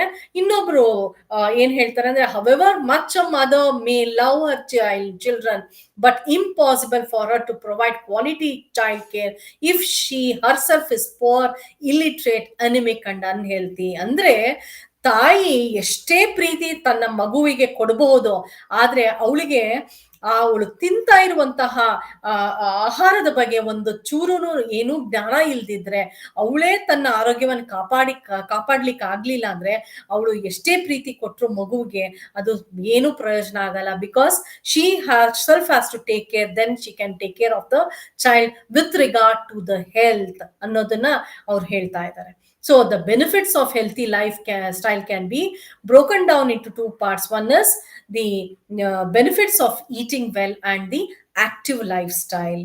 ಸೊ ಆಕ್ಟಿವ್ ಲೈಫ್ ಸ್ಟೈಲ್ ಅಂತ ಹೇಳಿದ್ರೆ ಫಿಸಿಕಲ್ ಆಕ್ಟಿವಿಟಿ ಇರಬೇಕು, minimum of physical activity along with what you eat. Then only the what you eat will be utilised and you can utilise the benefits of the what you eat. ಅಕಸ್ಮಾತ್ ನಾವು ಉಪಯೋಗಿಸ್ಲಿಲ್ಲ ಅಂದ್ರೆ, ಅಥವಾ ಒಳ್ಳೆಯ ರೀತಿಲಿ ನಾವು ಆಹಾರ ಸೇವಿಸಿದ್ರೆ ಸ್ಟ್ರೆಸ್ ಕಂಟ್ರೋಲು ಆಗುತ್ತೆ. ಮೈಂಡ್ ಒಂದು ರೀತಿಯಾಗಿ ನಾವು ಮೈಂಡ್ಲೆಸ್ ಈಟಿಂಗ್ ಅಂತ ಏನ್ ಮಾಡ್ತೀವಿ, ಬಿಂಜಿ ಈಟಿಂಗ್ ಅಂತ ಏನ್ ಮಾಡ್ತೀವಿ, ಅದನ್ನ ಕಡಿಮೆ ಮಾಡ್ಬೋದು. ನಮ್ಮ ಮುಖಚರ್ಯೆ, ಸ್ಕಿನ್ನು ಪ್ರತಿಯೊಂದು ಚೇಂಜ್ ಆಗತ್ತೆ, ಮತ್ತೆ ನಮ್ಮ ತೂಕ ಕೂಡ ಕಡಿಮೆ ಆಗುತ್ತೆ ಅನ್ನೋದನ್ನ ನಾನು ಇಲ್ಲಿ ಇಂಡಿಕೇಟ್ ಮಾಡಿದ್ದೀನಿ. So that means to say, ಅದರ ಜೊತೆಗೆ ನಾನು ಲೈಫ್ ಸ್ಟೈಲ್ ಅಂತ ಹೇಳಿದೆ. ಲೈಫ್ ಸ್ಟೈಲ್ ಅಲ್ಲಿ exercise is also very important and it helps in reducing all these things. That is reducing stress, keeping mentally strong, improving self-confidence, increasing the happiness, decreasing the anxiety, stress, strain ಅಂತ ಏನ್ ಮಾತಾಡ್ತಿದೀವಿ ಅದೆಲ್ಲವನ್ನು ಕಡಿಮೆ ಮಾಡಿ ನಮ್ಮ brain cells ನ strengthen ಮಾಡುವಂತಹ ಒಂದು ability ಈ ಒಂದು ಎಕ್ಸಸೈಸ್ಗೆ ಅಥವಾ ವ್ಯಾಯಾಮಕ್ಕಿರೋದ್ರಿಂದ ಲೈಫ್ ಸ್ಟೈಲ್ ಚೇಂಜ್ ಮಾಡಿದ್ದು. ಹಾಗೇನೆ ಆರೋಗ್ಯಭರಿತ ಆಹಾರವನ್ನ ಸೇವಿಸಿದಾಗ you get everything what you want to achieve ಅನ್ನೋದನ್ನ important. So that means to say dietary goal anta helidaga, it maintains the state of positive health and optimal performance. That is very important. As I spoke earlier, whatever you eat, you are ಅಂತ ಹೇಳ್ತೀವಿ. ಅಂದ್ರೆ ನೀನ್ ಏನ್ ತಿಂತೀಯ ಅದು ನಿನ್ ಮೇಲೆ ಅಥವಾ ನಿನ್ನ ಫಿಸಿಕಲ್ ಅಥವಾ ಫಿಸಿಯೋಲಾಜಿಕಲ್ ಸ್ಟೇಟಸ್ ಮೇಲೆ ರಿಫ್ಲೆಕ್ಟ್ ಆಗುತ್ತೆ ಅಂತ ಹೇಳುತ್ತೆ. You eat positive, eat well, you will be positive in your health and your performance, ನಿನ್ನ ವರ್ಕ್ ಪರ್ಫಾರ್ಮೆನ್ಸ್ ಕೂಡ ಹಾಗೆ ಇರುತ್ತೆ. ಬಹುಶಃ ನೀವು ಒಂದು ಎಕ್ಸಾಂಪಲ್ ನಾನು ಯಾವಾಗ್ಲೂ ಹೇಳ್ತಾ ಇರ್ತೀನಿ, ಇದನ್ನ ಪ್ರತಿ ಒಂದು ಸ್ಟೂಡೆಂಟ್ಸ್ ಕೂಡ ಹೇಳ್ತಾ ಇರ್ತೀನಿ. ನೀವು ಸುಮಾರು ಜನ I think in the group who are listening perform that is Sankashtahara Chaturthi ಅನ್ಸುತ್ತಲ್ಲ. ಸೊ ಅಂತವ್ರು ನೀವು ಅಬ್ಸರ್ವ್ ಮಾಡಿ, ಈ ನೆಕ್ಸ್ಟ್ ಸಂಕಷ್ಟಹರ ಚತುರ್ಥಿನಲ್ಲಿ ಬೆಳಗ್ಗೆಯಿಂದ ಸಂಜೆವರೆಗೂ ನೀವು ಉಪವಾಸ ಇರ್ತೀರಾ. You will be you will have skipped your meals right from morning till you see the moon in the night or evening. So you just see the variation, ನಿಮ್ಮಲ್ಲಿ ಬದಲಾವಣೆಗಳನ್ನೇ ನೀವು ನೋಡ್ತೀರಾ. ಬೆಳಗ್ಗೆ ಇದ್ದಂತಹ ಎಂತೂಸಿಯಾಸಮ್ ಅಥವಾ ಸ್ಟ್ರೆಂತ್ ಏನಿರುತ್ತೋ ಅದು ಕಡಿಮೆ ಆಗ್ತಾ ಬರುತ್ತೆ ಕೊನೆಯಲ್ಲಿ. ಯಾಕೆ ಅಂತ ಹೇಳಿದ್ರೆ, ನಿಮ್ಮಲ್ಲಿ ಪೋಷಣೆ ಏನ್ ಹಿಂದಿನ ದಿನ ನೀವು ಸೇವಿಸಿರ್ತೀರೋ ಆ ಪೌಷ್ಟಿಕಾಂಶಗಳು, ಆ ಶಕ್ತಿ ಏನಿರ್ತದೆ ಅದೆಲ್ಲವನ್ನು ಫಿಸಿಯೋಲಾಜಿಕಲ್ ವರ್ಕ್ಗೆ, ಅಂದ್ರೆ ನಮ್ಮ ದೇಹದೊಳಗೆ ಆಗ್ತಿರುವಂತಹ ಕೆಲಸ ಕಾರ್ಯಗಳಿಗೆ ಯುಟಿಲೈಸ್ ಆಗಿ ಫಿಸಿಕಲ್ ಪರ್ಫಾರ್ಮೆನ್ಸ್ ಕಡಿಮೆ ಆಗ್ತಾ ಬರುತ್ತೆ. ನೀವು ಹೊಟ್ಟೆ ಸುಸ್ತು ಅದೆಲ್ಲ ಎಲ್ಲವನ್ನೂ ಅನುಭವಿಸ್ತೀರಾ. ಈ ಬದಲಾವಣೆಯನ್ನ ನಾವು ಒಂದೇ ದಿನದಲ್ಲಿ ನೋಡ್ತೀವಿ. If you don't consume for a longer period of time, you can just imagine what will happen ಅನ್ನೋದು. That is why we say positive health and optimal performance will depend upon your body, I mean your food consumption, which will help in maintaining the ideal body weight. And it also will ensure the adequate nutrition, not just for a normal people, for also people like pregnant women and as well as lactating mother also. That is why we say it is very important. And it is not just important for pregnant and lactating mother, child, that is right from birth to adolescent. There are stages where weight, growth and development is there. So growth and development full agi achieve ಆಗಬೇಕು ಅಂತ ಹೇಳಿದ್ರೆ, ಎಲ್ಲ developments ಆಗಬೇಕು ಅಂದ್ರೆ you have to eat well. That is eating healthy food is very important ಅಂತ ಹೇಳ್ತೀವಿ. ಹಾಗೇನೆ it can also avoid any nutritional deficiency disease or prevent chronic disorders, like it can be diabetes, it can be cardiovascular, it can be hypertension, etc. And it will lead to maintain health and live long. That is life expectancy, ಅಂದ್ರೆ ಜಾಸ್ತಿ ದಿನ ಬದುಕಬಹುದು, ವರ್ಷಗಳ ಬದುಕಬಹುದು, ಹಾಗೇನೆ ಆರೋಗ್ಯಕರ ರೀತಿಯಲ್ಲಿ ನಿಮ್ಮ ಲೈಫ್ ಎಂಡ್ ಆಗುತ್ತೆ ಅನ್ನೋದನ್ನ ಇಂಪಾರ್ಟೆಂಟ್. ಸೊ ಇದಕ್ಕೆ ಒಂದು 5 steps are there where we call it as food pyramid ಅಂತ ಕೂಡ ಕರಿತೀವಿ. ಸೊ ಇಲ್ಲಿ ಏನ್ ಹೇಳುತ್ತೆ ಅಂದ್ರೆ, ಕೊನೆಯ ಸ್ಟೆಪ್ ಅಲ್ಲಿ it tells that heat more of serials ಅಂತ, ಹೋಲ್ ಸೀರಿಯಲ್ಸ್ ಅಂತ ಹೇಳ್ತಾರೆ. ಸೀರಿಯಲ್ಸ್, ನಾವು millets also is included here.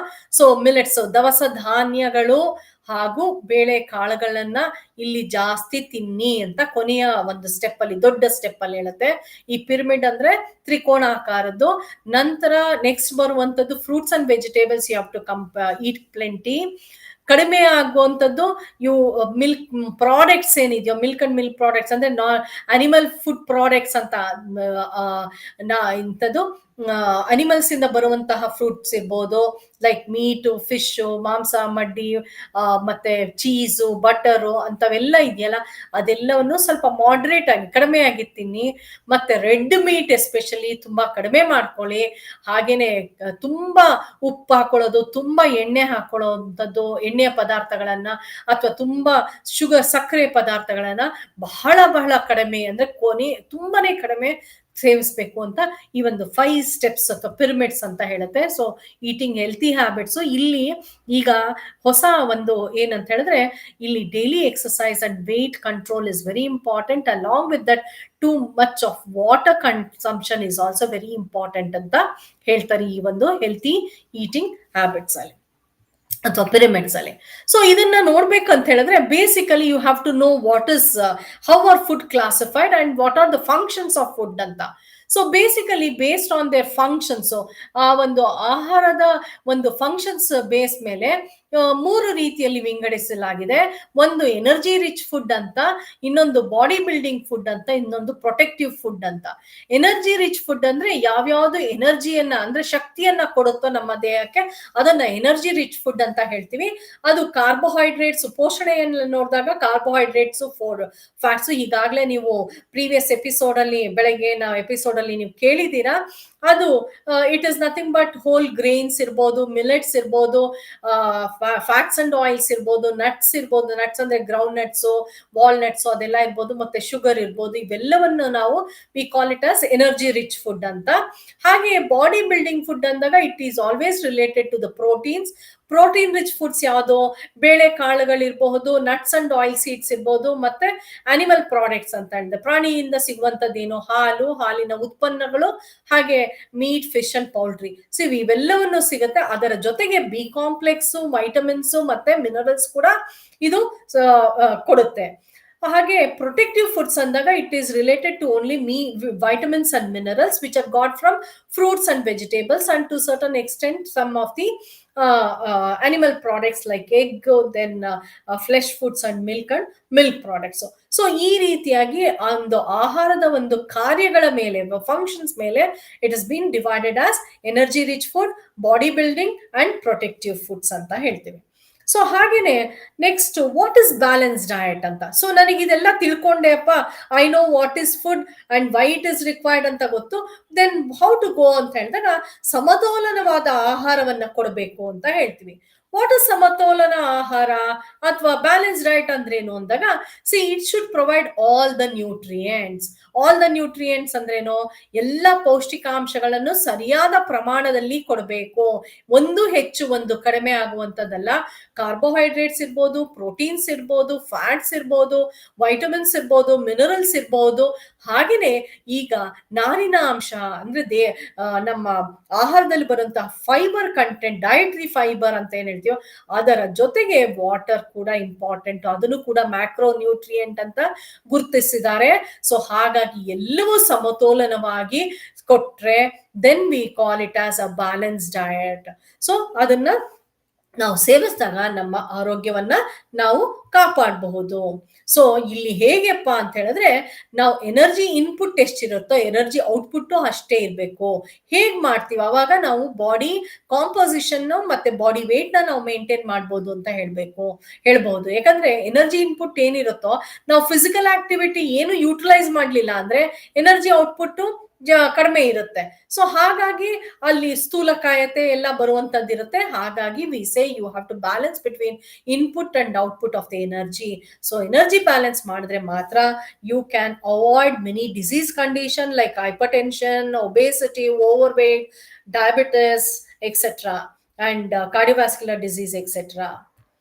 Now what are the nutrients that are required? And then again here also, as I spoke about reference diet ಅಂತ, ಇದು reference standards ಅಂತ ಏನು ನಾನು assessment ಅಲ್ಲಿ ಹೇಳಿದ್ನೋ, ಇಲ್ಲೂ ಕೂಡ ಈ ವ್ಯಕ್ತಿಗೆ ಇಷ್ಟೇ ಬೇಕು, ಈ ಮಗುವಿಗೆ ಇಷ್ಟೇ ಬೇಕು, ಈ ಏಜಿನ ಮಗುವಿಗೆ, ಹೆಣ್ಣು ಮಗುಗೆ ಇಷ್ಟ ಬೇಕು, ಗಂಡು ಮಕ್ಕಳಿಗೆ ಇಷ್ಟ ಬೇಕು, ಈ ಪೋಷಣೆ ಇಷ್ಟೇ ಬೇಕು ಅನ್ನೋದನ್ನ ರೆಕಮೆಂಡ್ ಮಾಡಿದ್ದಾರೆ Indian Council of Medical Research ಅವರು ಮತ್ತೆ NIN ಹೈದರಾಬಾದ್ ಅವರು. ಬೇಕಾದಷ್ಟು ಸೈನ್ಸ್ ಎಕ್ಸ್ಪೆರಿಮೆಂಟ್ಸ್ ನ ಮಾಡಿದ್ದಾರೆ. ಅದನ್ನ ನಾವು we call it as recommended dietary allowance ಅಂತ ಹೇಳ್ತೀವಿ. We consider the age, then sex, then physical activity, what type of work they do, and the physiological conditions like pregnancy and lactation also. ಇಷ್ಟವನ್ನು consider ಮಾಡಿ ಅವರು ಒಂದು formulate ಮಾಡಿದ್ದಾರೆ. ಅದನ್ನ ನಾವು recommended dietary allowance ಅಂತ ಹೇಳ್ತೀವಿ. They have conducted many experiments to arrive at a conclusion what should be given and how much should be given ಅನ್ನೋದನ್ನ. ಸೊ ಇಲ್ಲಿ it is very important. So ಇಲ್ಲಿ ನಾನು I just brief you why it is important, why food is important for each age group ಅಂತ ಹೇಳಿದಾಗ, let me start with each one. Pregnancy ತಗೊಂಡಾಗ pregnancy period ಅಂದ್ರೇನು, it is consumption. From consumption, ಅವಳು ಮಗು ಭ್ರೂಣ develop ಆಗೋದ್ರಿಂದ ಮಗು ಹುಟ್ಟುವ ತನಕನೂ ಅವಳ ಜವಾಬ್ದಾರಿ, ತಾಯಿಯ ಜವಾಬ್ದಾರಿ ಆಗಿರುತ್ತೆ. ಸೊ ಅಲ್ಲಿ ಏನೇನ್ ಬದಲಾವಣೆ ಆಗ್ತಿರತ್ತೆ, ಅಲ್ಲಿ ಭ್ರೂಣ ನೋಡಿ, ಒಂದು ಎಗ್ ಇಂದ ಮಲ್ಟಿ ಸೆಲ್ಯುಲರ್ ಆರ್ಗ್ಯಾನಿಸಮ್ ಆಗಿ ಇಷ್ಟು ದೊಡ್ಡ ಮಗು ಆಗುತ್ತೆ ಹೊಟ್ಟೆಯೊಳಗೆ. ಇದು ಗ್ರೋತ್ ಆಗುತ್ತೆ. ಡೆವಲಪ್ಮೆಂಟ್ ಅಂದ್ರೆ ದೇಹದ ಒಳಗೆ, ಈ ಭ್ರೂಣ ಅಥವಾ ಮಗುವಿನ ದೇಹದ ಒಳಗೆ ಅದು ಬ್ರೈನ್ ಡೆವಲಪ್ಮೆಂಟ್ ಇರ್ಬೋದು, ಗ್ಯಾಸ್ಟ್ರೋಇಂಟೆಸ್ಟೈನಲ್ ಡೆವಲಪ್ಮೆಂಟ್ ಇರ್ಬೋದು, ಲಂಗ್ಸ್ ಇರ್ಬೋದು, ಕಿಡ್ನಿ ಇರಬಹುದು, ಪ್ರತಿಯೊಂದು ಅಂಗಾಂಗಗಳು ಕೂಡ ಡೆವಲಪ್ ಆಗ್ಬೇಕಾಗತ್ತೆ. ಸೊ ಹಾಗಾಗಿ ಆ ಮಗುವಿನ ಪೋಷಣೆ ಕೂಡ ತಾಯಿಯೇ ನೋಡ್ಕೊಳ್ಬೇಕಾಗತ್ತೆ. ನೋಡಿ, ನನ್ನ ಪೋಷಣೆ ಅಂದ್ರೆ ತಾಯಿಯ ಪೋಷಣೆನೂ ಬೇಕು, ಹಾಗೆ ಮಗು ಬೆಳೀತಾ ಇದೆ ಹೊಟ್ಟೆ ಒಳಗೆ ಅಥವಾ ಭ್ರೂಣ ಯೂಟ್ರಸ್ ಒಳಗೆ. ಸೊ ಆ ಒಂದು ಮಗುವಿನ ಬೆಳವಣಿಗೆಗೂ ಬೇಕು. ಅದರ ಜೊತೆಗೆ ಏನಾಗ್ತಿರುತ್ತೆ ಅಂತ ಹೇಳಿದ್ರೆ, there are many changes that is taking place in the pregnant women. ಏನಪ್ಪಾ ಅಂತ ಹೇಳಿದ್ರೆ, ಫೀಟಲ್ ಗ್ರೋತ್ ಅಲ್ಲಿ ಜೊತೆಗೆ ಯೂಟ್ರಸ್ ಎನ್ಲಾರ್ಜ್ ಆಗುತ್ತೆ, ದೆನ್ ಆಮ್ನಿಯಾಟಿಕ್ ಫ್ಲೂಯಿಡ್ ಅಂತ ಹೇಳ್ತೀವಿ, ಅದು ಕೂಡ ಇರುತ್ತೆ. ಅಂದ್ರೆ ನೀರು, ಆ ನೀರಿನ ಮುಖಾಂತರ ಪೋಷಣೆ ಕೊಡುವಂಥದ್ದು, ಮಗುವಿಗೆ ಪ್ರೊಟೆಕ್ಟ್ ಮಾಡುವಂಥದ್ದು ಇರ್ಬೋದು, ಅದನ್ನು ಕೊಡುತ್ತೆ. ಸೊ ಪ್ರತಿಯೊಂದನ್ನು ನಾವು ಮತ್ತೆ ಬ್ಲಡ್ ಜಾಸ್ತಿ ಆಗತ್ತೆ, ಬೇಕಾದಷ್ಟು ಬದಲಾವಣೆಗಳನ್ನ ನಾವು ನೋಡ್ತೀವಿ. ನೋಡಿ ಎಷ್ಟು ಬದಲಾವಣೆ ನೋಡ್ತೀವಿ ಅಂತ ಹೇಳಿದ್ರೆ, ಫ್ಯಾಟು ಮತ್ತೆ ಪ್ರೋಟೀನ್ ಇನ್ಕ್ರೀಸ್ ಆಗುತ್ತೆ, ಬ್ಲಡ್ ಇನ್ಕ್ರೀಸ್ ಆಗುತ್ತೆ, ಟಿಶ್ಯೂಸ್ ಇನ್ಕ್ರೀಸ್ ಆಗುತ್ತೆ, ಯೂಟರಸ್ ದೊಡ್ಡದಾಗುತ್ತೆ, ಆಮ್ನಿಯೋಟಿಕ್ ಫ್ಲೂಯಿಡ್ ಬರುತ್ತೆ, ಪ್ಲಾಸೆಂಟಾ ಮತ್ತೆ ಕಾರ್ಡ್ ಅಂತ ಏನ್ ಹೇಳ್ತೀವಿ ಹೊಕ್ಕಳು ಅದು ಕೂಡ ಜಾಸ್ತಿ ಆಗುತ್ತೆ, ಬ್ರೆಸ್ಟ್ ಕೂಡ ಇನ್ಕ್ರೀಸ್ ಆಗುತ್ತೆ ಸೈಜ್ ಅಲ್ಲಿ. ಯಾಕಂದ್ರೆ ಮಗುವಿಗೆ ಬಾಣಂತನದಲ್ಲಿ ಮಗುವಿಗೆ ಆಹಾರವನ್ನು ಕೊಡ್ಬೇಕಾಗತ್ತೆ. ಸೊ ಹಾಗಾಗಿ ಅದರದ್ದು ಡೆವಲಪ್ಮೆಂಟ್ ಆಗುತ್ತೆ. ಇವೆಲ್ಲವೂ ಬದಲಾವಣೆ ಆಗುತ್ತೆ. ಈ ಬದಲಾವಣೆಯ ಜೊತೆಗೆ ಅವಳ ಒಂದು ರಿಕ್ವೈರ್ಮೆಂಟು, ಮಗುವಿನ ಬೆಳವಣಿಗೆಯ ರಿಕ್ವೈರ್ಮೆಂಟ್, ಈ ಮೂರು ಕೂಡ ಸೇರೋದ್ರಿಂದ all these three things will be you have a burden, that is you have to increase the nutrient content.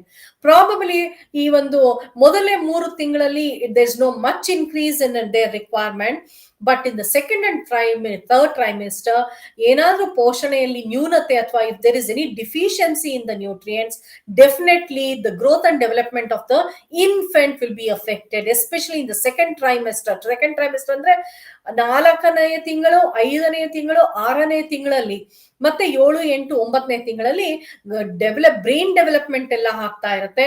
ಅಂತಹ ಸಂದರ್ಭದಲ್ಲಿ ಯಾವ್ದಾದ್ರು ಒಂದು ಪೌಷ್ಟಿಕಾಂಶಗಳ ನ್ಯೂನತೆ ಆಯ್ತು ಅಂದ್ರೆ ತಾಯಿ ಸೇವನೆಯಲ್ಲಿ it will have its impact, it will affect. Like iodine deficiency ಇತ್ತು ಅನ್ಕೊಳ್ಳಿ, ಹುಟ್ಟಿದ ಮಗುವಿಗೆ IQ ಕ್ರಿಂಡಿಸಮ್ ಅನ್ನೋ ಒಂದು ಕಾಯಿಲೆ ಬರುತ್ತೆ, ಮಗು ಮೆಂಟಲಿ ಚಾಲೆಂಜ್ ಮಗು ಆಗಿ ಹುಟ್ಟುತ್ತೆ, ಆ ಒಂದು IQ ಇರೋದಿಲ್ಲ ಅಂದ್ರೆ ಇಂಟೆಲಿಜೆನ್ಸ್ ಕೋಶಂಟು, ಅಕಾಡೆಮಿಕ್ ಪರ್ಫಾರ್ಮೆನ್ಸ್ ಕಡಿಮೆ ಆಗುತ್ತೆ, ಗ್ರೋತ್ ಡೆವಲಪ್ಮೆಂಟ್ ಇರೋದಿಲ್ಲ, ಸರಿಯಾದ ರೀತಿಯಲ್ಲಿ ಬೆಳವಣಿಗೆ ಆಗೋದಿಲ್ಲ. ಈ ರೀತಿಯಾದ ಕೆಲವು ಕಾನ್ಸಿಕ್ವೆನ್ಸಸ್ ನಾವು ಎದುರಿಸಬೇಕಾಗತ್ತೆ. ಹಾಗಾಗಿ ಪ್ರೆಗ್ನೆಂಟ್ ವಿಮೆನ್ಗೆ ಅಂದ್ರೆ ಗರ್ಭಿಣಿ ಸ್ತ್ರೀಯರಿಗೆ ಹೆಚ್ಚಿನ ಪೋಷಣೆಯನ್ನ ಕೊಡ್ಬೇಕಾಗತ್ತೆ. So it is very important ಅಂತ ಹೇಳ್ತೀವಿ. ವೇಟ್ ಗೇನ್ ನಾವೇನ್ ಹೇಳ್ತೀವಿ ಗೊತ್ತಾ, 11 to 14 kgs ವೇಟ್ ಗೇನ್ ಆಗ್ಬೇಕು ಅವಳ ಒಂದು 9 ತಿಂಗಳ ಗರ್ಭಾವಸ್ಥೆಯಲ್ಲಿ ಅಂತ ಹೇಳ್ತೀವಿ. So that means then only we say that the women is in a healthy condition ಅಂತ ಕೂಡ ಹೇಳ್ತೀವಿ. That is why it is very important. Now I'll not just go into detail about this. As I said, basal metabolic rate, gastrointestinal change in the body fluid will be there, plasma increase ಆಗುತ್ತೆ, blood volume increase ಆಗುತ್ತೆ ಅಂತ ಹೇಳ್ದೆ. So all these things are there. So that is why it is very important to understand or to require more of the food. So ಹಾಗೇನೆ ಮುಂದುವರ್ಕೊಂಡು ಆ pregnant women ಮಗುವಿಗೆ delivery ಕೊಡುವಂತಹ ಸಂದರ್ಭದಲ್ಲಿ ಎಷ್ಟೋ ರೀತಿಯಾದ ಒಂದು ರಕ್ತ ಹೋಗಿರುತ್ತೆ, ತುಂಬಾ ಲಾಸ್ಗಳಾಗಿರುತ್ತೆ, ಅದನ್ನು ಕೂಡ ರಿಕವರ್ ಮಾಡ್ಬೇಕು ಅವಳು. ಹಾಗಾಗಿ ಅವಳ ಸ್ಟೋರ್ ಅಂತ ಏನಿರುತ್ತೆ ದೇಹದಲ್ಲಿ, ಸ್ಟೋರ್ ಅಂತ ಇರುತ್ತೆ. ನಾವ್ ಹೇಗೆ ಬ್ಲಡ್ ದುಡ್ಡನ್ನ ದುಡಿದ್ಬಿಟ್ಟು ಬ್ಯಾಂಕ್ ಅಲ್ಲಿ ಇಟ್ಟಿರ್ತೀವಲ್ಲ ನಾವು, ನಮ್ ಎಮರ್ಜೆನ್ಸಿ ನಮ್ ಕಷ್ಟ ಕಾಲಕ್ಕಾಗತ್ತೆ ಅಂತ, ಅದೇ ರೀತಿ ನಮ್ಮ ದೇಹದಲ್ಲಿ ಪ್ರತಿಯೊಂದು ಪೌಷ್ಟಿಕಾಂಶಗಳ ಒಂದು ಸ್ಟೋರ್ ಅಂತ ಇರುತ್ತೆ, ಬ್ಯಾಂಕ್ ಅಂತ ಇರುತ್ತೆ. ಆ ಬ್ಯಾಂಕ್ ಅಲ್ಲಿ ಅದು ಸ್ಟೋರ್ ಆಗಿರುತ್ತಲ್ಲ, ಆ ಸ್ಟೋರ್ ನ ಅದು ಭದ್ರತೆ ಮಾಡ್ಕೋಬೇಕು ಅವಳು ಈ ಒಂದು ಪ್ರೆಗ್ನೆಂಟ್ ಪೀರಿಯಡ್ ಅಲ್ಲಿ. ಸೊ ಅದನ್ನ ಅವಳು ಡೆಲಿವರಿ ಆಗುವಂತಹ ಸಂದರ್ಭದಲ್ಲಿ ಉಪಯೋಗಿಸ್ಕೊಳ್ತಾಳೆ, ಅವಳು ದೇಹ ಉಪಯೋಗಿಸ್ಕೊಳತ್ತೆ. ಹಾಗೇನೆ ನಾವು ಬಾಣಂತಿಯರಿಗೆ ಬಂದಾಗ ಅಲ್ಲೂ ಕೂಡ ತನ್ನ ರಿಕ್ವೈರ್ಮೆಂಟ್ ಮತ್ತೆ ಲಾಸ್ ಆಗಿರುತ್ತಲ್ಲ ಅದನ್ನ ಅವಳು ಮಾಡ್ಬೇಕು. ಹಾಗೇನೆ ಎಷ್ಟು ಎಕ್ಸ್ಪೆನ್ಸಿವ್ ಅಂತ ಹೇಳಿದ್ರೆ, ಹಾಲಿನ ಉತ್ಪನ್ನತೆ ಏನಿದೆಯೋ ದೇಹದಲ್ಲಿ, ಅಂದ್ರೆ ಮ್ಯಾಮಲ್ಸ್ಗೆ ಅಂದ್ರೆ ತಾಯಂದಿರಿಗೆ, ಪ್ರಾಣಿಗಳು ಮ್ಯಾಮಲ್ಸ್ ಆಗಿರ್ಬೋದು, ಎಲ್ಲ ಮ್ಯಾಮಲ್ಸ್ ಅಂದ್ರೆ ಪ್ರಾಣಿಗಳಲ್ಲಿ ಕೆಲವು ಹಾಲು ಕೊಡುವಂಥದ್ದು, ಹಸು ಇರ್ಬೋದು, ಆ ತರದ ಪ್ರಾಣಿಗಳು, ಯಾವ್ಯಾವ ಪ್ರಾಣಿಗಳ ಹಾಲು ಉತ್ಪನ್ನ ಮಾಡುತ್ತೋ ಅಂತಹವ್ರಿಗೆ ಎಷ್ಟು ಎಕ್ಸ್ಪೆನ್ಸಿವ್ ಆ ಪ್ರೋಸೆಸ್, ಅಂದ್ರೆ ಹಾಲಿನ ಉತ್ಪನ್ನ ಏನಿರುತ್ತೋ ಅದು ಪ್ರೋಸೆಸ್ ಬಹಳ expensive in terms of all the nutrients, because nutrients has to be supplied to the baby through the mother's milk for the first 6 months. ಹಾಗಾಗಿ it has to be supplied. She has to require more of nutrients for herself and for the baby again, which has been continued even after delivery. Delivery ಆದ ತಕ್ಷಣ ಮಗುಗೆ ಇನ್ನೆಲ್ಲ ಮುಗ್ದೋಯ್ತು ಅಂತಲ್ಲ, ಮಗು ಮತ್ತೆ ತಾಯಿಯ ಬಾಂಧವ್ಯ ಇವನ್ ಮುಂದುವರ್ಕೊಂಡು ಹೋಗುತ್ತೆ. ಯಾಕಂದ್ರೆ ತಾಯಿ ತಾನು ಕೊಡುವಂತ ಹಾಲಿನ ಮುಖಾಂತರ ಎಷ್ಟೋ ಪೋಷಣೆ ಅಥವಾ ಪೌಷ್ಟಿಕಾಂಶಗಳನ್ನ ಕೊಡ್ತಾ ಇರ್ತಾಳೆ ಆ ಮಗುವಿಗೆ. 6 ತಿಂಗಳ ಮಗು ತನಕ ಆ ಮಗು ಬೇರೆ ಯಾವುದೇ ಆಹಾರ ತಗೊಳ್ತಾ ಇರಲ್ಲ. ಹಾಗಾಗಿ ತಾಯಿಯ ಹಾಲಿನ ಮೇಲೆ ಡಿಪೆಂಡ್ ಆಗಿರೋದ್ರಿಂದ, ತಾಯಿಯ ಹಾಲಿನ ಉತ್ಪಾದನೆ ಬಹಳ ಎಕ್ಸ್ಪೆನ್ಸಿವ್ ಆಗಿರೋದ್ರಿಂದ, ಅದನ್ನ ತಯಾರು ಮಾಡಿಸೋದಕ್ಕೆ ಬಹಳ ಕಷ್ಟ ಇರೋದ್ರಿಂದ ಎಲ್ಲಾ ಪೋಷಣೆಯನ್ನು ಇನ್ಕ್ರೀಸ್ ಮಾಡ್ಬೇಕಾಗತ್ತೆ ಈ ಒಂದು ಬಾಣಂತಿಯರಿಗೆ. ಹಾಗೇನೆ ನಾವು ಮಕ್ಕಳಿಗೆ ಬಂದಾಗ I told you why do children and adolescent they require more of nutrients ಅಂದ್ರೆ I told you nutrients there is growth and development ಎರಡೂ ಇರುತ್ತೆ. ಈ ಫಸ್ಟ್ 6 ಇಯರ್ಸ್ ಫಸ್ಟ್ 3 ಇಯರ್ಸ್ ವರೆಗೂ ಏನಾಗುತ್ತೆ, ಹುಟ್ಟಿದ ಮಗು ನಾವು ಹೇಳ್ತೀವಿ 2.5 kg ಇದ್ದಂತ ಮಗು 1 ವರ್ಷದಲ್ಲಿ 1 ವರ್ಷ ಕೊನೆಯಲ್ಲಿ 3 ಪಟ್ಟು ಜಾಸ್ತಿ ಆಗಿರ್ಬೇಕು, ಆಗ್ಲೇ ಮಗು ಹೆಲ್ತಿ ಕಂಡೀಷನ್ ಅಲ್ಲಿ ಇದೆ ಅಂತ ಹೇಳ್ತೀವಿ. We say it as 7.5 kgs ಇರ್ಬೇಕು ಅಂತ ಹೇಳ್ತೀವಿ. ಹಾಗೆ ಉದ್ದ ಕೂಡ ಇನ್ಕ್ರೀಸ್ ಆಗ್ಬೇಕು, ಹಾಗೆ ಒಳಗೆ ದೇಹದ ಒಳಗೆ ಕೆಲವು ಗ್ರೋತ್ ಡೆವಲಪ್ಮೆಂಟ್ಸ್ ಇರುತ್ತೆ. ಸರಿಯಾಗಿ ಕಂಪ್ಲೀಟ್ ಆಗಿ ಡೆವಲಪ್ ಆಗಿರಲ್ಲ. ಬ್ರೈನ್ ಇರ್ಬಹುದು, ಐ ಮೀನ್ ಗ್ಯಾಸ್ಟ್ರೋಇಂಟೆಸ್ಟೈನಲ್ ಟ್ರ್ಯಾಕ್ ಇರ್ಬೋದು, ಅದ ಡೈಜೆಸ್ಟಿವ್ ಸಿಸ್ಟಮ್ ಇರ್ಬೋದು, ಕಿಡ್ನಿ ಇರ್ಬೋದು.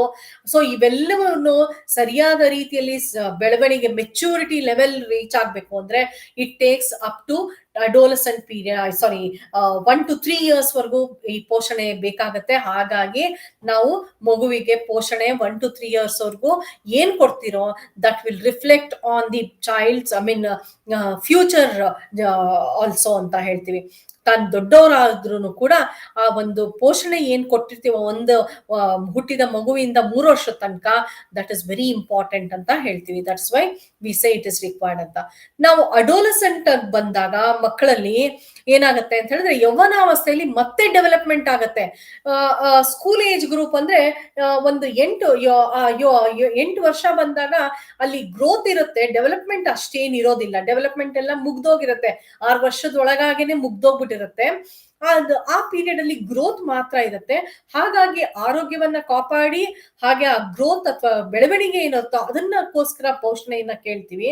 ಆದ್ರೆ ಒಂದು ಅಡೋಲಸೆಂಟ್ ಪೀರಿಯಡ್ ಏನಿರುತ್ತೋ ಅಂದ್ರೆ ಯೌವನಾವಸ್ಥೆ ಬಂದಾಗ ಅಲ್ಲಿ ಮತ್ತೆ ಡೆವಲಪ್ಮೆಂಟ್ ಶುರು ಆಗತ್ತೆ. ಅಂತ ಹೇಳಿದ್ರೆ ಸೆಕೆಂಡರಿ ಸೆಕ್ಷುವಲ್ ಆರ್ಗನ್ಸ್ ಡೆವಲಪ್ ಅಂತ ಹೇಳ್ತೀವಿ. ತನ್ನ ದೇಹ ದೊಡ್ಡ ಅಡಲ್ಟ್ಹುಡ್ಗೆ ತಯಾರಿ ನಡೆಸ್ಕೊಳ್ತಿರತ್ತೆ. ಹೆಣ್ಮಕ್ಳಿಗಾದ್ರೆ ಮುಂದೆ ದೊಡ್ಡವರಾದ್ಮೇಲೆ ಅಡಲ್ಟ್ಹುಡ್ ಅಲ್ಲಿ ಅವರು ಪ್ರೆಗ್ನೆಂಟು, ಲ್ಯಾಕ್ಟೇಟಿಂಗು ಆ ತರದ ಒಂದು ವ್ಯವಸ್ಥೆಗೆ ತಮ್ಮ ದೇಹನ ಒಂದು ತಯಾರಿ ನಡೆಸ್ಕೊಳ್ಳುವಂತ ಒಂದು ಸ್ಟೇಜ್ ಈ ಒಂದು ಅಡೋಲೆಸೆಂಟ್ ಪೀರಿಯಡ್ ಅಂತ ಹೇಳ್ತೀವಿ. ಸೊ ಇಲ್ಲಿ ಬೇಕಾದಷ್ಟು ಬದಲಾವಣೆ, ಹೆಣ್ಮಕ್ಳಲ್ಲಿ ಮೆನ್ಸ್ಟ್ರಲ್ ಸೈಕಲ್ ಸ್ಟಾರ್ಟ್ ಆಗಿರಬಹುದು, ಅಥವಾ there enlargement in the development of the breast ಇರಬಹುದು. ಗಂಡ್ ಮಕ್ಕಳಲ್ಲಿ ಓಕಲ್ ಕಾರ್ಡ್ ಮತ್ತೆ chest broadening of the chest ಇರಬಹುದು, ಪ್ಯೂಬಿಕ್ ಹೇರ್ ಡೆವಲಪ್ಮೆಂಟ್ ಇರಬಹುದು. ಸೊ ಈ ರೀತಿಯಾಗಿ ಬೇಕಾದಷ್ಟು ವ್ಯತ್ಯಾಸಗಳನ್ನ ಅಥವಾ ಬೆಳವಣಿಗೆಗಳನ್ನ ನಾವು ನೋಡ್ತಾ ಇರ್ತೀವಿ. ಸೊ ಹಾಗಾಗಿ ಆ ಬೆಳವಣಿಗೆಗಳಿಗೆ ಪೋಷಣೆ ಬೇಕಾಗೋದ್ರಿಂದ ಅದನ್ನು ಕೂಡ ನಾವು ಅದರ ಕಡೆ ಪೋಷಣೆಯ ಕಡೆ ಗಮನ ಹರಿಸ್ಬಿಟ್ಟು ಇದ್ ಮಾಡ್ಬೇಕಾಗತ್ತೆ. ಸೊ ನೆಕ್ಸ್ಟ್ ಬೋನ್ ಕೂಡ ಅಲ್ಲಿ ಡೆವಲಪ್ ಆಗೋದ್ರಿಂದ ಒಂದು ಬೋನ್ ಡೆವಲಪ್ಮೆಂಟ್ ಇರೋದ್ರಿಂದ ಎಸ್ಪೆಷಲಿ ಯವನಾವಸ್ಥೆಯಲ್ಲಿ ಬೋನ್ ಡೆವಲಪ್ಮೆಂಟ್ ಬಹಳ ಕ್ರಿಟಿಕಲ್ ಆಗಿರೋದ್ರಿಂದ ಅದ್ರ ಕಡೆ ಕೂಡ ನಾವು ಹೆಚ್ಚಿಗೆ ಗಮನ ಹರಿಸ್ಬೇಕಾಗತ್ತೆ. So that is why we say it is very important during the growing period ಅಂತ ಹೇಳ್ತೀವಿ, all the nutrients. So if there is no supply of good nutrition, naturally growth decrease ಆಗುತ್ತೆ. ಅವರ ಡೆವಲಪ್ಮೆಂಟ್, ಗ್ರೋತ್ ಅಂಡ್ ಡೆವಲಪ್ಮೆಂಟ್ ಕೂಡ decrease ಆಗುತ್ತೆ.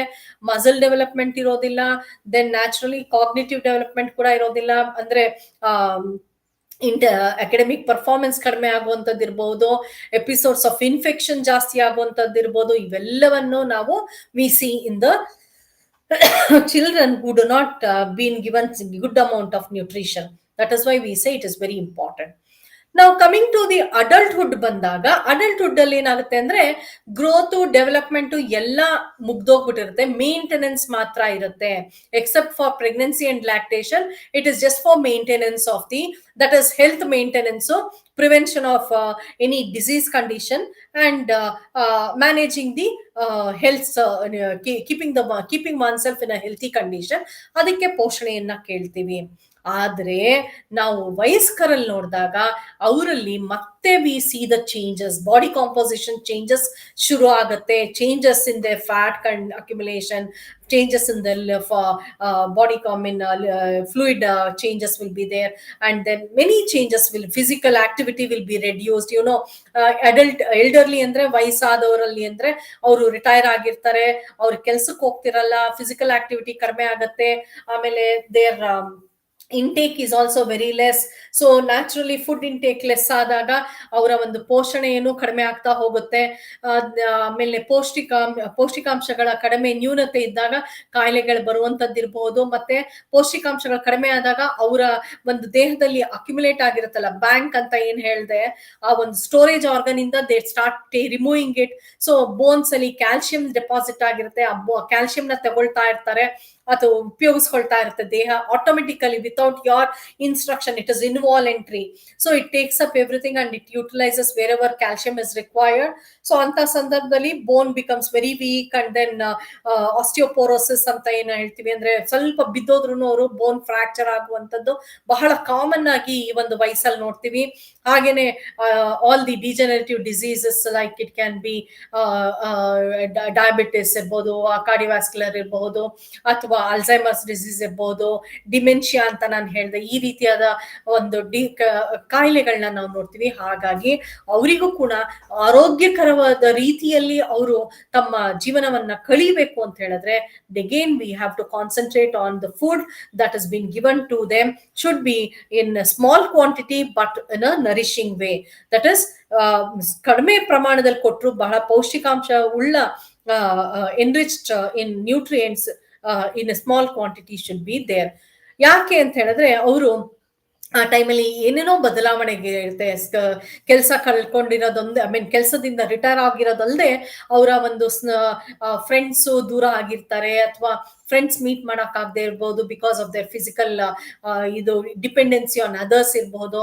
ಹಾಗಾಗಿ ಆಮೇಲೆ ಅವರ spouse ಅಂದ್ರೆ ಅವ್ರ ಹೆಂಡತಿನೋ ಗಂಡನ್ನೋ ಕಳ್ಕೊಂಡಿರೋ ಅಂತದಿರ್ಬೋದು, ಅವರಿಗೆ ಸ್ಥಾನಮಾನಗಳ ಫ್ಯಾಮಿಲಿನಲ್ಲಿ ಪಲ್ಲಟನೆ ಆಗಿರ್ಬಹುದು. ನಾವು the son becomes the head of the family because he will be contributing more to the family ಇರ್ಬೋದು.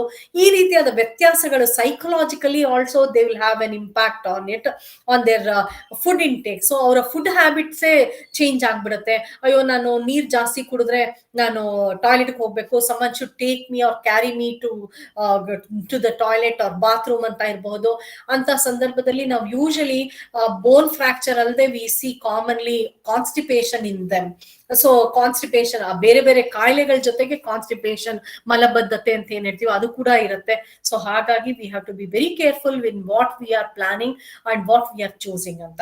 So with this background now you have I think an idea how to plan a diet ಅಂತ. So meal planning can be should be well balanced and then should be given in a proper time and should also match your wallet ಅಂತ ಯಾಕೆ ಹಾಕಿದೀನಿ ಅಂತ ಹೇಳಿದ್ರೆ, ನೀವು expensive food ಕೊಡಿ ಅಂತ ಹೇಳೋದಿಲ್ಲ, ಇರೋದ್ರಲ್ಲೇ ನಿಮಗೆ ಆಗುವಂತಹ ಅಥವಾ ಏನು ಪರ್ಚೇಸಿಂಗ್ ಪವರ್ ಅಂತ ಏನಿರುತ್ತೋ ಅದಕ್ಕೆ ತಕ್ಕ ಹಾಗೆ ಪೋಷಣೆ ಇರುವಂತಹ ಆಹಾರವನ್ನ ಕೊಡ್ಬೇಕಾಗತ್ತೆ. Probably fresh fruits, vegetables, spices ನ ಹೆಚ್ಚಿಗೆ ಯೂಸ್ ಮಾಡಬೇಕು. It should be while you are planning the diet it should be adequate, correct ಆಗಿರ್ಬೇಕು, ಬ್ಯಾಲೆನ್ಸ್ಡ್ ಆಗಿರ್ಬೇಕು, ಎನರ್ಜಿ ಕಂಟ್ರೋಲ್ ಆಗಿರ್ಬೇಕು, ಪೋಷಣೆ ಭರಿತವಾಗಿರ್ಬೇಕು, ಮಾಡ್ರೇಷನ್ ಅಲ್ಲಿ ಇರ್ಬೇಕು, ಹಾಗೆ ವೆರೈಟಿ ಕೂಡ ಇರಬೇಕು. ಆಗ ಇಟ್ ಇಸ್ ವೆರಿ ಗುಡ್ ಅಂತ ಹೇಳ್ತೀವಿ, ಅಥವಾ ವೆಲ್ ಬ್ಯಾಲೆನ್ಸ್ಡ್ ಮೀಲ್ ಅಂತ ಹೇಳ್ತೀವಿ. And it should come from all the food groups ಅಂತ ಹೇಳಿದ್ವಿ. ನಾವು ಮಾರ್ಕೆಟ್ಗೆ ಹೋದಾಗ ಬೇಕಾದಷ್ಟು ಆಹಾರಗಳಿರ್ತವೆ. ನಮ್ಗೆ ಏನಪ್ಪ ಮೇಡಮ್ ಹೇಳಿದ್ರು ಎಲ್ಲಾ ಆಹಾರ ಪದಾರ್ಥಗಳನ್ನ ಯಾವ್ದನ್ನ ಸೆಲೆಕ್ಟ್ ಮಾಡ್ಲಿ ಅಂತ ಅಂದಾಗ ನಮ್ಗೆ ಉಪಯೋಗಕ್ಕೆ ಬರುವಂತದ್ದು ಈ ಒಂದು ಆಹಾರ ಗುಂಪುಗಳನ್ನ ಹೇಗ್ ಮಾಡಿದ್ದಾರೆ ಅಂತ ಹೇಳಿದ್ರೆ, they have grouped it according to their nutrient content. So they have group cereals, millets and their products in one group because it provides energy and carbohydrate along with other micronutrients also. Pulses and legumes will provide more of energy and protein. Then meat, animal products will provide more of protein and micronutrients. Fruits and vegetables will provide more of minerals and vitamins. Fats and sugars will provide only energy. Fat ನಲ್ಲಿ fat ಬರುತ್ತೆ, sugar ಅಲ್ಲಿ sugar ಬರುತ್ತೆ. So ಈ ರೀತಿಯಾಗಿ 5 food groups ಅಂತ ಹೇಳಿದರೆ, ಬಹುಶಃ if you just analyse your whole day's diet, morning I had dosa, that means cereals I have consumed. ದೋಸೆ ಮಾಡ್ಬೇಕಾದ್ರೆ ರೈಸು ಮತ್ತೆ ಉದ್ದಿನ ಬೇಳೆ ಉಪಯೋಗಿಸ್ತೀವಿ, that means pulses I had. Then I had palya, vegetable palya, so vegetables. Then oil, I had added oil is here. Then milk, coffee ge tea ge milk hakondide, milk athwa masru. So you need not have to include all the foods at one day. Only any foods that can be, by using this 5 food group, you will be balancing the diet. That is, this is a tool, helps in providing a full meal or a healthy meal. So nutrient content ಆಗಿರುತ್ತೆ, food groups use ಮಾಡ್ತೀರಾ. ಇಲ್ಲಿ food exchange list ಅಂತ ಹಾಕಿದೀನಿ. Food exchange list ಅಂದಾಗ it is nothing but, suppose I am allergic to some food, may be I can't eat millets ಅಲ್ಲಿ ರಾಗಿ ತಿನ್ನಕ್ ಆಗೋದಿಲ್ಲ, ಮುದ್ದೆ ತಿನ್ನಕ್ ಆಗೋದಿಲ್ಲ. What else should I take? Instead of mudde I can go for something else. So what I do, mudde wheat flour ಅಲ್ಲಿ I mean, sorry, millets, I mean, ragi flour ಅಲ್ಲಿ I get more of calcium ಅಂದಾಗ, instead of ragi I'll use curds or I'll use milk. That is exchange ಅಂತ ಹೇಳ್ತೀವಿ. ಅಥವಾ for example, I am allergic two milk only, I have milk intolerance ಇದೆ, ನನಗೆ ಹಾಲು ಕುಡಿದ್ರೆ ನನಗೆ ಸರಿ ಹೋಗೋದಿಲ್ಲ, ಅಡ್ಜಸ್ಟ್ ಆಗೋದಿಲ್ಲ ಅಂದಾಗ, ಮಿಲ್ಕ್ ಅಲ್ಲಿ ಕೊಡುವಂತಹ ಪೋಷಣೆಯನ್ನ ಬೇರೆ ಆಹಾರ ಪದಾರ್ಥಗಳಲ್ಲಿ ತೆಗೆಯುವುದು, ರೀಪ್ಲೇಸ್ ಮಾಡುವಂತದ್ದು ಇರಬಹುದು. V have got our own way of replacing it, because I may be allergic to some food, or I don't like some food, it may be associated with some incidents, or whatever it may be. So that type of a food exchange also can be used while planning your meal or a diet for the day. So the main factors is, like as I said, good food ಮತ್ತೆ good to lead a healthy life andre genetics also plays an important role, and among them nutrition also plays an important role, which is very, I mean, you have to take care of it. So apart from that, we have got environmental factors also which plays an important role. If I don't follow that, madam ನನಗೆ ಎಲ್ಲಾ ದಿನಾನು ನಾನು ಅದನ್ನ follow ಮಾಡಕ್ ಆಗಲ್ಲ ಅಂದ್ರೆ, what happens if it is for a longer period of time? Deficiency disorders ಆಗುತ್ತೆ, ನಿಮ್ಮ immunity comes down, it will increase your small morbidities, ಅಂದ್ರೆ small ಕಾಯಿಲೆಗಳು, ಸಣ್ಣ ಸಣ್ಣ ಕಾಯಿಲೆಗಳನ್ನ increase ಮಾಡುತ್ತೆ. Like it can be cardiovascular disorder, disease, or diabetes, ಅಥವಾ hypertension ಇರ್ಬೋದು, ಅಥವಾ ಫಿಸಿಕಲ್ ಪರ್ಫಾರ್ಮೆನ್ಸ್ ಲೋ ಮಾಡುತ್ತೆ, ನಿಮ್ಗೆ ಕೆಲಸ ಮಾಡಕ್ ಸಾಧ್ಯ ಆಗದೆ ಇರಬಹುದು, ನಿಮ್ಮ school performance, college performance affect ಆಗಬಹುದು. So your future totally will be affected completely with eating, faulty eating practice ಮಾಡಿದಾಗ all these things happen. That is why you have to be very careful while planning a diet. So that means to say, the dietary guidelines I give for you is, eat variety of food to ensure balanced diet, ensure extra food and health care for pregnant and lactating mother, promote exclusive breastfeeding for the infants up to 6 years. So from I mean, it should not restrict up to 6 months itself, which can exceed up to 2 years also. ಮೊದಲು 6 ತಿಂಗಳು ಆದ ತಕ್ಷಣ ನಿಲ್ಲಿಸ್ಬಿಡ್ಬಾರ್ದು, ಅದು 2 ವರ್ಷದ ತನಕ ಮಗುವಿಗೆ ಹಾಲು ಉಣಿಸ್ಬೇಕು, ಅವಾಗ ಬಹಳ ಒಳ್ಳೇದು. ಅದರ ಜೊತೆಗೆ ಎಕ್ಸ್ಟ್ರಾ ಫುಡ್ನು ಶುರು ಮಾಡ್ಬೇಕು 6 ತಿಂಗಳಾದ್ಮೇಲೆ, ಯಾಕಂದ್ರೆ ಎಲ್ಲಾ ಪೋಷಣೆಯನ್ನು ತಾಯಿಯ ಹಾಲಿನಲ್ಲೇ ಸಿಗುವಂತದ್ದಿರೋದಿಲ್ಲ. ಹಾಗಾಗಿ you have to go for other foods also, and that is, we call it as weaning food ಅಂತ ಏನ್ ಹೇಳ್ತೀವಿ, ಅದನ್ನ ಕೊಡ್ಬೇಕಾಗತ್ತೆ. and ensure so that you can ensure the child's health also. Make your plate with fruits and vegetables, whole grains, and then choose your proteins, and then try to low fat or fat free dietary, and limit your sodium and unhealthy fats and added sugars, and know when this thing, that is when to drink water and how much to drink water. That is more important. So till now I think I have spoken about the assessments, and then I've spoken about the dietary plan and food groups, also food pyramids I've spoken. I have given a gist of what should be there on your plate, as well as what is the RDA, that is recommended dietary allowance, as well as the balanced diet. Just to brief you, give a summary or glimpse of it. So we started with nutritional assessment, which is very important, which is very comprehensive, and it will take up all the information, and then gives us an idea of the situation of the individual. So it can be the assessment, nutritional assessment is for a longer time, whereas screening is for short period. And once you know there is a risk, you go for nutritional assessment. Nutritional assessment is can be ABCD, that is anthropometric assessment, that is the physical and body composition measurement. ಆಮೇಲೆ dietary assessment ಇರಬಹುದು, then biochemical assessment ಇರಬಹುದು, and clinical assessment. ಈ ಎಲ್ಲವನ್ನು ಸೇರಿಸಿ you come to a conclusion and you know what is the situation of the person. Then you plan nutrition care plan ನ plan ಮಾಡ್ತೀರಾ, and then you implement it, and then you monitor, and then you see that your goal is received or reached or not, achieved or not anta. If it is not achieved, where is the lacuna? You again replan the nutrition plan, and then reintroduce it to the to that person, and then monitor again, and then you can again gain the goal. Now, after knowing what is required for what are the assessment? Definitely, you have to understand in a normal case that the nutrition is required by the food itself. That means to say, food provides us enough nutrients in a proper quantity if it is provided, or in a well balanced if it is provided through the balanced diet. Then definitely you can achieve the ultimate well-being, health and well-being, so that it will help you to increase your life span and keep you healthy, in a healthy condition, and your life can end up in a healthy way also. And each age group has its own requirement. So right from the infants up to the adolescent, it is growing period. So growth and development is there at different stages, and you need the nutrients which gives us the nutrients in a proper quantity, so that it will have an impact on the growth and development, both growth and development also, so that the future of the child will be in a healthy way. In the adult, it is just the maintenance and prevention of disease condition.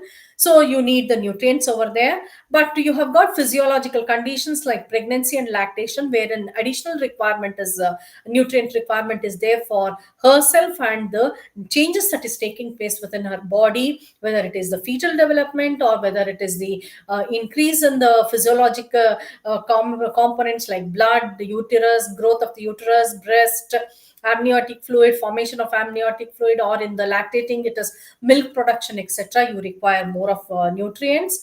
And in the same manner, in the elderly people and the vaysadavaರಲ್ಲಿ, nutrition should plays an important role, because to lead or to end the life in a healthy manner, you require more of nutrients. So you have to give the nutrients in a proper quantity. So with this background, definitely you can plan a diet using the recommended dietary allowances that has been computed, and then for each age group, and for each that is physiological conditions, or the physical activity, and the sex difference, that is male and female difference, you can apply that, and taking care of the nutrients that is which is required, and the food groups that is there. You have to plan a diet such that your plate is filled with variety of foods which is more nutritious, and which is less of rich foods like sodium, or so the salt, or rich fatty foods, or the sugar foods should be completely avoided, and dietary fiber should be included in your diet, so that it will help you to maintain three important things: disease conditions or disorders, like you have got overweight, obesity, then hypertension, cardiovascular, as well as diabetes mellitus. So that is why we say it is very important, and you need to plan the diet based on the not only the requirement. You have to be it has to be on the food that is available in your vicinity, how rich you can make those utilize those foods to make it more rich, and then what your wallet also, that is how much of food, money you can spend on food. That also should be taken into consideration while you're planning a normal diet. So with this, I think I hope that you have understood today's episode on unit 3, 4, 5, and 6. And if any doubts are there, you definitely can ask me.